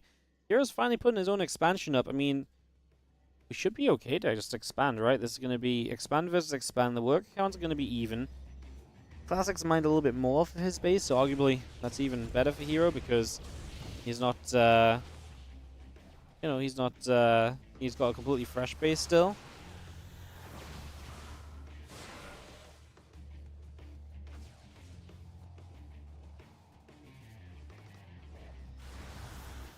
Prism loads up again. Sentry's chasing that Prism out over the left-hand side. Nexus is going to finish up in a moment here from Hero. Yeah, surprisingly even game. The Phoenix now being used to harass and just pick off some probes that on the gold minerals. Just again being an annoyance, just putting every single thing to use. I think those Phoenix were absolutely made to try and hunt Immortals, hunt Prisms down, etc. But now being given a second alternative use in life. Twilight counts on the way from both. Of course, Hero does lose his Robo Facility, so loses that production that was available to him previously. Robo Facility isn't something you need until later in the game, though, so it's not the most terrible thing. Let's have the Adepts still trying to cause trouble in the form of that Prism Harass.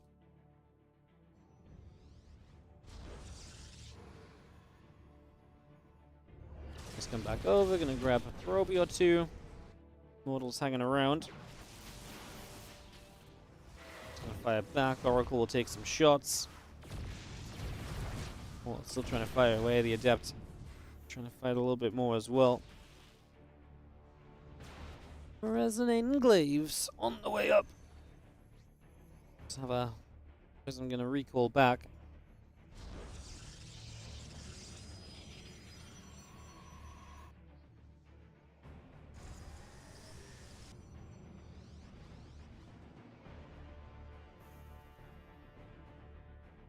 Here it comes back down through the center of the map towards the bottom left again.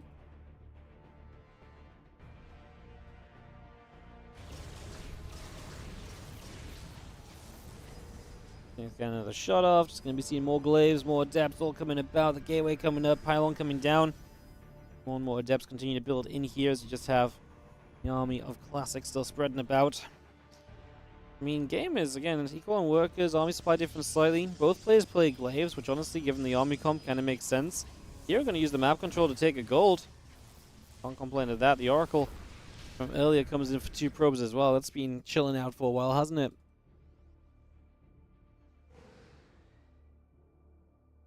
Brings that back in. Oh, that glaive's coming through. Like I said, just Hero, the one taking a Nexus, is in no rush to really make anything happen, because he's making something happen with the gold base he's got. Something Classic has to kind of figure out is now the Phoenix show up, and they get a few probes too, and I think Classic's just going to send it. I mean, the good news for Classic is that those Phoenix are out of energy right now, so could potentially work.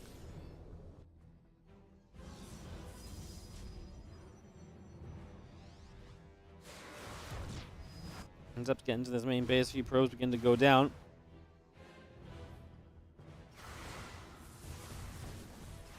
pull in. A couple of Adepts able to get some kills. I mean, 7 workers is not bad. Now the Phoenix actually are the ones lifting here, and the gold base of Heroes completely under-defended. Nothing here at all, and the units of Classic just move straight into position. These Adepts want to commit, though. There's a lot of Adepts from here, and I think that's the difference in this fight right now. We have a lot of Adepts on one side, not so many on the other. The Phoenix lift 2 Immortals, but there's so much of this army from Hero that's not getting involved in the fight. Finally now, it kind of is just so many force fields. I'm pretty sure that's the worst fight Hero could have taken.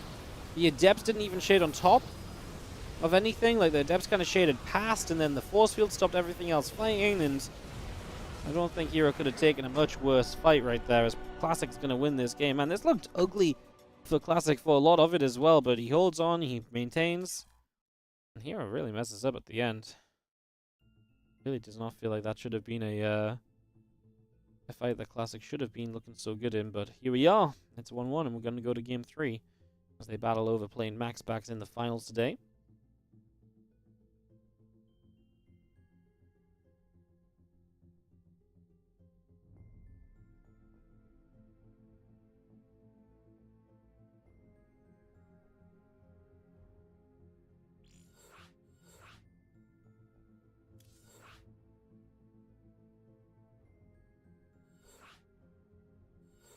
Jumping in a second, guys. Hosting is being made.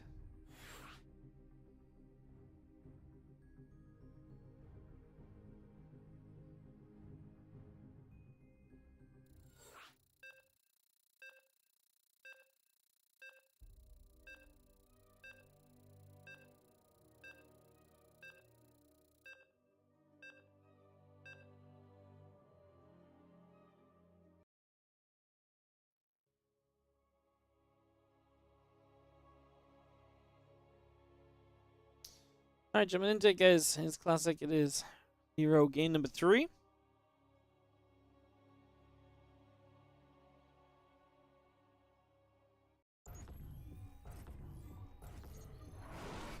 Let's head in. As you have in the bottom left, alright, Protoss player able to hold and turn that game around. That is going to be Classic. Top right, Hero. I do feel like he still had it if he just took the fight a little better.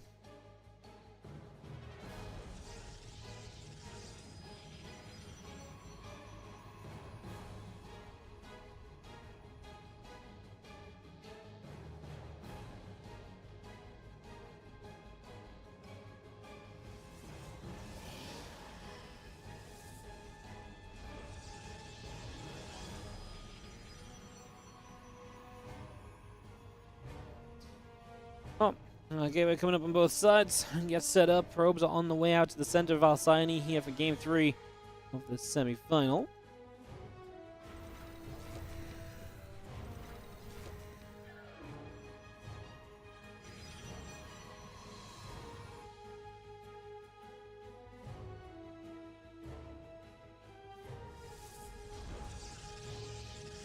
Two gates on both sides. No one going to try any one-gate stuff.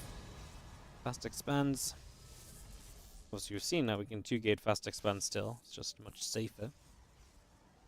So that's the expectation here.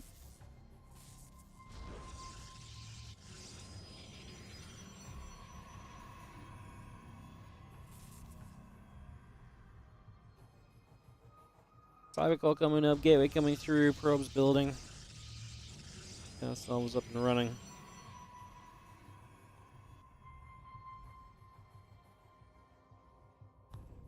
Probe chasing out other probe around for a few moments.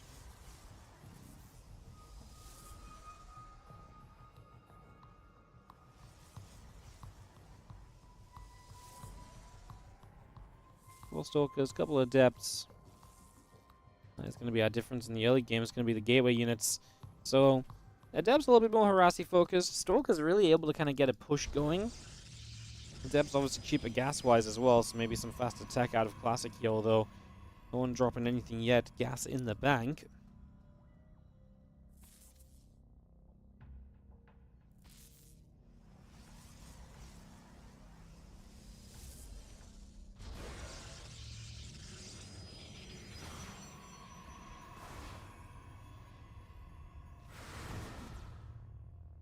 Clem's just looking around the unnatural, obviously trying to deal with the pylon here to free up the expansion. Classic has money to expand. Hero will drop the Stargate. Step just gonna go hit the pylon. Stalk's coming over, and they can start to pressure these units initially, so get some shots on them and push them back a little. Surprised we didn't target fire the probe there. That feels like an obvious choice, although maybe we're just confident that if we get the adept slow, we can continue to sit around and fight. But yeah, force field's come down, and now one of these stalkers is in trouble. So one stalker down. Good force field's actually out of classic as he makes the most of that situation. Like I say, I'm surprised we didn't see the probe go down, because if that probe dies, you got to pull another probe from the main base to expand with. So it would be a much more significant factor than what it was in the end.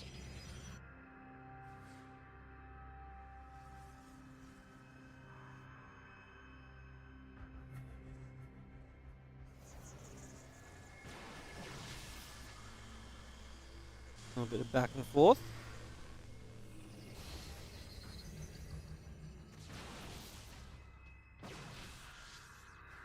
I see the Stalkers are taking some chances to get hits off.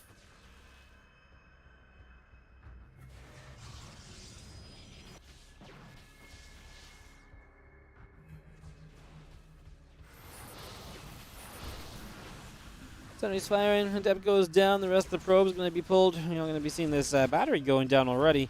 Adept is in the main base, and Hero is dealing damage. So that's going to be 4 probes before the battery is done. Not bad at all. This Hero is on his way into Phoenix, by the way. So already has 2, making a 3rd. Now the Robo Facility as a follow-up, but yeah, very Phoenix heavy to start off with. We'll see what we can do with those.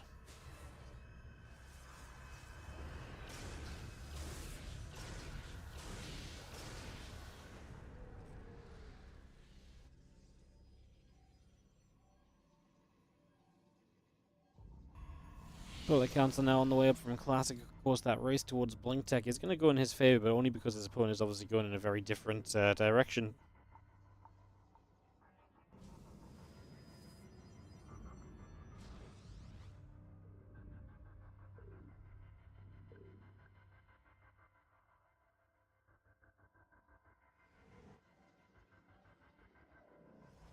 Oracle building. Just going to see Phoenix still heading down the bottom left. Get into the main in a moment or so.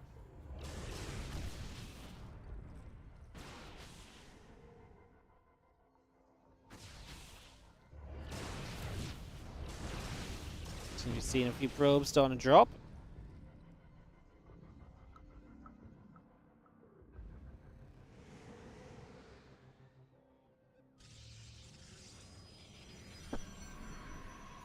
And it's Hero that's getting all the probe kills, but Classic is keeping up work count wise. He's not letting Hero take a lead off of it.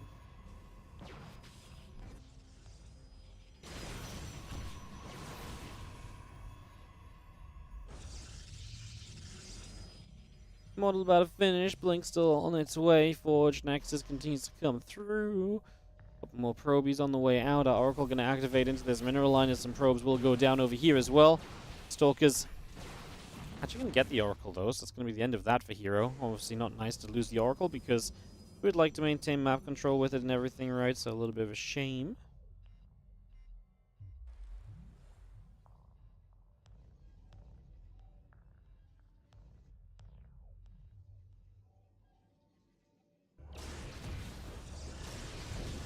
Phoenix lifting, a few probes going down, full work is getting picked off. And Blink halfway done, +1 attack is on its way, and now probes continue to get picked away out here. Some more damage being done.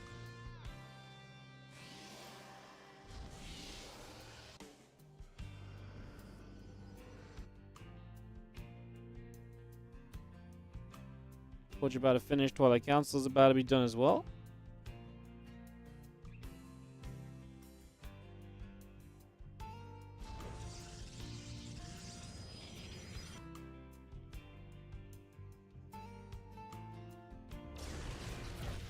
Phoenix comes over, picks off a probe, extra gates coming up, and Temple Archives from Classic. We continue to get that all established as, again, he'll be hitting that Blink. Hero just traversing straight towards Charge instead.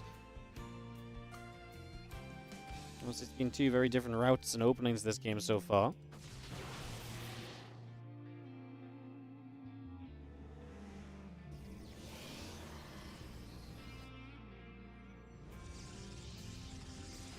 Phoenix gonna come back in, try and get some more probes, but this results in one dead Phoenix. Hero already opened up the mineral pathway to the right-hand side where he's going to be able to drop an expansion down as well. So he's going to be able to get that going in the next few moments too. So get that set up and ready to rumble.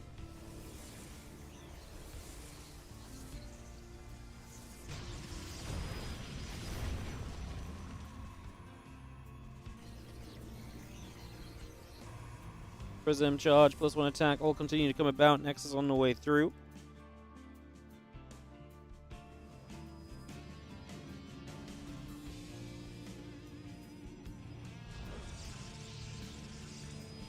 The hero. It's going to be a cool guy. Take the gold base.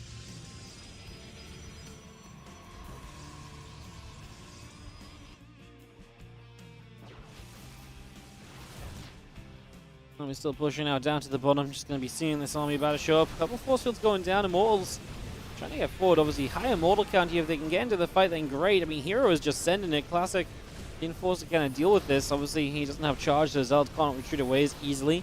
They're just so much slower. When they turn around to fight, it shouldn't matter too much. Two Phoenix flying overhead. The problem is just the firepower. 4 Immortals are going to do a lot, but the force fields really are helping, keeping this army at bay. Force fields dissipate, and this might be down the trouble as Hero has got more Zealots warping in off that Prism. And Classic find an answer to this.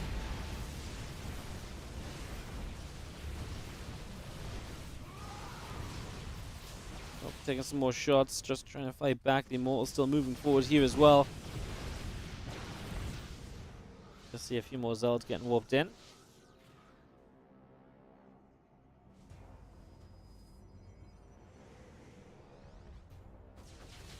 More Zealots getting warped, just going to have ourselves this army still pressing forwards. And we are just going to be seeing Hero still trying to break on through. Those Immortals are going to be again pounding through this. Is that going to be enough as we actually lose the Prism? So warping gets cancelled, and now Hero still down on army supplies. Just so many Zealots here still from Hero.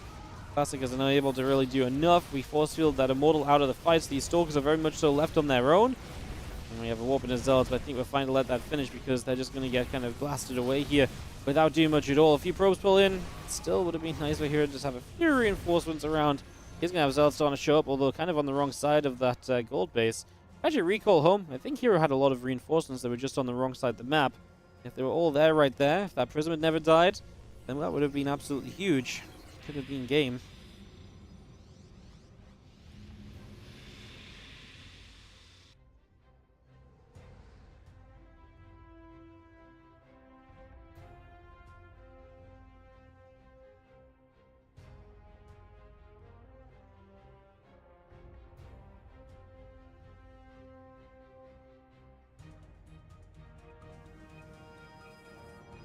+2 attack is continuing to build up, is about to finish. +3 attack and charge on the way from Classic as well, so continue to get that up and running just for the moment.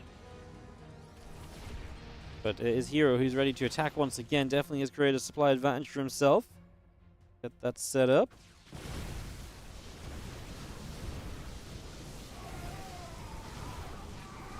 Just going to pull back a little bit as the ramp is going to start favoring Classic then, as he can hold the top of it.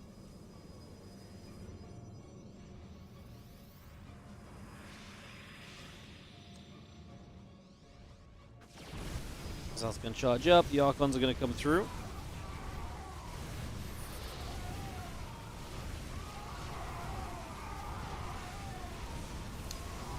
He just keeps on pushing in. We're not going to see. I mean, honestly, just enough from Hero. He's had the numbers advantage for a while. This is a pretty unexciting fight.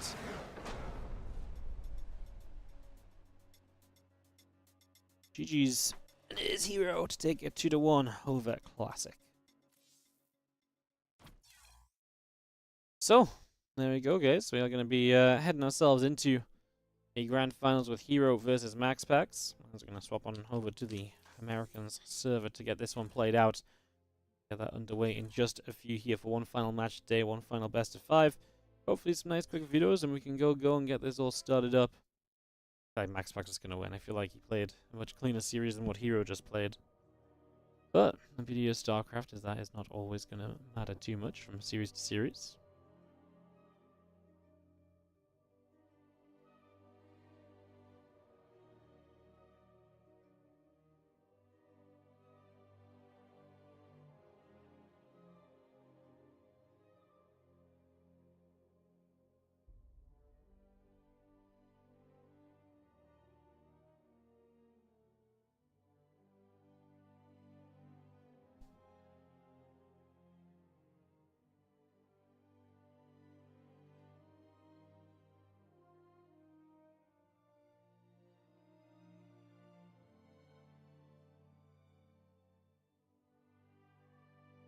Alrighty, guys, just chilling. Couple moments. Again, to our grand finals coming up. Maxpax vs. Hero best of 5.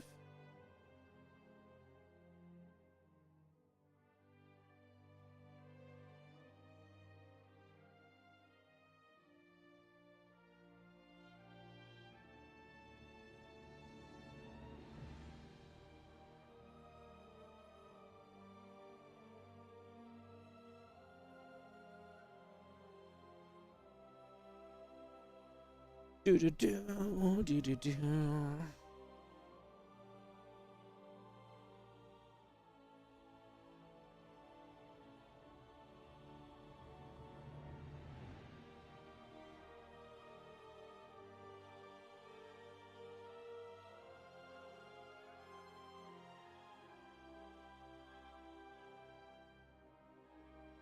How's everyone doing? One last match today, guys. Just best of 5.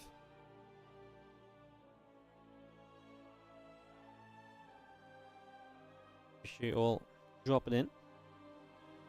Does Wardy read YouTube chat? Yeah, I read it. Hello, how's it going? I got them both. I got YouTube chat over here. I got Twitch chat over here. I got Starcraft in the middle.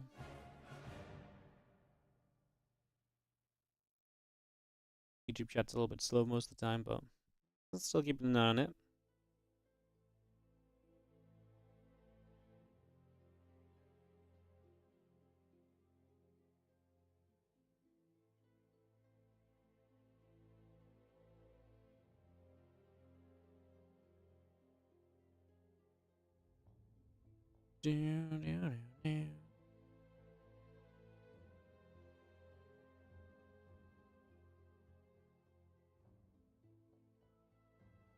Hi guys, like I said, just waiting for our finals to start up. Shouldn't be too long. Get this underway.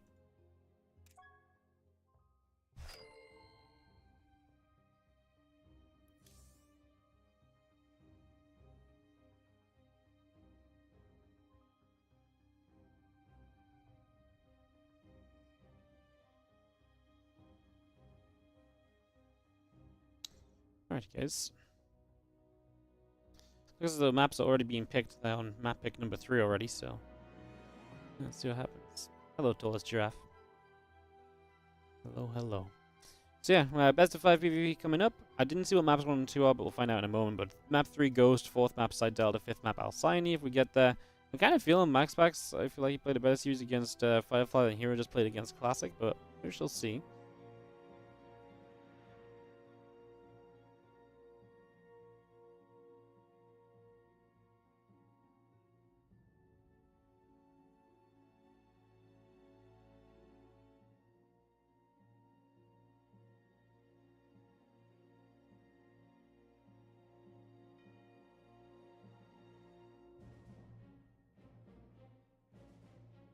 Amphion Dynasty. Now the first 2 maps there. So Amphion Dynasty, Ghost River, Side Delta, Alcyone. So again, this hosted up.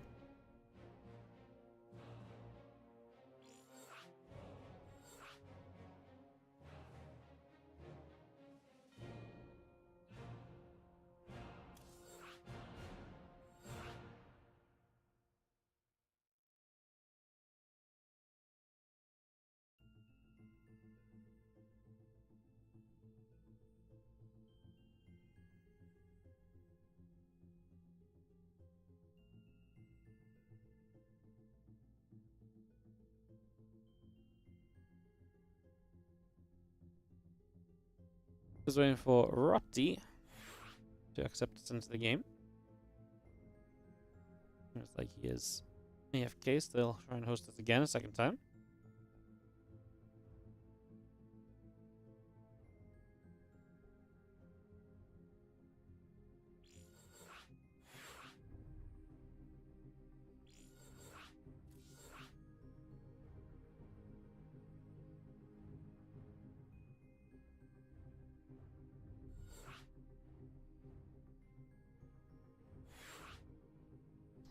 Alrighty, so we're in the lobby.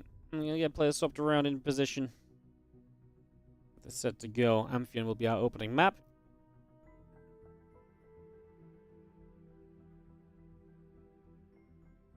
In number 1 of this best of 5.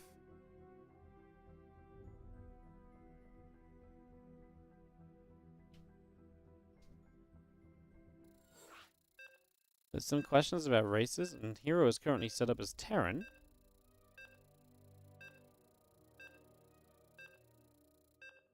I think I joined the party late, so I don't know if Hero said he's going to play Terran or what, but he is queued in as Terran. So let's see if there's a mistake and we get a rehost, or if this is actually Hero's plan. I guess we're about to find out in just a moment.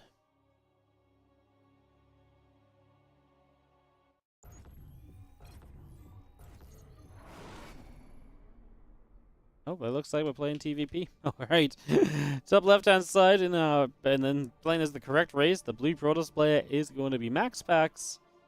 While in the bottom left, our red Protoss player queuing in as Terran is going to be Hero. So he chose to play Terran in this game number 1.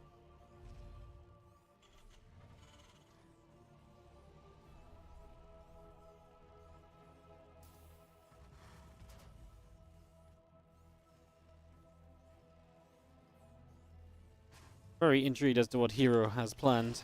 If he's just ready to have some fun or what this is going to look like. Definitely not expected, especially in the final, but maybe he was just like, you know what? I'm not playing the best PvP today. Let's just try to play some PvT instead, huh?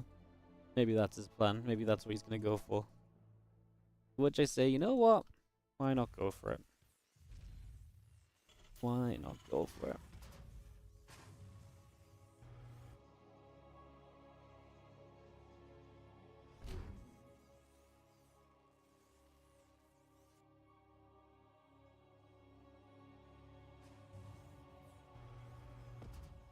Probe going to come over. Rax is going to be finishing, and our Probe is just going to nibble at that SCV.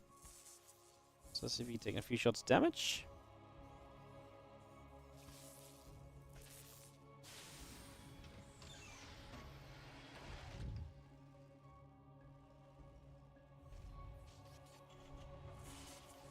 SCV and Probe nibbling at each other. And again, Factory coming down into the main base.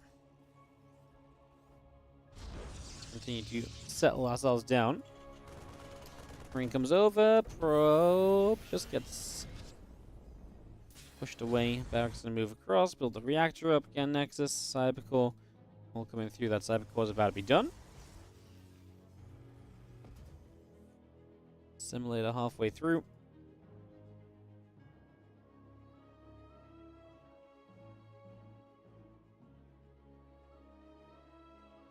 Probe still moves to the upper right hand side. Factory again about to finish up here. Reactor coming in. SCV in production.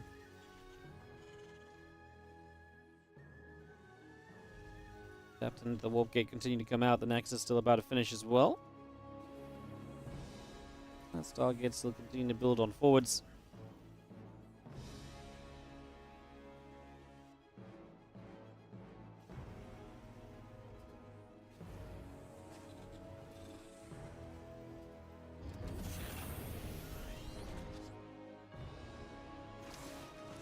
My moves through. The Adept is going to be on its Adept Shade trick, but it's not close enough, unfortunately. And it's not going to be set off, so that Widowmine is going to have this Adept trapped a little bit here, and yeah, Maxpax going to have to fight his way out. As he waits a moment or two, he tries to salve the Widowmine again, but it fails the second time. Because Widowmine is just not being tricked at all. Adepts together will just back it up. Not going to bother with the Widowmine anymore, apparently.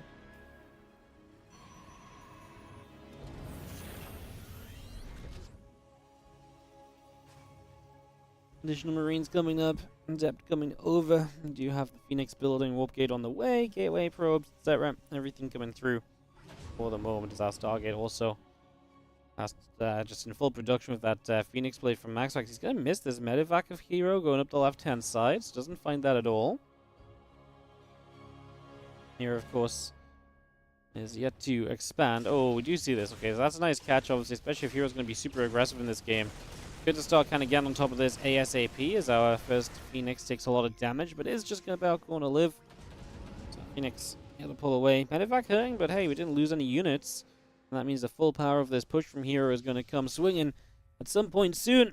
The other units are going to start making their way across here, and Maxpax starts up batteries as he realizes the need for defense. And he tries to get that into place ASAP.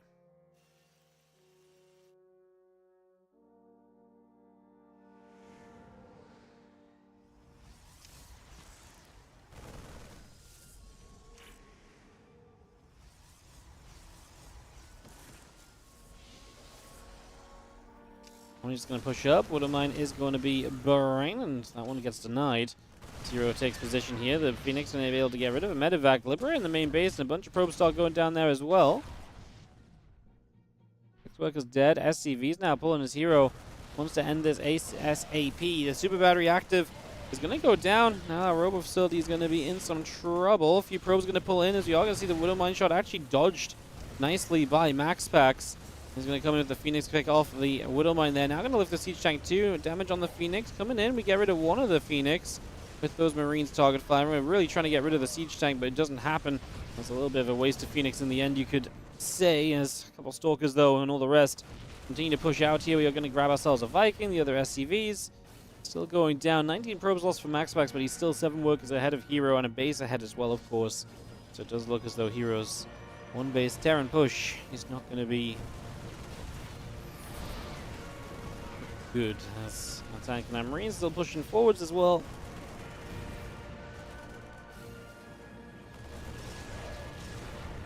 More Marines getting picked up. Another Marine as well. Phoenix will continue to come in. You see that bunker still setting up. The Immortal is still taking some shots off the Siege Tank. Just going to have ourselves the Immortal continue to fight. And it is going to go after the tank as well. So tank is going to get taken down. The Phoenix will continue to hit. Maxpax just has too much. And game 1 of this best of 5 is going to be his.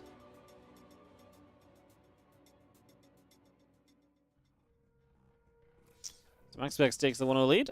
And we head into game number 2 of this in a moment as we get more StarCraft 2 action on the way.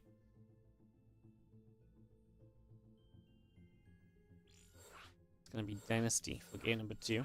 Is it really Dynasty? Wow, that's wild. Alright, let's see if Maxpax is going to get Hero to swap back to Protoss.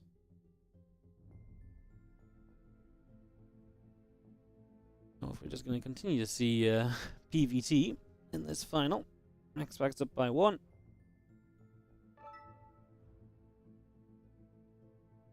Ready to start out in just a moment. Time for Heroes Zerg, yeah. He's still set as Terran, man. He was just like, I'm gonna play TVP all night. He might just be tired. He might just be tired from kind of traveling home. Wants to go to bed. I was ready to deal through best of 3 PvP, but he just says against Max because I no way. Dude's too good at PvP, bro. I'm not gonna let you farm my Illigulac points. I don't know. Any which way, I'm gonna head into this game 2 here in just a sec.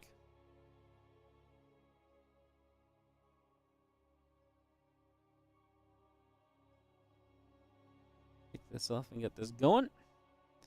And our finals of the Kung Fu Cup today. Alrighty, guys. Hero is still in as Terran. As we have in the bottom left, our Red Protoss player, who's obviously the heavy favorite, playing his main race, is Maxpax. And he's up 1-0 in the top right. Our Blue Terran is Hero, playing off race for whatever purpose.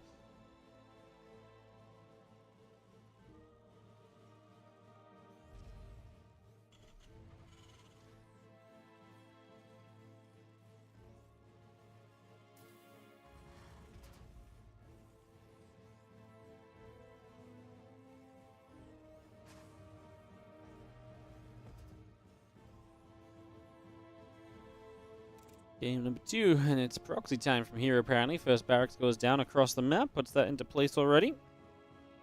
Gets that set to go.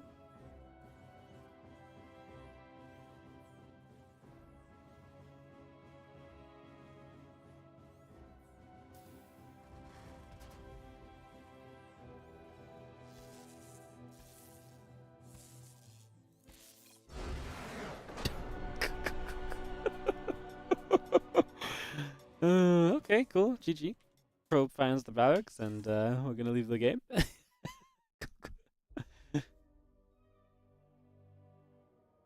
Cool. Well, that was a great game, guys. Only the best in the grand finals. Only the best in the grand finals. This is where Hero swaps to Protoss and 3-0 reverse sweeps. Right? Right? Right.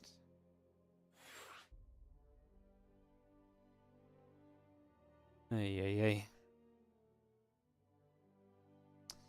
Hello everyone. Again, thanks for joining us today. Bit of a chill cast. As oh, okay. Hero did swap to pros, but now he swapped back to Terran. What are we doing here? Are we actually going to stick to Terran? Looks like we're going to stick to Terran. Hero. What's going on? Hero's a doctor's appointment. Yeah, midnight. He's got to be there in 30 minutes. The midnight doctor's appointment. Ay, ay, ay.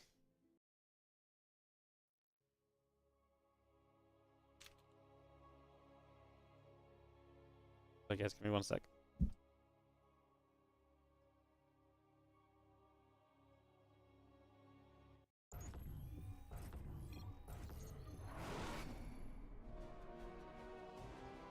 Alright guys, let's get into game number 3 of this best of 5.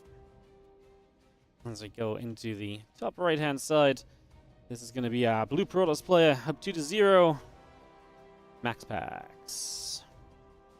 And the top left, our red Terran, his hero, playing his off race. It's been a thriller so far. Yes, an absolute thriller. Down 0-2 and it's not looking pretty. Not much else to say there. Alright, well, and SCV goes down at the bottom. His hero is going to go get across the map, maybe engineering bay block. Be my best guess here. Eagle engineering bay block could be a cool way to set things up.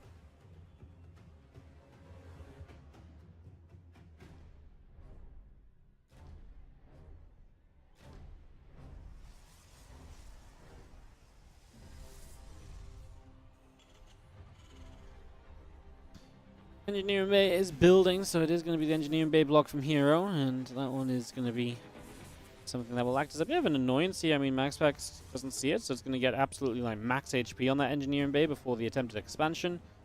I wonder if Maxpax just decides to sees the engineering bay. I mean, I guess he's probably just going to expand elsewhere, but not a pretty map to do that on, honestly.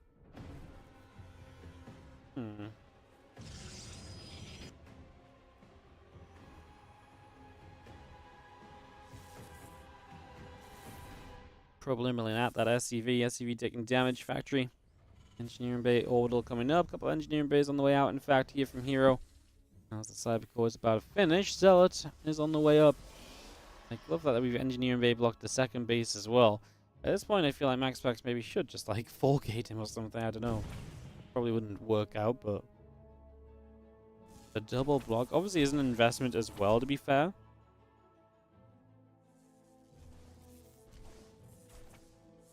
I'm just going to work on this first engineering bay with the Zealot and Probe. At this point, you've delayed so long, you may as well get rid of this engineering bay instead of expanding out of position.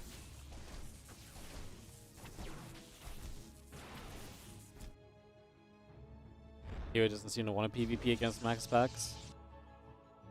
So yeah, that's it. It's kind of wild, no?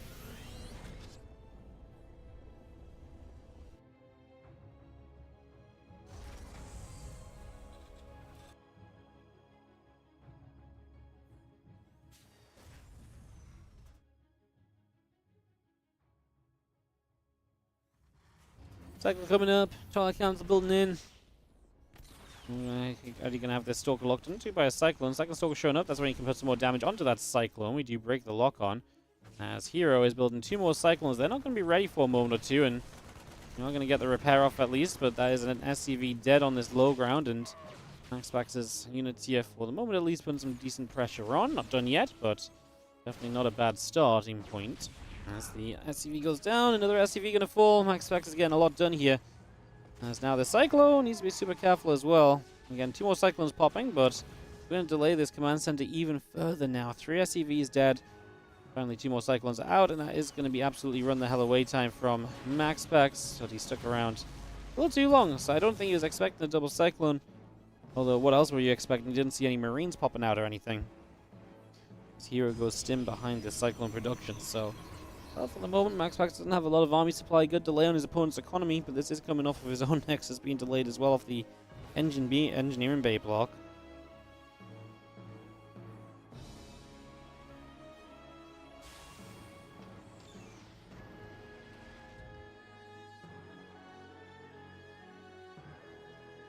And we're still building Cyclones. He's building Stim. Hero does know you can't stim Cyclones, right, guys? Does know you can't stim Cyclones. That would be something. Can you imagine Cyclone lock-ons at stim speed? That would be actually kind of wild. Reno took a game of 7 PvZ a while ago. Yeah, well, Reno plays a lot of Protoss. He played Protoss versus Zerg in a lot of matchups as of late, so that wasn't... I mean, it was kind of crazy the way he did it, but my Protoss map and stuff. Brad Huset, what a map that was. The pro pull here to try and save the day. Blink now done means you can absolutely chase units down. I guess I didn't see the Marauder, sorry, so the Marauder is what the stim is for. But the first portion of this army from Hero goes down. Okay, Maxpax took some damage. He's got Blink now, so again, getting away is going to be much easier, and he will do exactly that right there. This is where with an Immortal coming up as well, Immortal really answers everything. Cyclones and Marauders both take bonus damage from that.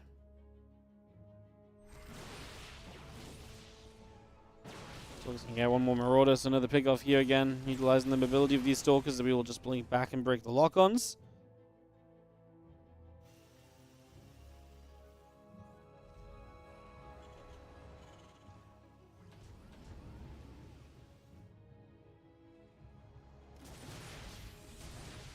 So we're still pressing. I mean, there's a bunker up, but we've got an Immortal here now as well. Prism on the way from Maxpax as he gets ready to rally all the way across this side of the map. Bunker goes down. Like I said, this Immortal is going to really whack everything that it gets to touch. Every Cyclone is going to get hit hard by that Immortal. Is this going to be the Immortal dying? SCV's getting a little surround on it, but that's 7 more workers lost, and obviously Maxpax is looking good. Remember, he's got that Prism on the way as well, so you'll have that for additional damage being dealt here in the next few moments. That will be a factor as well. Stalker's still trading. Again, with that blink, we can save a lot of them. We're going to blink forward aggressively with the healthier Stalkers, trying to get some kills on these Cyclones and just guarantee that we've got the numbers to break on through.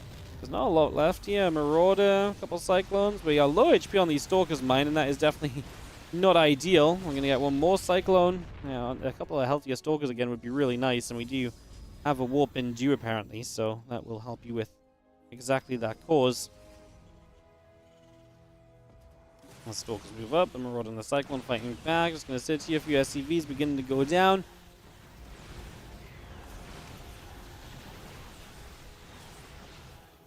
Yeah, anytime you're just cutting backwards and killing SCVs, this works out for you as well as Maxpax. This game looking to be as good as dusted. As good as dusted, that's my new phrase. Done and dusted, as good as done. Whatever you want to say, doesn't matter. Maxpax stomps the finals against Heroes off race. Great grand final, guys. Well, at least it wasn't PvP, PvP, PvP, but I actually think that would have been better. Alright, guys, I'm pretty tired. I'm going to head off. Not much else to add today. I'm going to go catch up on some sleep and get myself sorted out from traveling. Appreciate you all for tuning in. I will host you guys over to someone, and I will see you guys not tomorrow. I'm not sure when I'm next live, but at some point there'll be more Starcraft 2. I'm sure you guys can figure it out by following the channel or subscribing to the YouTube and so on. Hell yeah. Alright, guys. You guys have a great day. Appreciate you all. I'll see you guys next time. I'm going to host a Polyhead, so I'll host him up when the ads are done. See you guys in a bit. Bye. Thank you, Hilkins Bro, for the 21-month resub just before I go. Appreciate it, mate. Thank you.